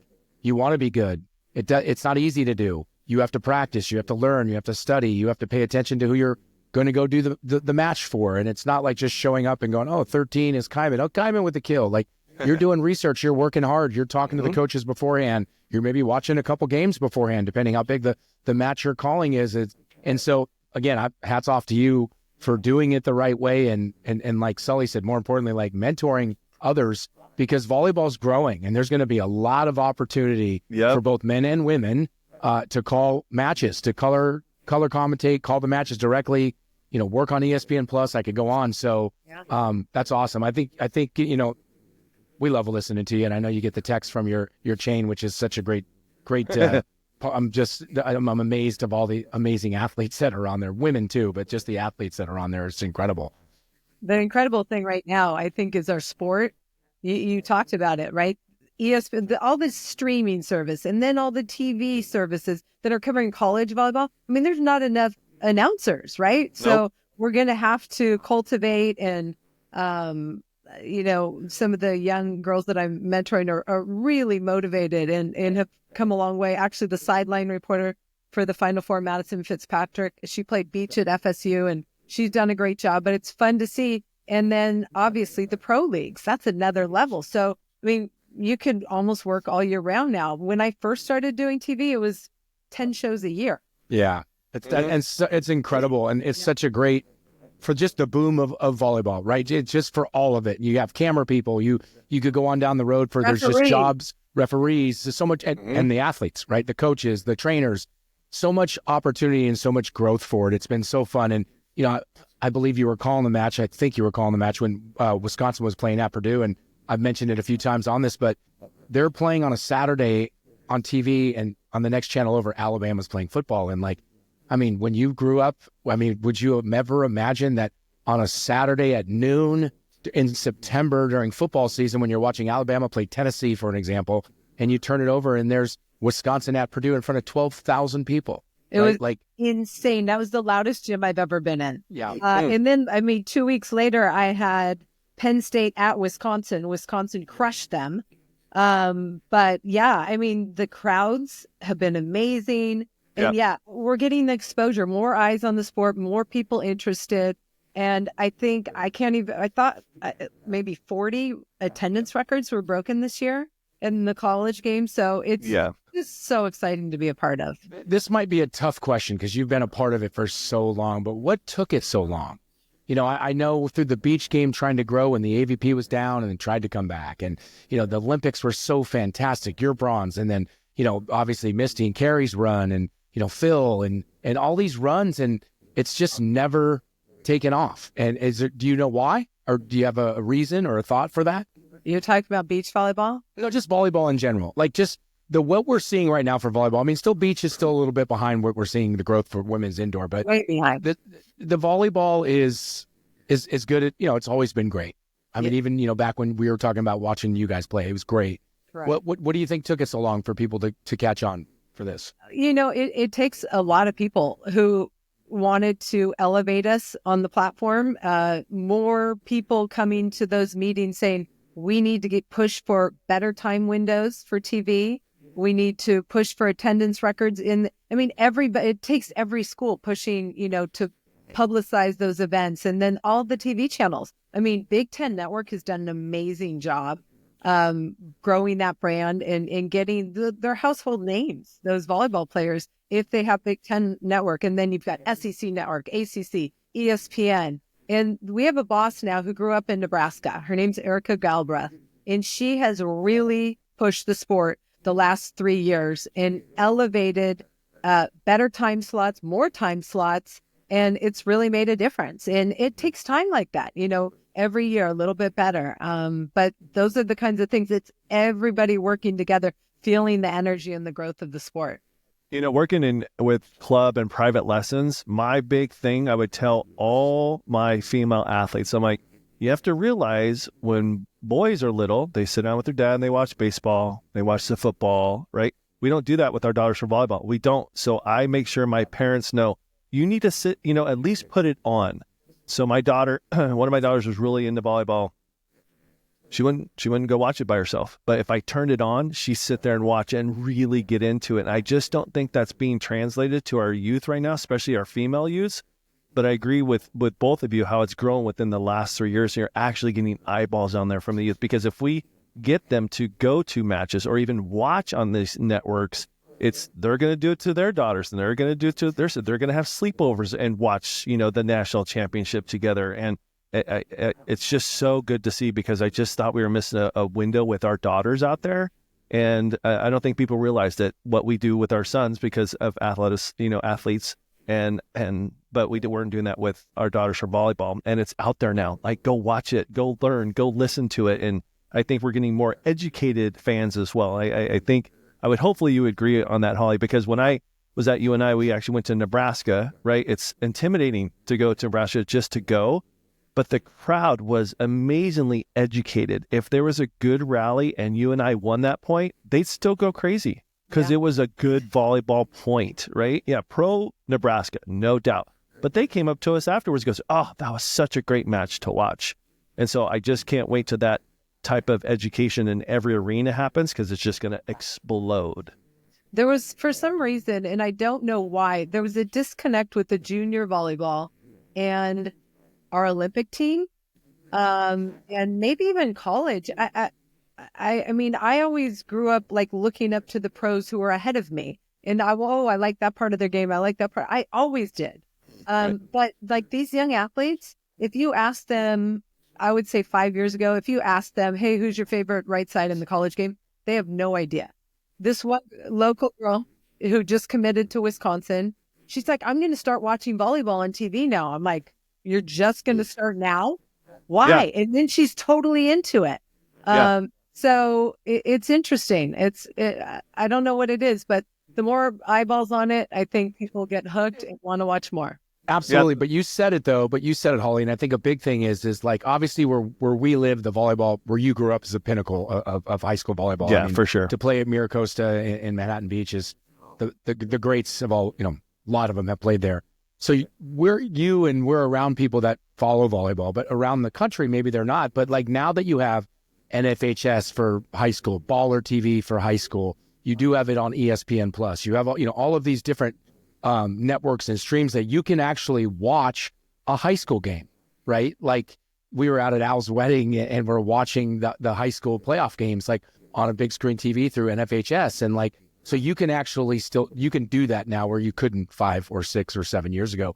So I do think that's maybe a reason for some of the growth. And I agree with you both. Like these young kids should be like paying attention to who is the best player out there right now, because that's who you're striving to be. Yeah. Right? Yeah, I this is how Set the Pipe started. The concept of Set the Pipe. I was at a qualifier for juniors, and who walks by? Jeff Stork, right? Cal State Northridge coach by Gather Girls, and he just got it put into the International Volleyball Hall of Fame. And I'm like, who is that guy right there? And they're like, I have no idea. I'm like, oh my gosh, you don't know who that is. And then Tara comes by right behind me. I'm like, okay. So I said, hey Tara, how's it going? Hey Sully. Who is that? We don't know. Like I'm like, oh my gosh, we don't even know our history. This is not okay. This is not okay with me, because there's legends out there, Holly McPeak, right? That need to tell their story, that our young ones need to listen to and to know what's out there. Because I guarantee you, and I'm going to go back to it, is a lot of those boys know who's on the All-Star baseball team. A lot of those guys know who made the All-Star basketball team. And if you don't know our history Randy Stoklos was in there watching a qualifier, not being bothered by anybody. And I was like, oh my God, that's Randy Stoklos, but none of these kids know this. And so that's what kind of launched the whole thing about Set the Pipe. And yeah, just with your announcing career and you actually mentoring Holly, that's huge. For me, that's huge because you're the best out there right now. So that's great to hear. I really appreciate that. I've always mentored because I think it's really important. One, I'm confident in my own abilities where I'm not afraid to lift people up. Coaching wise on the beach, even when I was playing pro, I mentored some young beach pros who were actually my competition, but I thought they had really good potential. I liked their work ethic, and it was fun. I enjoyed that part of giving back. And a lot of people ask, hey, how do you do what you do? And I'm like, well, if it's a lot of work, there's not a lot of opportunity, but if you can get in and you have the right work ethic, there's definitely some potential. Now, obviously more opportunities than ever, but work ethic, being willing to learn, that's the hard thing. Like, do you really want to do the work? I mean, you can't just show up with a roster and say, okay, here I am. Right. People do that. And I feel a lot of people are doing that. And that's where Coley and I, we got into a nice exchange about the announcers. And I'm just like, I just want the level of announcing to go higher. And because it's time. And I get it. Maybe you don't know about volleyball, but you're in the broadcasting school. But don't do my sport the disservice, please, And I even went so far to say, I even think like the GAs, assistant coaches out there, need to go meet these broadcasters, sit down with them for an hour and go, this is how we talk about it. This is the right language that you use because it's my sport. It's my sport and I want it taken care of. So, and I get it, right? These guys are up and comers, but still, if you put the work in and prepare, like you say, I think it'll get better and the more opportunities will be there. But hey, Barry, we discussed a couple of questions that you wanted to go over. Yeah. Holly, it's an honor to make your acquaintance. Okay. It's awesome to have you on this. Hey, so you were known when you were a player, that you were pretty fiery, very competitive, and quick.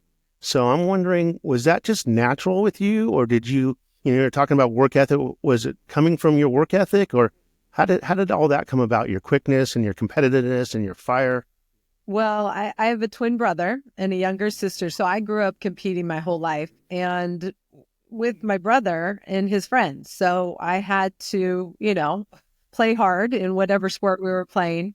I think I was naturally quick and athletic, but when I realized how undersized I was trying to play the sport, I started doing the extra work to be more dynamic, to do the box jumps, to do the weightlifting, to do whatever I had to do to compete against the bigger girls. And I obviously, it would have been nice to be 5'10". I'm not. So, okay, this is what I have. So how tall are you actually? Are you 5'7", or is that on a good day?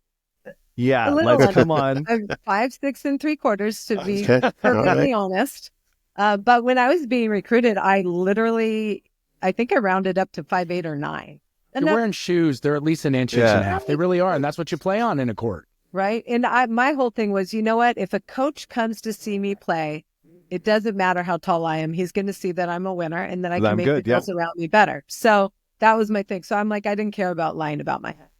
So being a mentor, like you're talking about, what would you tell the girls that maybe are a little undersized that want to play volleyball? What advice would you give them, or how would you mentor a smaller girl?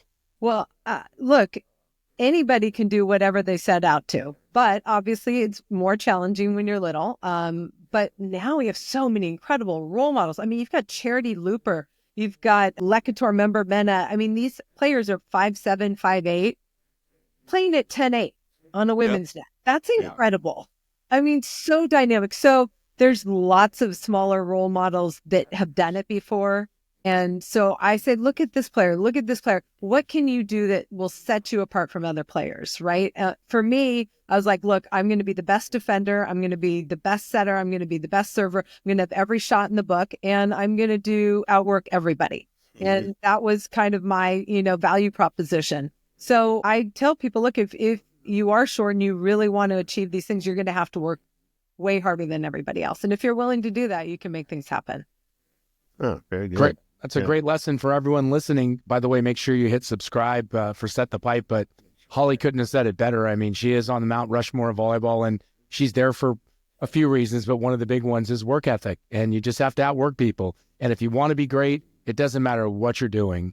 You got to put the work in. And that's really what it comes down to. So awesome. Just so awesome to hear. Yeah. So going on to the next stage of, because we'd love to have you back, because I would love to really go over your pro beach volleyball career, because you can't tell me there's not stories there that now you can tell publicly. Some you can tell, some you can't. Yeah, look at that smile. Loving that smile, by the way. But we will keep it to just this Set the Pipe show. The PVF, Love, and then the new one's coming out, right, next year. Give us your take on that, because I think you're contracted, right, to do the PVF, right? Is that correct, to do the announcing with Paul Sutherland? Yeah. So, right? So where do you see this landscape? I think it's great. You've got a unique position right now. I'd love to hear your take. Yeah. Last year, PVF launched. I wasn't sure if I was going to be involved. They were looking at other announcers, and at last second, they called Paul and I. And so we started, I think we did March through May, and I believe we did like 12 to 14 shows, and I was really impressed. I mean, they started in January, so I got them in March, so they had worked through a bunch of, chemistry issues you can imagine.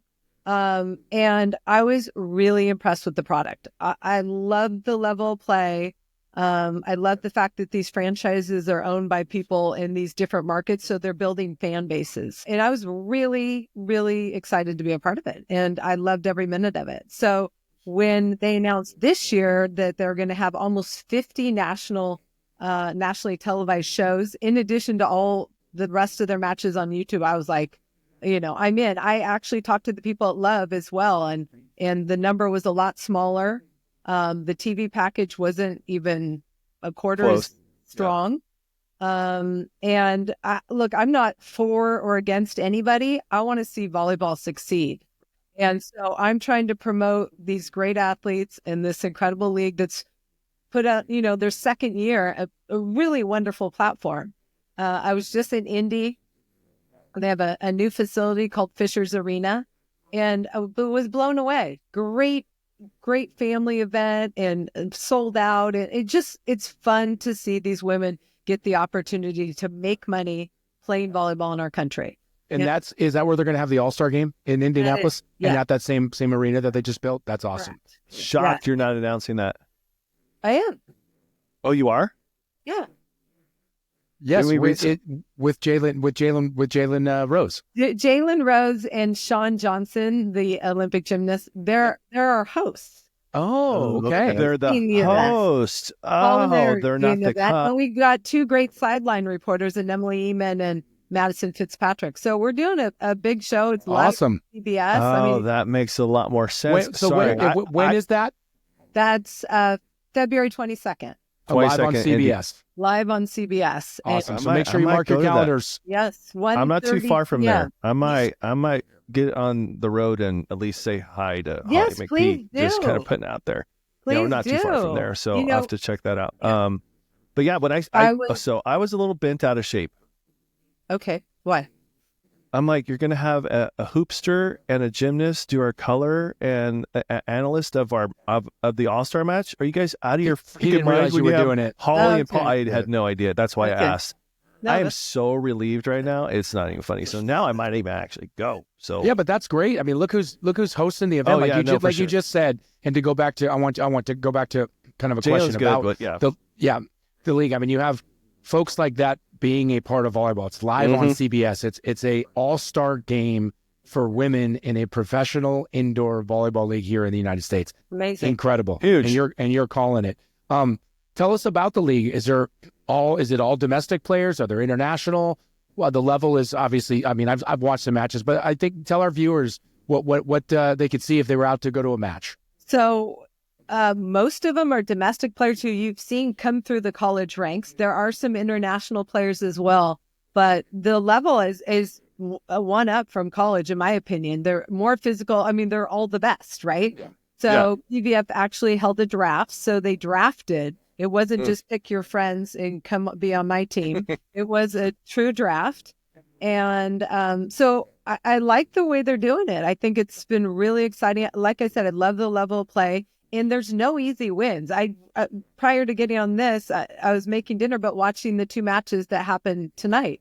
In Atlanta Vibes, a very good team, but they got swept. And then, by Orlando. And then in Indy Ignite, they got swept. So, I mean, it's been really competitive and high-level volleyball, and lots of rookies are able to step on the court and contribute. So it's been exciting. Do you think there's... that means there's questions. Yep. Questions. So we ask our guests, just to make you human, Holly McPeak, Okay. just some easy not questions bad. for you. So we found out you're a foodie. Oh, I am. Okay. What is your favorite dish? Doesn't matter if you make it or not. Favorite dish. Oh my gosh. I mean, I love all kinds of food, so that's hard to say. I mean, What's your really, go-to? I love Like you? sushi. I love sushi. Oh, Who she's my doesn't? girl. Yeah, Oh I my know, but gosh. I mean, there's if it's. I had great Cuban food in Louisville after the finals. That was fantastic. So I mean, I'm open to trying new food wherever I go, and that's one of the things when I travel, because it's such Try a. something new.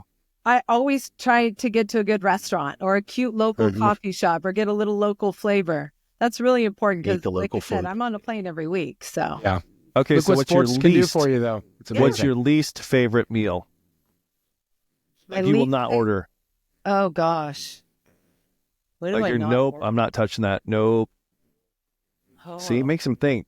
Right? These are easy questions that we got to get to know these. our guests on Set the Pipe. And look at I Holly still honestly don't know. pondering I mean, things. it's not like, I mean, I like a lot of food. I try and eat clean. So a bunch of, I like junk and processed foods. No, thank you. Sure. Okay. Well, that's fair. That's fair enough. That's fair So enough. my I'm Girl okay Scout with that. cookies that I was eating right before Yeah, probably thought isn't she really already good. admitted Well, you know that what? she I can can't down even the- have those in the house because Yeah, I have the sweet tooth. So I don't have it in my house. I'm the same. And we like I said, we haven't had them for a couple of years, and Mooney ended up getting them because of a neighbor. And I've already eaten like probably 2 packs. It's unbelievable. Dangerous. Dangerous. That's what I tell my Dangerous. kids. I'm like, you put ice cream or you put like beer in the house, I have to do it. I have to eat it. I got to drink it. So just keep it out of the house. I'm good without it. So just keep it out of the house. Yeah, good stuff. Transitioning from indoor to beach, I want to hear how that was for you. Like to be, you just won a national championship. You had a great career at Cal. Like, obviously your size, you're probably, am I going to play, Olympics, and you just moved to beach. How did that work? Like, what was the transition for you? I mean, you grew up in Manhattan Beach, but was it hard? Was it easy?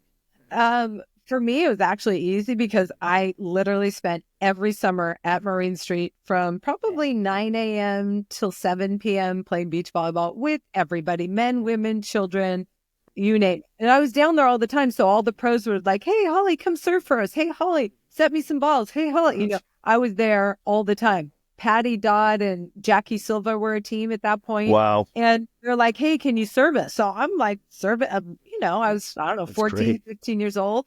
So, I felt like I was pretty confident in the sand. And then after college, it's like, the politics of indoors, like, too short to play at the Olympic level. And I was like, I don't care. I'll go play beach because nobody could tell me I couldn't play or win or whatever. So it was an easy transition. I had no money, though, to travel. So I did use my student credit card to buy my first plane ticket to play with this girl and actually won my money back, which I was pretty happy about. But I was very confident because I had that background growing up on the beach. Yeah, that's great because so many go from indoor and turn into be great beach players, but it takes a while. I mean, it's it's a different game. It's like I tell people with baseball and softball, like baseball and softball are 2 different games. They both have 3 bases. There's a pitcher, there's a batter, there's a bat, there's a ball, but it's completely different. And beach volleyball and indoor volleyball to me I kind of look at it from that perspective. It's like it's the ball, it's the net, but it's completely different. So I mean, indoor men's versus women's, totally different game, completely different game. Like you said, the great analogy with softball and baseball, it's the same thing, but totally different game. But yeah, you grew up down there. So didn't you compete as a pro when you were like in college? Well, it's weird that in the record books, it's like I played in a pro tournament when I was in high school. So, but there wasn't anything else. Everyone's like, oh, you play A's or double A's. I'm like, no, I just play. I never played in any of those. So I don't know. I literally just played in whatever open was available. So was it pro? I don't know. We might have been playing for like beach chairs. Maybe there was some money. I don't know. Yeah. Still top 10. Yeah. Hello. Yeah. I mean, I was good. I was good. Yeah. But, once you kind of your first year, you're like, okay, this is where I'm seeing, my weaknesses. And then I just went to work. Off season, I got stronger. And then, I'm one of those athletes. And even when I coach, I focus on the weaknesses. And some people hate that. Some people get it. But the better you are at the stuff you're not good at, your whole game comes up. So that's how I am as a coach. And I think the athletes who I connect with know that I care about them and know that me seeing their weeknesses, we're going to make them better. You Yeah, played with some super of the most important. competitive people ever. I mean, Elaine Youngs. I mean, but you're the exact same though, right? So if anyone was going to ever talk about you or who we're going to pick up, you're one of the most competitive people I've ever met, watched, seen compete, and that's what makes people great, and that's why you're great. But I'm not going to put you up to say who's your favorite partner you ever play with because that's tough. But like maybe rank 1 or 2 or 3 like the most competitive you've ever played with, or the ones you enjoyed to play with. Well, I always say that Cammie Chiarelli was one of my favorites. Oh, Cammie. Yeah, see, we know Rocky and Cammie very Nobody was more intense. She would drive up. She had 2 little kids at home. I was 23. I didn't relate to that at all. She would go hard for 2 hours, go home. But like all out. That girl could compete. She was just so intense. I loved playing with her. EY was a great competitor. Nancy Reno was a fantastic competitor, a little nutty, but a great competitor and fantastic athlete. I mean, nobody was like her in terms of long and athletic and great hands, and she could play defense. So yeah, there's so many. I played with so many people who I really enjoyed, but those are some of my favorites. Yeah, awesome. Oh, and I forgot Misty. Yeah, she was okay. Yeah, she was all right. She turned out to be a decent. She turned volleyball out to player. be all right. Yeah, she's Misty and I in 1 year beat all the other teams who had 2 years to qualify, and she was the blocker. Well, so we did kind of a split thing. I mean, we split. And it was unbelievable what we were able to do. So yeah, Misty and I, she was, I don't know why she didn't come to mind. It's okay. She kind of grew up like you did though, as well around the game, right? So like when you get that opportunity, you hear about it in other sports, but like you and her both got that chance. Like you just said, you're down at Marine Street every day playing volleyball with the pros, like the best of the best, and learning from them, watching them, seeing them compete, and she got to do the same thing. So I mean, what a career! Just listening to you talk about the people you've played with is the women you've played with is incredible. Where do you see beach volleyball going in the next 4 to 10 years? College or Ando Pro, right? Yep, I'm talking both because that's part of it. Yeah, that is part of it. And high school too.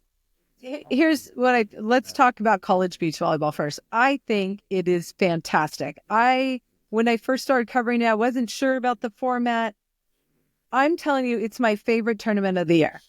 The NCAAs in Gulf Shores, Alabama. Gulf Shores. Gulf Shores.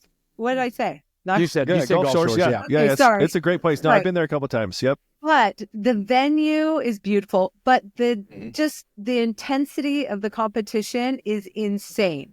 And the problem is our sport's only on national TV one time a year. So nobody knows the format, nobody knows the schools, nobody knows the athletes. So my dream for college beach volleyball is to get more duels on TV so people know the athletes, understand the format, and understand what incredible athletes these are. And if that, I'm not going to say if. When that happens, our sport's going to explode at the college level. Yeah. Could the Big Ten Network pick it up at all? I'm working on that. Working on that. I also sent ESPN a note. Hey, can we get some regular season matches? There's some big duels, and we've got East meets West in Manhattan Beach, where all of the top schools. We can create some, interesting stars that they're going to be competing out here. Absolutely. But if people know the stories, they'll just and the sport and the athleticism. You can't beat it. Yeah, for sure. Isn't it the same time that the Nationals down at Gulf Shores isn't the same time as the Final Four for men's? Like the literally the same time. Saturday night and the women's final Sunday, but ours is a 3-day event. So. Yeah, they gotta change that just to overlap that, especially if they get on TV. I'm like, just change it so we can watch both. Agreed. Well, and it's not just watch both. Like if you have the means and you're a volleyball fan, like go to both. Yeah. Right. Like I've talked to Dane so many times and Stein, and I can't believe Michelle and I haven't been there yet, but I hear it's just spectacular. Like the event's just unbelievable. And so that's something that hopefully our voices, your voice, everyone's voice can help grow the sport by putting, definitely women's beach volleyball on TV nationally, because I get texts all the time from my friends and family that aren't into the volleyball world during the Olympics, right? Or during that tournament, like, wow, this is incredible. And then it's never on again. Right. Yeah. And then like, it's hard to find so, yeah. And I don't think the fact that our pro tour is not on national TV, that doesn't help either. Yeah. When we were on NBC all the time. I mean, I go places and they're fans that grow up. I'm so old now. They say, "Oh, we grew up watching you." I'm like, "Great," but but we were on TV all the time. Yeah, yeah. So many people saw us, and I think that's the platform. At the pro level, they've got to figure out how to elevate the platform, the sport, our sport in terms of the grassroots and the feeder system to the pro level. Best it's ever been. It's not even close. Yeah, agreed. Nobody can make any money. They can't make any money. There's maybe 2 girls, and I mean, depends what you think, what you live on, but you can't make enough money. Well, I'm hopefully that we've been talking about this forever, but since the glory days of the beach volleyball on NBC and those TV days is trying to get it back to where people are watching because the game is so fun to watch, and the athletes are incredible. The storylines are great. The culture of volleyball is great. Like everything, it's just like, if you're going to go to a Purdue in October and there's 13,000 people watching Wisconsin in women's volleyball, you've got to be able to get a decent crowd somewhere to watch, a pro beach volleyball tournament and put it on NBC, CBS, ESPN, something, even a streaming service, an Amazon but again, I'd rather see it on national TV if we could. It has to be. I mean, we want to grow. We want to get new fans. We already have our volleyball fans, right? They're going to watch it wherever it is. We need the other people. I remember, there was a lot of people who loved coming. They weren't volleyball people, but they loved the event every year. Wherever we were, they'd come. But we need like a national media partner to partner with whoever our pro organization is. What they're doing now with the league, that really, it's not on national TV, and it limits the amount of athletes who can make money. And, it's rough. It's rough. Yeah. Well, hopefully that'll change. And, I don't think, just with what we've seen with volleyball over the last couple of years, like we talked, we have a guest coming on. We're releasing the pod tomorrow for Coach John Hawks at UCLA, and we're going to that match tomorrow night. UCLA Long Beach, like that's going to be sold out. The tickets are expensive.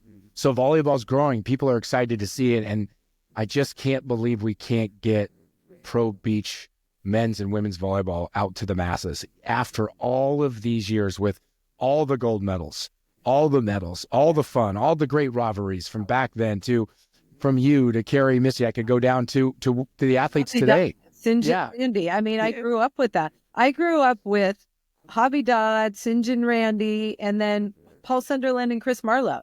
Yeah. Prime ticket. Crazy. Like every weekend. And like wherever they went, everybody knew that. That's the power of TV. Yeah. Well, again, the reason why we're telling stories is hopefully more people will start to see what volleyball truly is, which is more than just someone jumping up and hitting a ball. And it's a phenomenal story. And with everything, a journey of it, from the game itself to beautiful, to the culture, to the people, it's just everything. And I want to get it out there, more, maybe not as much as you, because you're on TV all the time telling the story.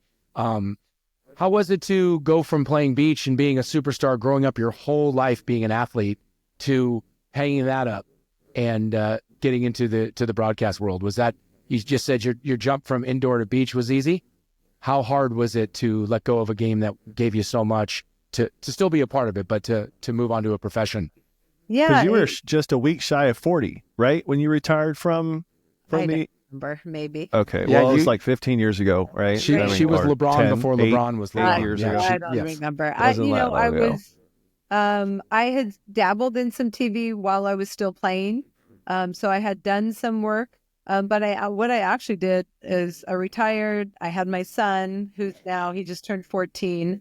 And then I started a beach volleyball club with Eric Fanon Moana and Barbara Fontana. And so there was a bunch of coaching and mentoring of beach volleyball. And I really enjoyed that. Bunch of hardworking athletes. And I got to see them all compete through college. So it was really fun. Actually, a pair of twins, Audrey and Nicole Norse from Newport Beach, they just won their 4th NCAA title at USC. And I got them when they were 14. So, Wow. it was so cool. I got to cover them their entire sport. And now they live down the road from me. We're having coffee tomorrow. Oh, that's awesome. Like those kinds of connections and relationships that people I've mentored, those mean a lot to me. And I think, so that's kind of, I did that before I went like full into broadcasting, but I also think the opportunities have probably quadrupled in the last couple of years. Yeah. Yeah. So we'd love to have those two on the Set the Pipe. If you think this is a great show for volleyball, if you're having coffee with them tomorrow, just drop them a little line. But Coley, Bear, who's up on the next question? Bear is. Okay, so let's see. What's your favorite band? What kind of music do you listen to? What genre of music do you prefer? Oh, that's tough. My husband jokes, he's like hip hop Holly. But Sounds no, like Mooney. That's like, all right. I like all kinds of music. I really do. From classic to James Taylor. I grew up with Pink Floyd and Led Zeppelin, and and then obviously the disco days. And I really like a bunch of different genres of music. She didn't say country Cole, What are you just putting listening that to out there right for you, now? brother. Yeah, I know she didn't say country. It's okay. That's okay, Holly. No, Holly, stick to your guns. Stick to your guns. Coley, every time I land in the Midwest, country on my radio, and every time I'm like, I love this. I appreciate that. And I appreciate I that. also do Peloton rides to country all the time. I do too. Like I have a really broad range of music that I enjoy. And like Bear, to answer your question, gosh, first of all, did you guys watch the Grammys? No. Pretty amazing. Oh my gosh, did not. I don't did know too. who any of those people are, and Yeah. I loved it all. So The show, I mean, that's All why right. I love watching it. I know Shabuzi, I love that song. So he was fire, but you know, so I have a broad range of music. Okay. Yeah, the Holly performances just were said great. he's Very good. They fire. were. Oh my They gosh, really my were. kids are gonna love you. She just said he's fire. That's great. Oh yeah. Hey, all She the- mentors. Come on, she mentors. She has to be yeah, hip. I get that. I totally the get that. slang that I learned from my young girl. I have this one girl who's like, she says stuff. I'm like, what? What are you talking about? She's like, I ate. And then when, I'm like, you what? You ate, or you know that. yeah, no, I try to pull that off, and my kids are just like, can you not, please, Dad? Yeah, so They're I like, fall in that's that lit. category. They're like, Yeah. Yeah. Oh yeah. So Exactly. that was 10 years ago, Dad. What are you talking about? You're like, okay, well, help me out. Cole, you got one for Holly while we're on the roll here, buddy? no, I don't actually. I've been asking her Oh, questions come all night. on. So, I wasn't prepared. I'm sorry. Hey, We'll have to it's edit okay. it So, out. Holly, 72 career beach titles. It's a lot. Yes. Is there It's a a lot. sweetest one out That's there? amazing. You know, I think they were all sweet, and the Yeah, well, I reason get that, why they but were like- all sweet is because nobody thought I could win one. So once I was able to win one, I was like, ooh, that was really fun. I can do that again. And then it was kind of addicting. But then you become the hunted. But I never took yeah. that hunted mentality. I was always the hunter. I always had kind of a chip on my shoulder, like people Prove yourself.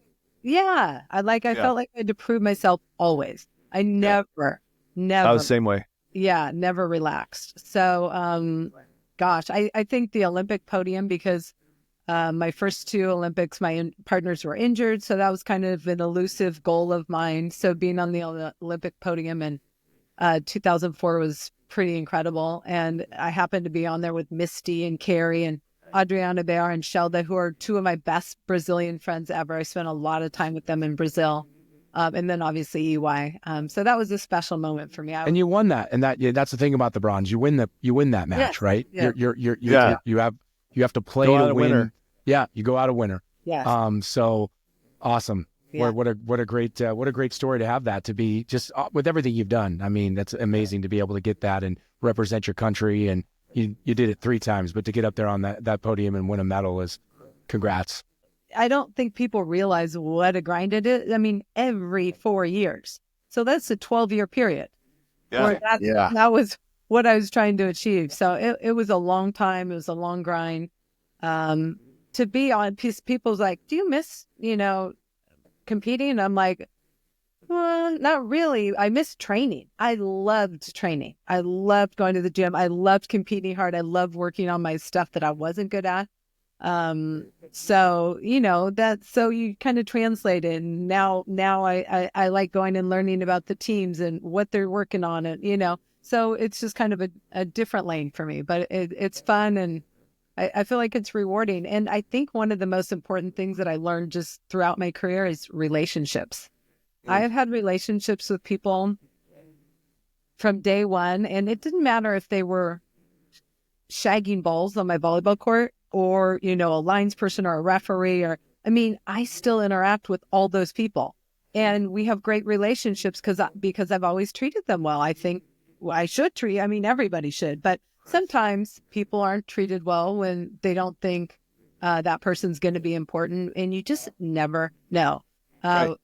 And that's how, one of the reasons I got my TV job is, somebody along the way really liked me. And there was a time when the boss didn't like me and I wasn't hired for ESPN. I was like, what?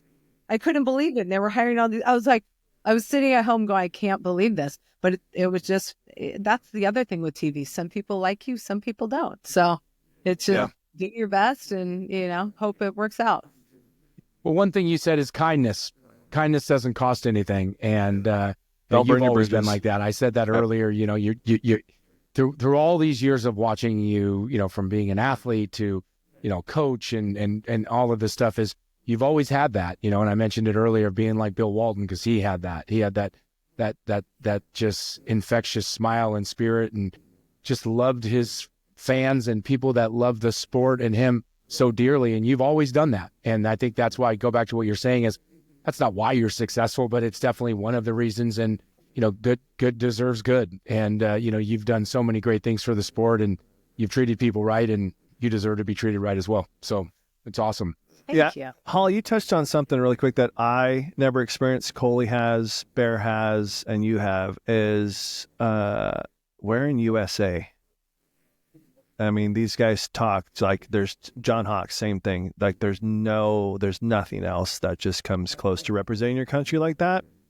Can you tell us a little bit about that moment? And you, like you said, you did it 3 times. It's 12 years, right? But when you're on that podium, right? I mean, that's up there. Yeah. I think I blacked out because I don't remember a thing. Is that right? Literally don't remember a thing. I remembered it was insane, and it was the fastest 3 minutes of my life. I don't think I've watched it back on TV yet either. No kidding.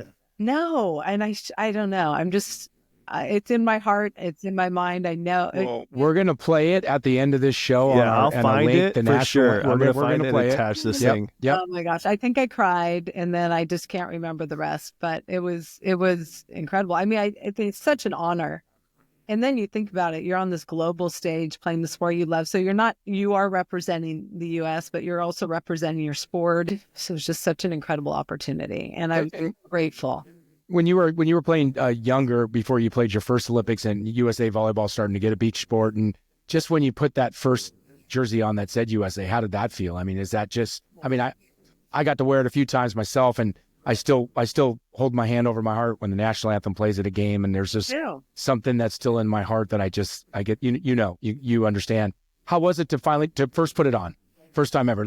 Kid Manhattan Beach, always playing USA on your chest. I'm this sandy little beach girl who grew up in Manhattan Beach. I started when I was 11, and here I am, on the Olympic stage wearing USA. It's incredible. And I got to travel all over the world. I had barely been outside the country prior to playing pro beach volleyball. So my horizons were expanded dramatically, and I survived a lot of harrowing international trips. It made me tough. I mean, I think last year as a broadcaster, I slept in 2 airports. I got from weather. And I mean, 2 airports. I've never done that in my entire life. Knock on wood, nothing like that has happened this year. But you just roll with the punches. I'm not a prima donna. I can handle it. I can curl up on a bench and sleep if I have to. You just do what you have to do. And I think traveling internationally really teaches you that. The other thing you just said is you're standing on the podium, you're wearing USA. And I have to go back to what you said earlier, because we're always trying to tell stories or teach a little bit. So for all the young athletes out there, boys, girls, men, women, she was 5'8" in the program, 5'6" 3/4 in real life. And they told her she would never win a beach volleyball tournament. Never win one.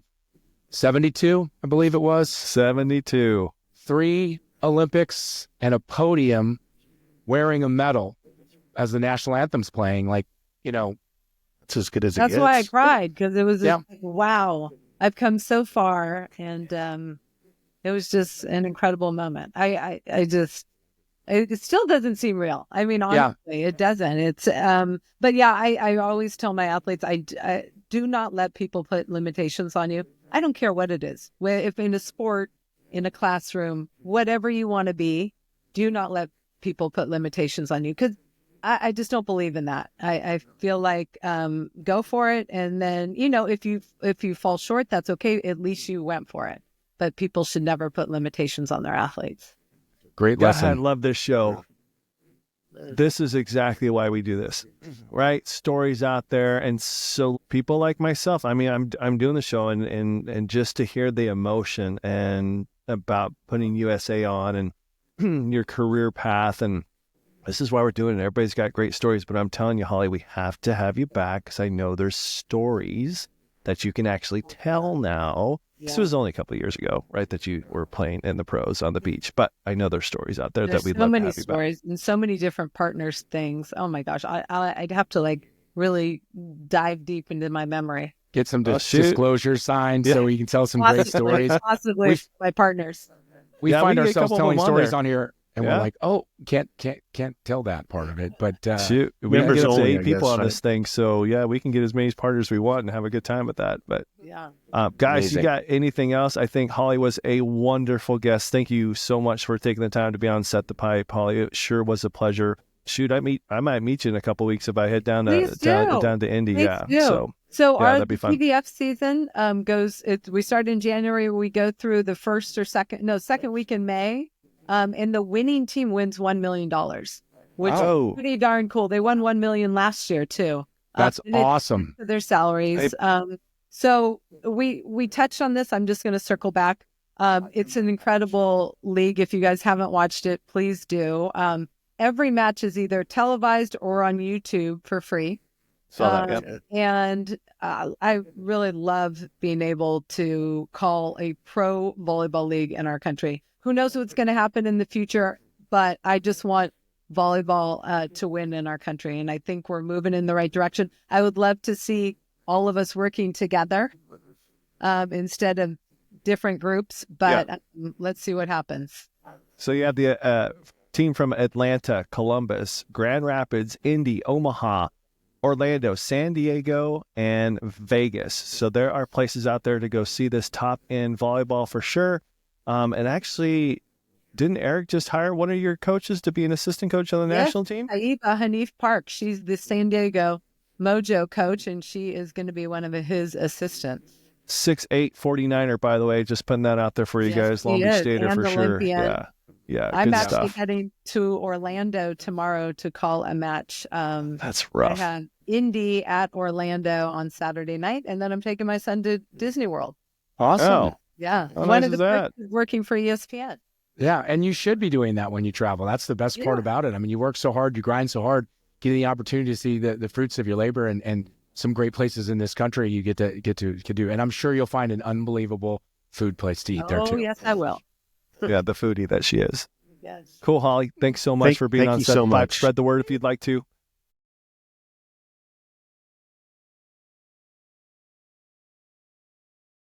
Another episode of Set the Pipe with CK, Bear, and Sully. What's up, fellas? What's up? Good to be back. Yeah, man, it's been a bit. A lot of stuff going on in the world of volleyball right now. I went to Indianapolis, saw Holly McPeak, which was fantastic. I want to talk to you guys about that. There's been some almost close upsets in the men's game, and Bear's been coaching. So yeah, guys, what's going on? I went to the Long Beach Grand Canyon match the other night on Friday. Yeah. That was a thriller in 3. The second set was pretty good. It was like, I think, 27-25. Coley, I ran into Matt Boyce, by the way. Oh, you did? Love Matt Boyce. Down in the sandbar. We had a blast. Beautiful. He's such a great guy. I did mention, the reason I'm bringing this up, not only because he is a great guy, but he's like, hey, I like the podcast. Yeah, that's He awesome. knew about it. I didn't even have to bring it up. That's So I great. thought that was pretty cool. Yeah, I was like, hey, would you like to be on it? And he's like, yeah, I would. Would you say? I mean, you went to the match. Long Beach State just a head and shoulders above everyone right now. Would you? I mean, that's what I was think. going to ask the same thing because I've been watching from here, and I'm like, oh, you hate to say it, but they're way up there right now. I mean, UCLA's too, but then there's that drop. So yeah, I'm curious what you guys think. Yeah, I mean, they Well, beat UCLA 3 straight at UCLA. I Right. mean, Yeah, after hard to do. Yeah, after winning at home in a big match, like a week later, you come back, go up there.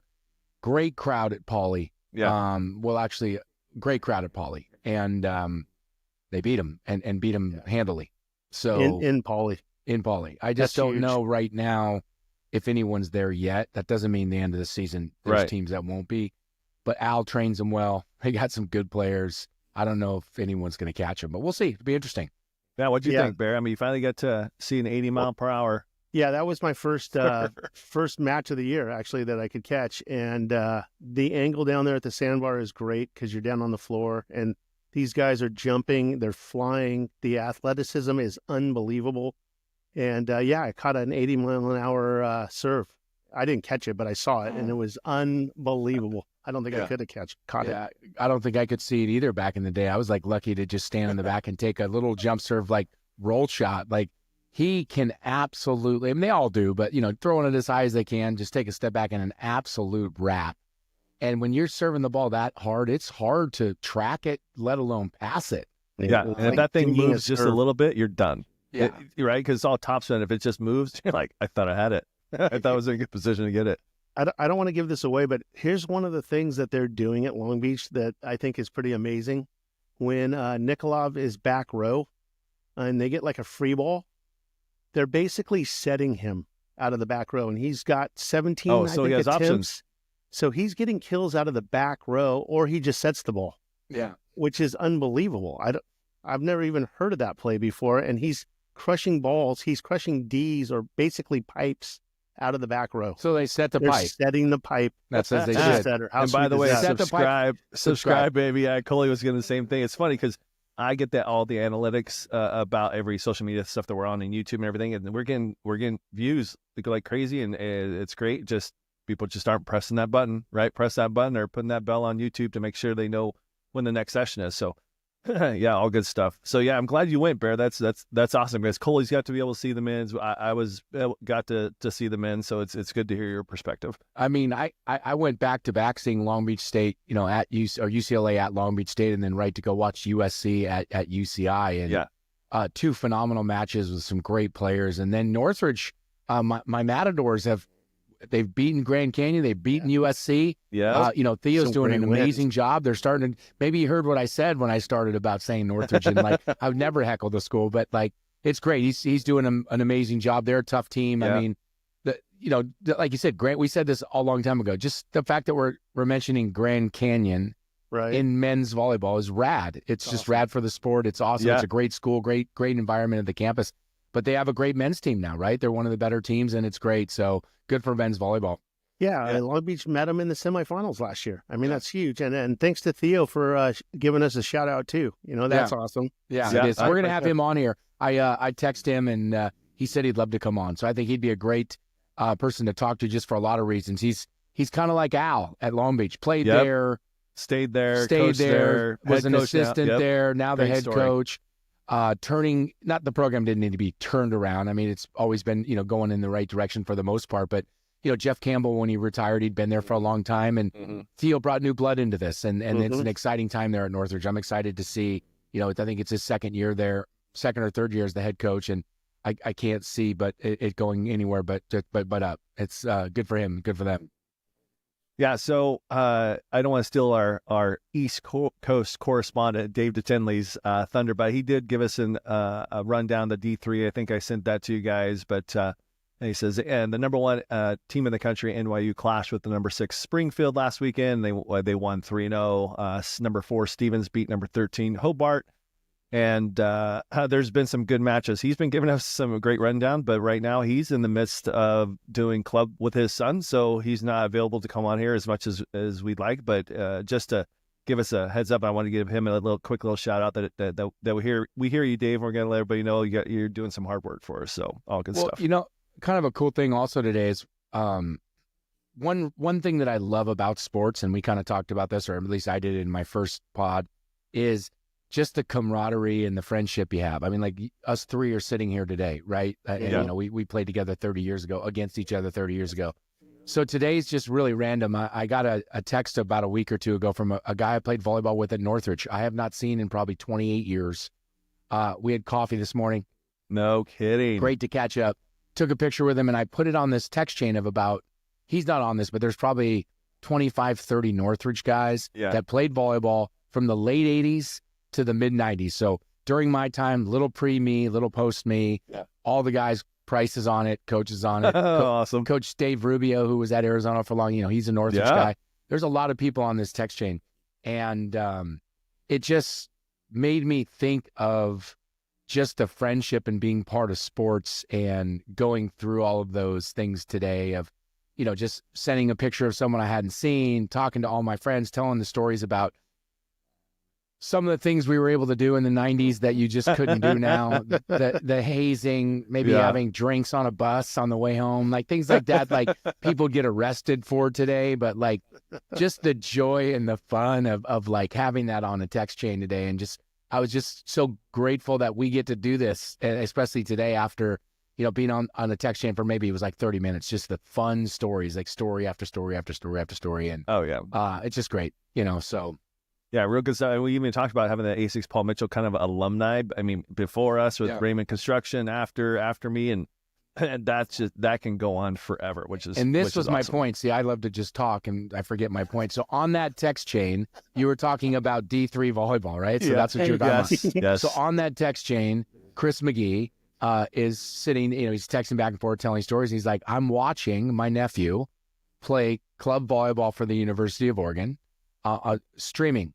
And his brother's up there. I know his brother well. And he's saying it's unbelievable. It's great volleyball, right? And their team in the club realm is more of like the 80s, 90s feel like when we did. They're taking vans, right? They're not getting their NIL and flying privates and being bitching because they don't have, prepaid meals sitting at the airport. Like, they're getting on vans and they're cruising together. And that was my point of being it all together is, he's watching his nephew play men's volleyball for the University of Oregon on the internet, right? Like you just talked about D3 and, you just went to Long Beach, Grand Canyon. And, when we played in the 90s, Grand Canyon wasn't there. Oregon didn't have a club team. Like there's just so many things that have changed for the sport of volleyball. And I can't wait to sit here and be quiet for a second in a minute and listen to your adventure, Sully, with the pro All-Star game. I'd love to hear about it. Yeah. Let me close out with Dave. So in my opinion, the big news is after 12 years hiatus, Gallaudet University, right? It's a deaf school, is bringing back men's volleyball, and that's been 12 years. So it's the barrier-free for deaf and hard of hearing students. So that is huge for our sport. I'll tell you what. Yeah. This weekend. So went to Indianapolis and I didn't know what to expect. I didn't have any expectations because I'm like, okay, they're just starting out pro. Who's going to show up? It's in Indianapolis. We start pulling up into the parking lot and we're waiting to park. I'm like, oh, okay, this is a good sign. So I text Holly real quick and she's like, sold out. Historic moment. I'm like, no kidding. This freaking sold out? Really? So we finally park and we strut in and it was half full by the time we got there, and they had like fire coming out during the national anthem and all the lights going on, and it was a showcase, and it was How big's the venue? sold out.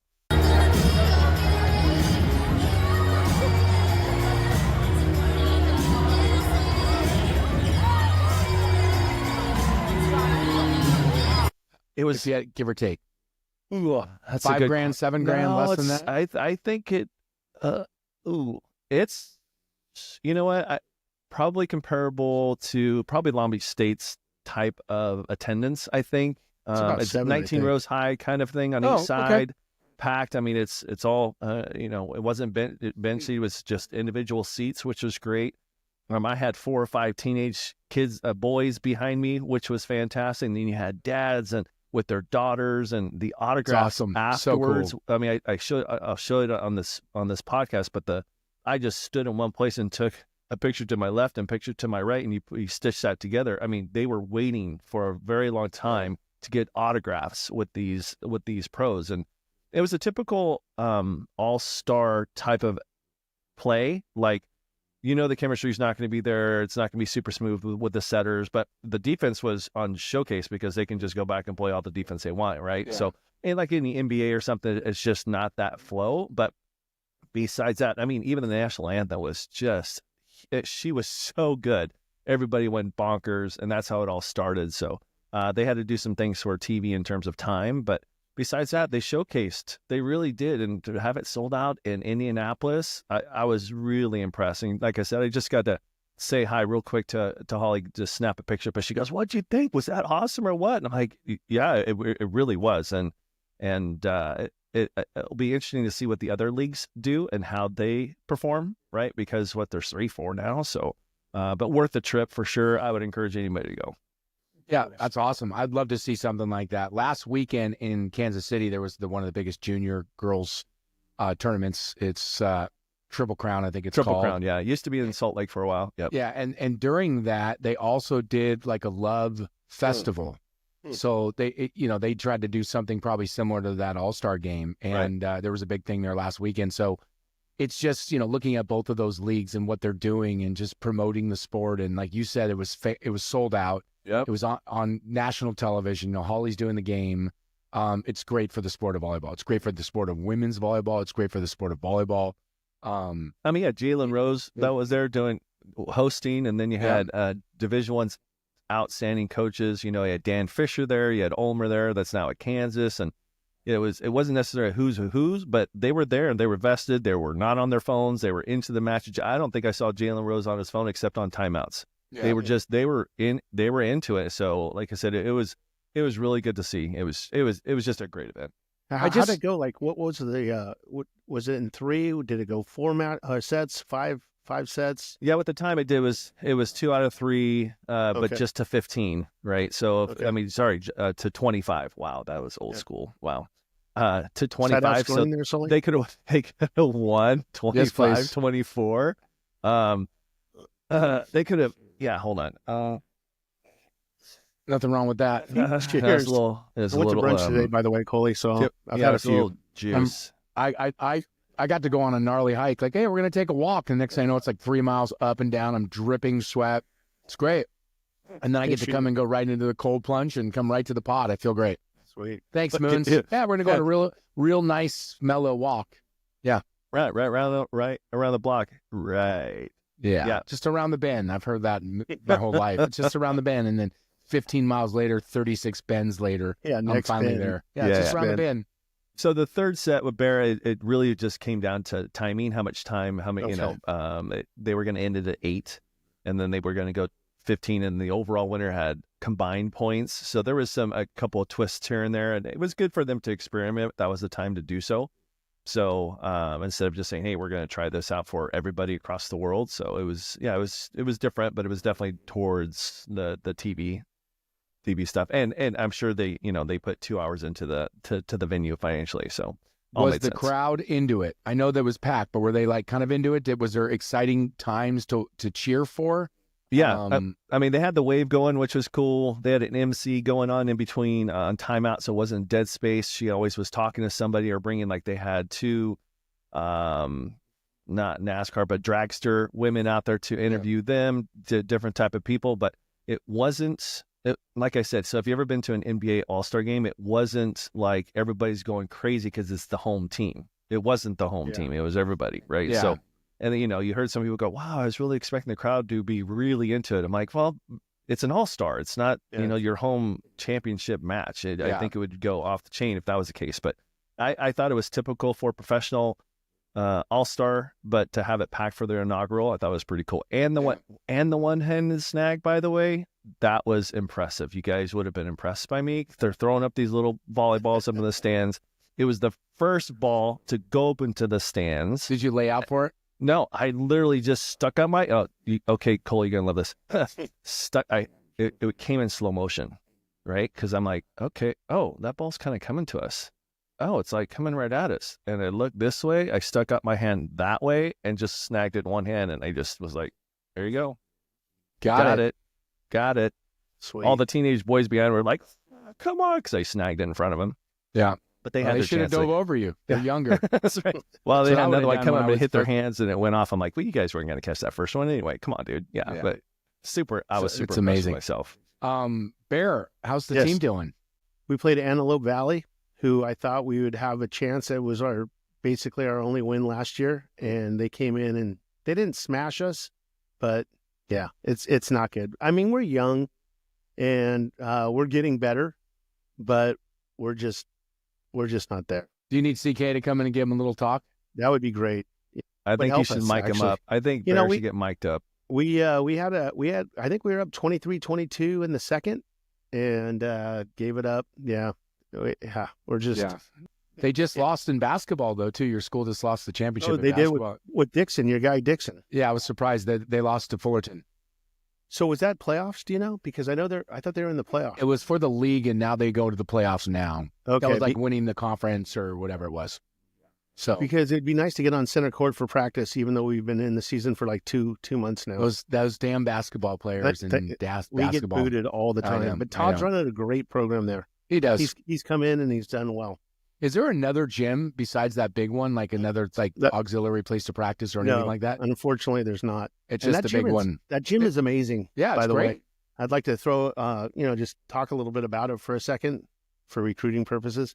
But so our AD, Martin Stringer, he used to be a soccer coach and the AD at Mater Dei. Nice. Yeah, and so he does a great job. And he's the one that basically got that gym built. It's almost identical to Mater Dei's gym. And It's 20 years ago, so 20 years ago it was great at Mater Dei, and then we've had it now for 12 years or something like that. And it is unbelievable. It's air conditioned. It's a high ceiling. We've had both national teams play there. Oh, I've been there a bunch. Yeah. I've seen women's CIF championships, state championships. My kids played a bunch of hoops there, a bunch of tournaments there. Been there a bunch. I think it's a great facility, and that's what I think makes that, and what Dixon's done there is Santiago Canyon College is a jewel, right? It's in a really nice, cool place. It's a nice neighborhood, and the facilities are great. I mean, they've done a really nice job. It's an excellent place to play, and we have a lot of events there, and just trying to build that volleyball team. Hey, are you guys going to be able to get out since beach volleyball started? You guys going to be able to go out and see that? I mean, because I think there was an upset. SC just lost, right? Yeah, I don't know who they lost to, though. I should have, because I was texting Dane the other day. They did beat Hawaii to start, but they're number one in the country. They're still going to be real good. They'll be in the hunt of it all. I need to get him on here, too. He'd be great to talk beach volleyball. Stein, too, would be a good one just to talk about coaching at UCLA and then moving out to Texas and seeing the growth of the women's beach game, especially in college, would be a great conversation, I think. Yeah, SC's number one right now, and then TCU's number 2, UCLA's 3, Cal Poly's 4, then Stanford, Florida State, LMU, LSU, Cal, Long Beach State finishes out the top 10. Then it gets into Arizona State, Hawaii, Georgia State, Washington, Texas, FAU, NIU, and North Florida. GCU and Stetson rounds out the top 20, just to let you guys know.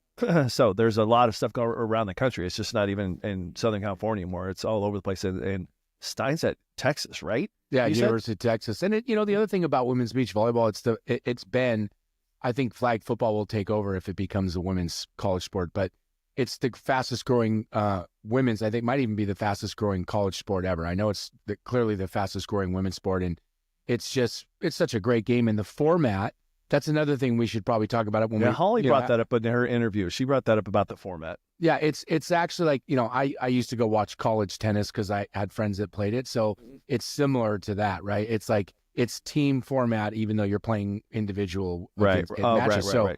So like it's a 3 out of 5 and there's 5 matches, but you got to win 3 of the 5. So that's 10 women playing, 5 teams of 2. So it's not just one person, and it's just a cool way to watch a tournament. Everyone's involved and engaged, and to see women's volleyball go like 5, 6, 7 years ago, whenever it started in women's volleyball, there was UCLA, there's a few teams. Now, like you just said Stetson, right? Like Stetson's in the top 20 for women's beach volleyball. A lot of great coaches have moved over to different places. Cal Poly's great, Florida State's great. It's it'll be fun this year to watch. Dane is 4 national championships in a row at USC. He's trying to 5-peat, not four, but which is just incredible. Jenny Johnson Jordan's at UCLA. She's trying to bring that title back. Stein's trying to build Texas. Todd Rogers at Cal Poly San Luis Obispo, Brooke Niles at Florida State. Like, there's a lot of really great coaches helping grow the sport of women's beach volleyball, and it's going to be fun to see it continue to grow. It's interesting because those high school kids, even college kids, don't even know their history of their coach. You know what I mean? And those are the type of stories we need on Set the Pipe. Like, do they not know what you've done for our sport? And they don't. I mean, literally, that's what Holly McPeak said. One of the recruits that are going out to Wisconsin is like, gosh, I think I'll start watching volleyball. She's like, what? Are you nuts? And by the way, do you not know who you're telling this to? Miss 72 victories on the AVP, right? So yeah, that's where Set the Pipe needs to come into play and take care of these guys. I do, and I think us telling stories and getting it out there is important. But the other thing is, and I think we've probably talked about this on a few pods, is it hasn't been readily available. Also, to be fair to the not just beach, but the casual volleyball fan, like someone like I said, and I'll probably say this another million times on this show. You talk too much. Yeah, well, that is for sure. That's for sure happening. I say that for sure because that's true. I love it. It's true. Unbelievable. Yes, I do talk too much. Yeah, no, but is that Saturday game watching Alabama football turning over to watch Wisconsin? Like, like just that alone is the fact that we never had that. No one ever had that. So if you're a young girl, 10-year-old volleyball player that's just starting outside with your dad, peppering and you'd have to come and there's no TV to watch unless you find it and stream the game and hopefully you get it on watching something. Now you can go on to ESPN Plus. Now you can go on to CBS or whatever it was, YouTube, and watch live matches around the country from high school, college, pro, beach, Europe, all over. So now you can actually, if you're not a student of the game, if first of all, if you're an athlete and you want to be great and you want to play at the next level, if you're not watching the sport you're playing, you're putting yourself at a huge disadvantage. It's there for you. It's there for you just to learn and watch and grow and understand. And on top of what you're saying is learning your history. I wasn't, reading everything on volleyball when I was in night, it wasn't around, but we had Volleyball Monthly. We knew everyone we were playing, but it's so readily available for these folks that if you're a 12-year-old girl playing juniors and you're like, I want to go to this high school in 3 years, that's like one of the better in your area. And you're thinking, I want to go to Stanford or I want to go to Pitt or I want to go to Louisville or whatever. If you're not watching those matches, if you're in an area and you're not going to matches, then I'm going to say it, you're doing yourself a huge disservice because you're not understanding what's really at that level to see, right? Yeah. You think you do, but you don't. And you hear the whole coach's kid. Oh, yeah, that must be a coach's kid. Well, yeah, because they're in the gym or they got the TV on with anybody can be a coach's kid, right? A coach's kid. Just watch it. And I think a big part of it is listening to it, right? If there's a good commentator on that talks about the strategies and this is how all things work, not anything about history, just like you said, Cole, nothing about history, but just about today's game, man, they can just be so much more higher volleyball IQ as they're playing, and they can step up into their club team. They can make that varsity high school. I think it's extremely important, and I just hope a wave of parents really just start putting on our sport while instead of just going to practices and dropping them off, actually having it on for the girls to watch, and boys too. I mean, either or, it doesn't matter. No, I think as a player, if you want to be decent at your sport, you can go onto YouTube and you can watch how to pass, you can watch how to jump, you can watch all that stuff, and it's just going to help you as an individual, and it can help your team as well. I mean, it's a must anymore. Yeah, but it's also just the little things of watching a match, like when's the timeout, what's the guy doing and who's he setting? Like if you're a young setter and you go watch Nikolov play, right, for an example, and he makes 2 mistakes in a row, which probably wouldn't, but let's say he does. How does he handle that? Mm-hmm. What does he do? Does he set the same guy because he believes in him? Do you see what he does? Like, if I want to be that guy, I want to see what he's doing. I want to learn what he's doing. I want to see him fail. I want to see him be successful. Yeah. All of that stuff. And so like, it's crazy to me that kids don't watch it. And I see it on the basketball side. Like, how do you not watch college basketball when you want to go play college basketball? Like, right. Yeah. It's like, it's crazy to me. But I think I'm happy, and all of us want to be happier with regards to watching this sport grow. But I'm pretty happy where it's at and where it's trending. Yeah. And trending is for sure. Being able to just turn on a game on a weekend in September for women's volleyball, turning on ESPN for beach volleyball. Again, Holly was mentioning having more live events, which would be great.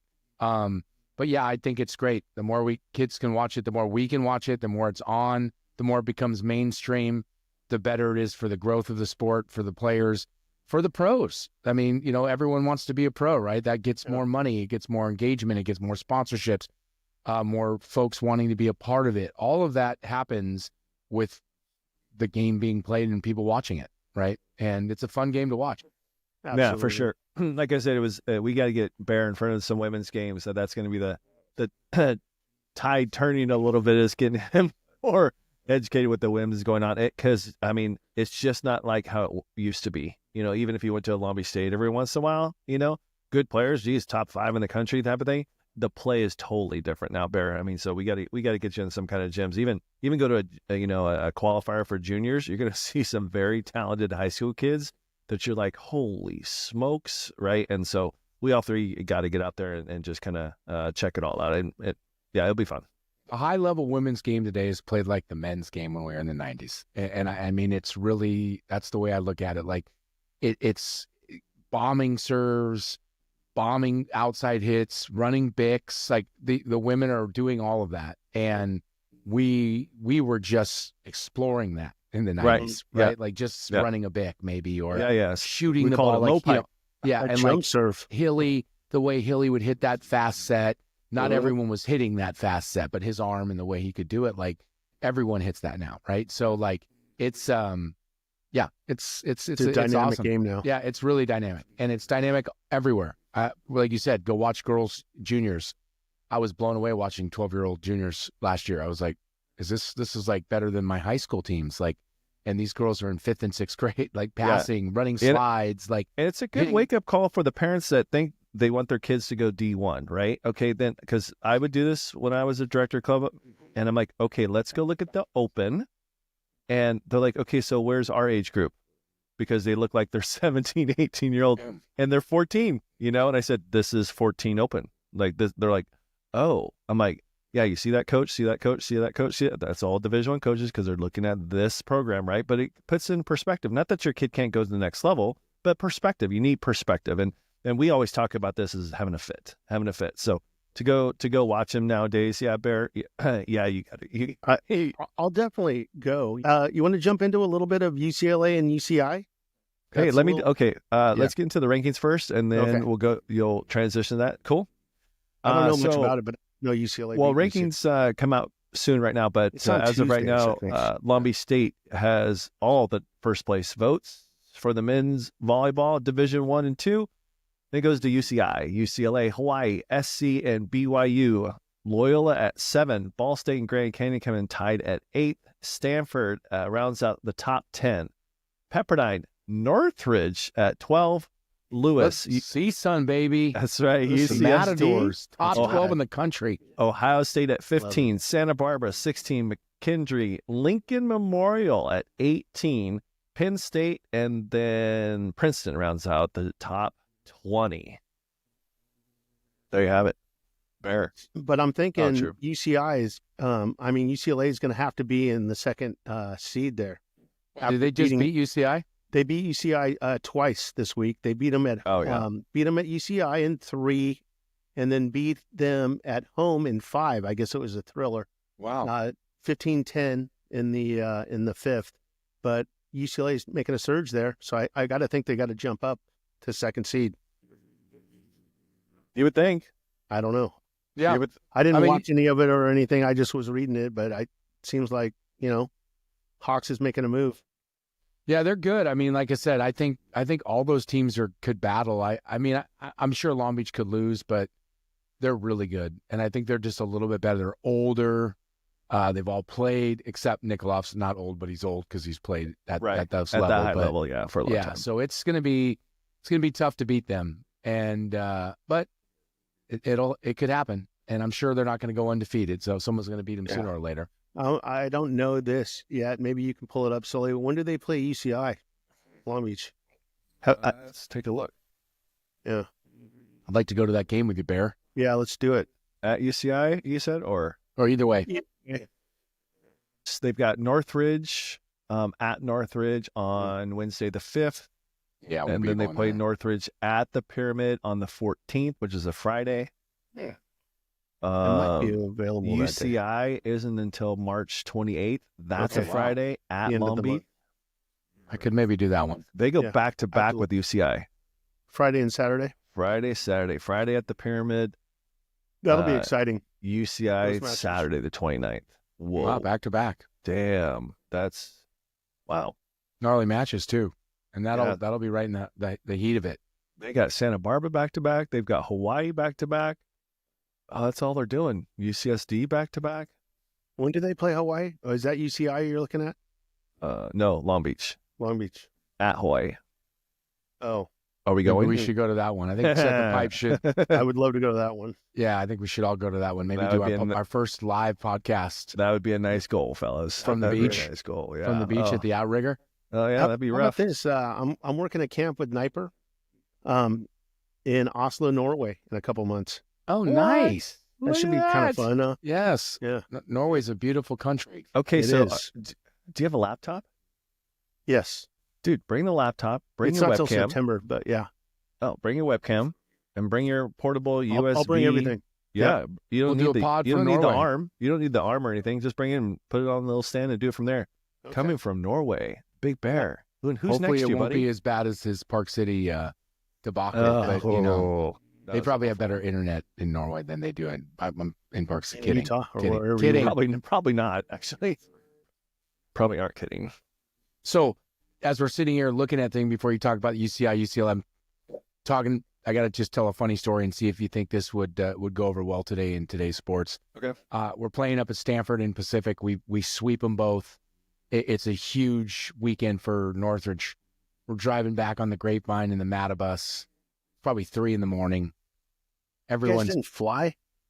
no, we didn't. Sorry. My freshman year, Yeah. we drove to Provo, Utah, from Cal State Northridge. Wow. 12-hour drive. Oh, I'm a freshman. This is a freshman year. We're in vans driving to Provo, Utah for spring break. Did you and really? stayed at the Motel 6. And because it was cheaper, we stayed the entire week.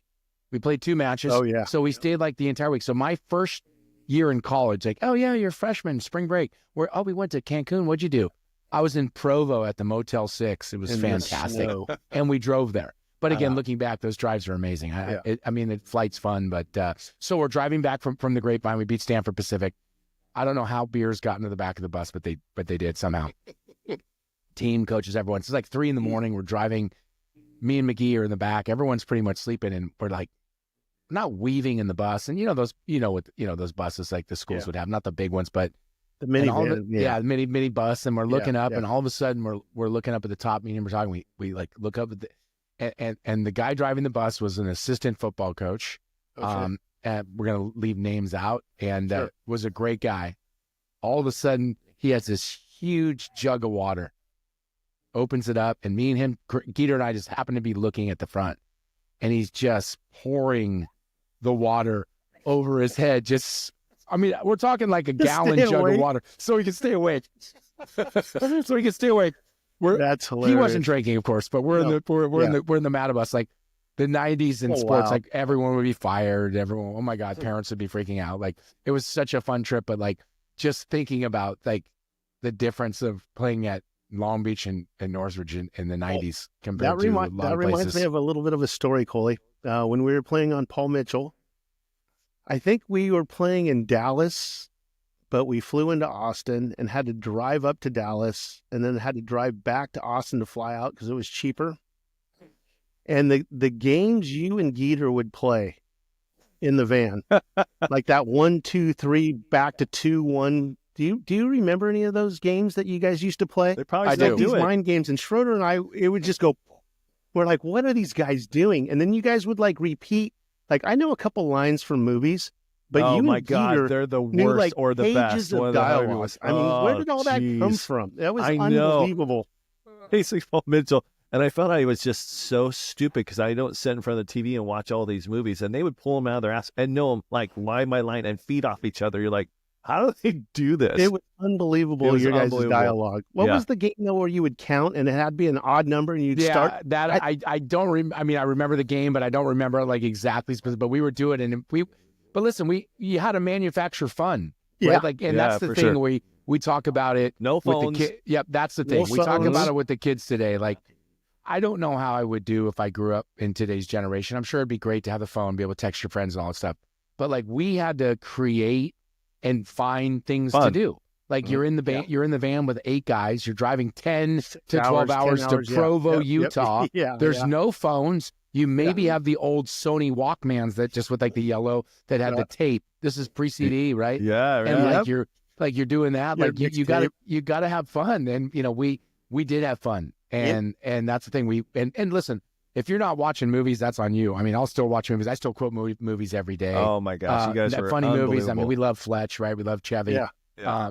Things like that. And it's just classic. You know who was great with that with Long Beach was Winslow. Okay, so Winslow used to have this raincoat that went down to his knees, and it had 20 pockets in it.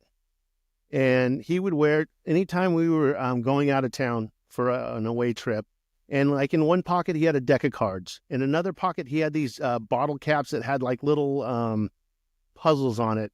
In another pocket, he had something else. And so when there was downtime and we got bored, he would pull something out and he would make us all get together. And it was like a team bonding thing. And we had fun and we passed the time that way. It was just unbelievable. Different times, Yeah. different times, and different times in with like just what's allowed and what's not allowed. The hazing back in the day, like we used to shave guys' heads and stuff like that. Like that wouldn't Eyebrows. that wouldn't go over well now. Like parents would freak, kids would freak, like Yeah. administrations would freak, and it was all in fun. It was never meant to Never hurt mean, anyone. harm, At least the teams that I ever played, I was kind of tried to always be somewhat of a leader if I could. We just wouldn't stand for like that. Like it's one thing to do it for fun. It's another thing to be a complete jerk and ruin someone's life. And we would never do that. But what's happened is now you can't do any of it. Like that was all in fun and jest, and we used to do all that kind of stuff. I don't know if there's a place for like bad hazing, but I do feel like being brought up into the new part of, as you're a freshman, like when you're a freshman, you set the nets up. I didn't. Right. But that's beside the point. But I had all to the get freshmen, towels, right? Yeah. freshmen sets the nets up. The freshmen get the balls. Like you're a junior, you're a senior. No, I've been here. I don't do that. You do it. I don't care who you do it. Right? And so, that's the culture of your program. Yeah. Right. And I've had cultures where the seniors put up everything because they want it their specific way. They want it done their way, and they can show the younger ones how to do it and take pride and all that kind of stuff. But I'm more with Coley. Most of the freshmen did it. But when I ran a couple cross those type of cultures, I would ask, like, freshmen don't do this? Like, no, we do it totally opposite, and I'll tell you why. And that's exactly what it was. It was just kind of the mentor to say, this is how we do things. This is the rite of passage, that kind of thing. So it worked for them. I mean, like you said, but the culture of the team. So, but yeah, no, you can't get away with that stuff today. No way. No way. I hope, and part of me doing this isn't just to talk volleyball. It's also we're talking sports and, parents and youth and everything, promoting everything. I really hope more people can find the past going forward into the future. Like when teams like us had those moments, we had those bondings, we got to do stuff that mattered, and now it's all lost. It's forget the NIL era and all that stuff, but it's like everyone wants the next best thing. You want to fly private, you want to fly, charter. I understand why for school and stuff.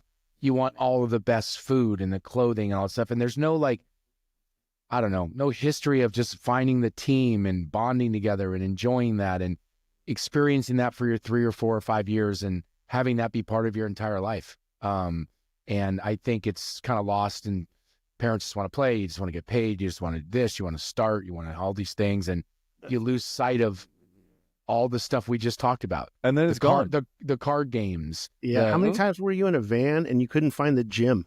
Yeah. You're on campus and you're like, hey, co-ed, hey, where's the gym? And they point you in the wrong direction or whatever. Ridiculous. Just fun stuff like that. Yeah. And that's what I was saying, like going into the past to the future. Like, I think a lot of that is lost. Like you said, the van rides and the things that should matter get lost in the hunt to be, well, I need to go to the next level. Like I'm in juniors and I need to go to high school. And then when I'm in high school, I want to start on that club team. And then when I'm on the club team, I want to get a scholarship. And then when you're a scholarship, you want to be a pro. And like, you're forgetting to enjoy the process. The guy pulling out the cards at the airport and playing that game that might turn into a story that you'll remember for 50 years. But instead of doing that, you sit on your phone and just scroll through Instagram, right? Like we were forced to do that. So when we were, and here's just a dumb little story, but when we were getting ready to play at the national championship in Hawaii in Clem Gym, no, it was not Clem, it was Blaisdell. But we had some dead time, and Winslow gets a quarter out, and he's swirling it around on a chair. He's just, how long can you get this quarter to go around in a circle like a toilet bowl thing? And it was a dumb thing, but it got us all fired up, and we were all excited because it went 30 seconds or whatever it was. and I still remember that. And it kind of just, we were all tight and tense. But after that, it was just like, hey, Loose. we were Let's relaxed. go. We went out, had a great warm-up and a great match, yada, yada, yada. But it was just little stuff like that where it brought us together. And it's one of the reasons why we're still friends to this day. And we're tight. Stuff like that. Yeah, for sure. Crazy fellows. Good stories. Love it. Stories. Got lots of stories. Lots of stories. Definitely we're a stories talking episode.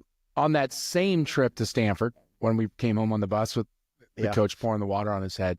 That's hilarious. There was a wrestling match in one of the rooms with a player and an assistant coach. Like, could you imagine? Wow. Imagine that today, like being, pushed up, tore up on the bed, like in a wrestling match, 4 or 5 of the kids laughing, another coach there, like, oh my gosh, like it would be on the ESPN storyline of just like what's going on. But that was a really fun weekend, and it was obviously we were sweeping Stanford and then sweeping Pacific was fun. But those things are what I miss the most. I of course I miss competing. I'd love to go out and play, but I miss that. I miss you and us three getting in an airport at some city, grabbing a rental van, laughing our way all the way to the hotel, checking in.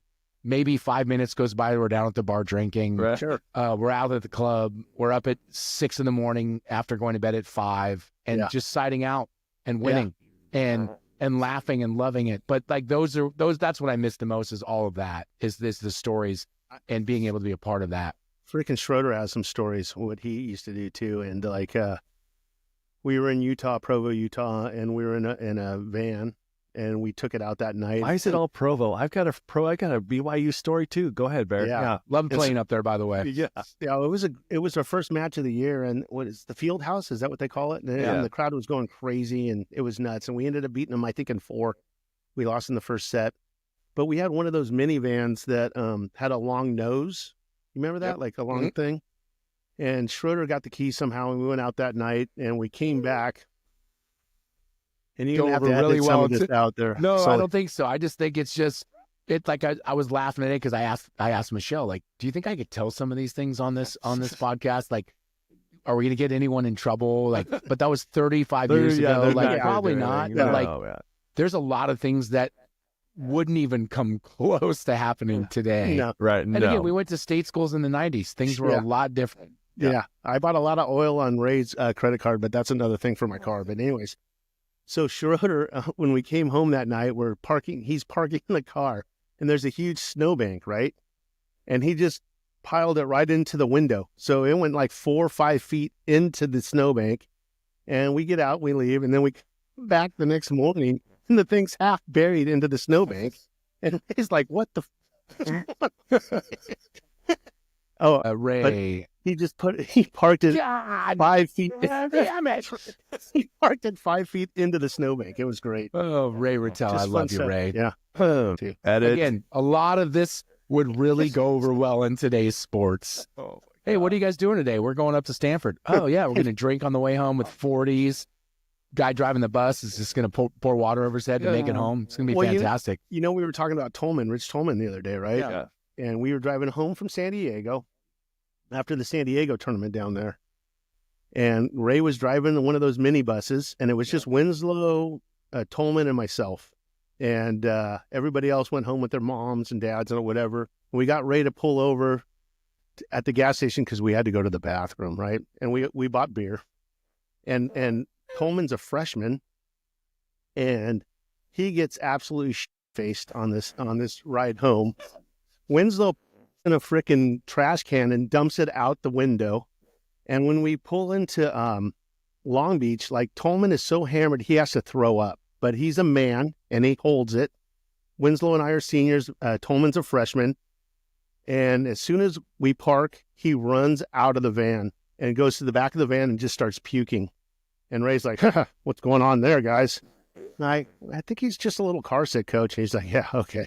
But it was just like, and that was Tolman. And Tolman was a man for doing that because he Tallman's a could have thrown good up in the dude. van and all that. Yeah. Good dude. But it was fun. Yeah, we snuck a 6-pack on or a 12-pack or whatever it was, and Case, who, yeah, party whatever. ball, who, Yeah. yeah. Who knows? Who's counting? Winslow and I could put them away back then, but yeah, Yeah, fun so stuff. the Provo story I have is we went to a house party in Provo because it was football players, right?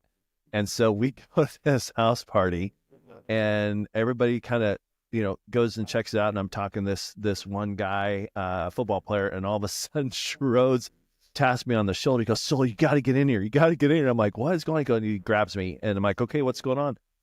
The Samoans cornered our volleyball team because they were going to beat the living shit out of them because they're like, "We hear you're the volleyball players. Like, you're going to tell on us, right?" Because they're drinking beer. And I'm like, so I get in front of this big ass Samoan, not sure what I was thinking at all. But I was like, "What's your problem, man? I mean, what's going on?" He's like, "Well, you're the volleyball players. You're going to turn us." I'm like, "We're from Long Beach State." "Yeah, we're volleyball players, but we're from Long Beach State." He's like, "What, brother? You're not the Cougars? You're not the..." I'm like, "No, dude, like, can you get out of our face?" He's like, "Yeah, bring these guys some beers." All of a sudden there was like, "Dude, Sully, thanks, brother." He goes, "Yeah, so they thought we were the BYU volleyball team, and we're gonna Narc tell on on them? them. So yeah, we're gonna narc on them." Those are big Samoans that were there that were gonna light us up. It was amazing. I mean, I have a few more stories from BYU too, but I'll keep them on the down low. But I don't think I ever had a bad moment there. I don't even know if I ever lost there. We played there 3 years. Yeah, I don't think we did, lost but there. it was fun to play up there, and it was always great. Beautiful campus, beautiful area, fans were nuts great there, fans, too. great. In They're a good always sense. great. Yeah, Yeah. they're great. It's always been fun up there. Yeah, for sure. Crazy, but yeah, that's what's so. I got some feedback, like you said, Bear, earlier from Tallman, but like I've talked to a bunch of people who love the podcast. People want to keep hearing stories, so we'll keep telling them. Some of them, like, we may edit it out. Yeah, and we're you can gonna go ahead and tell everyone, and we're going to edit it out and just put it to black screen. Yeah, for sure. Because there's a few things that we could tell and a few things we can't. Hey, there was one guy. Did we bring up Tim Kelly as Yes, a possible guest? Yeah. I think we should get him because No, he's got he'll a come. I already great- talked to him. Okay, He's in. I love He's Tim over- Kelly, yeah. and he's all over the world all the time, and I think he would be great. He probably, He's out like of in Chile right now or something. everyone that I can think of in the sport of volleyball in our generation over the last 30 years, I don't know if there's anyone that's done more Yeah, for people Yep. than he has. yeah, he's I mean, won he- at volleyball. He won. he's And he's made unbelievable. he's been an agent. He brings Yeah. all these folks over for running like teams going over there, like Yeah. tours, and like He's unbelievable. He's unbelievable. So and that I trip down to Columbia with him was Yeah. huge because of him too. yeah, he was I just great. think we need him. Yeah, for he sure. he would. I already Later. talked to him. He said he would do it. This was I Yep. talked to him a few weeks ago. So Right. I'll reach out in the next week. So a couple Yeah. things. We'll wait till we're done with the pod and talk about a few people that are coming on next for us. Let's see. So I was thinking of this song the other day, Coley. I heard it on the radio, and it's one of the songs we used to sing. And shoot, I can't think of it right now, but it's not na na na na. It's maybe it was bounce bounce. Remember bounce bounce. Was Oh. that the song that we used to sing for Paul Mitchell or something? Bow, bow. No, no, no, no, no. No, it wasn't that song. Shoot, Yeah. I don't know. I'll have to remember and not just throw it out there. That But one. yeah. But I remember you singing that a little bit. And you would, I sang a lot of things. Yes, yeah, he did. He did. Besides American ole, Pie. ole, ole. It wasn't American Pie. I know that. USA. USA. American Coley would Pie do I've it. sang Yeah, a couple times. a lot. You did, Just a you did few. a good job with American Pie. Sang it a few times. Yeah. My biggest one was at my friend's wedding. 600 people in the crowd with a band behind me. Wow. I felt like I was in a concert. I was putting on a concert for everybody.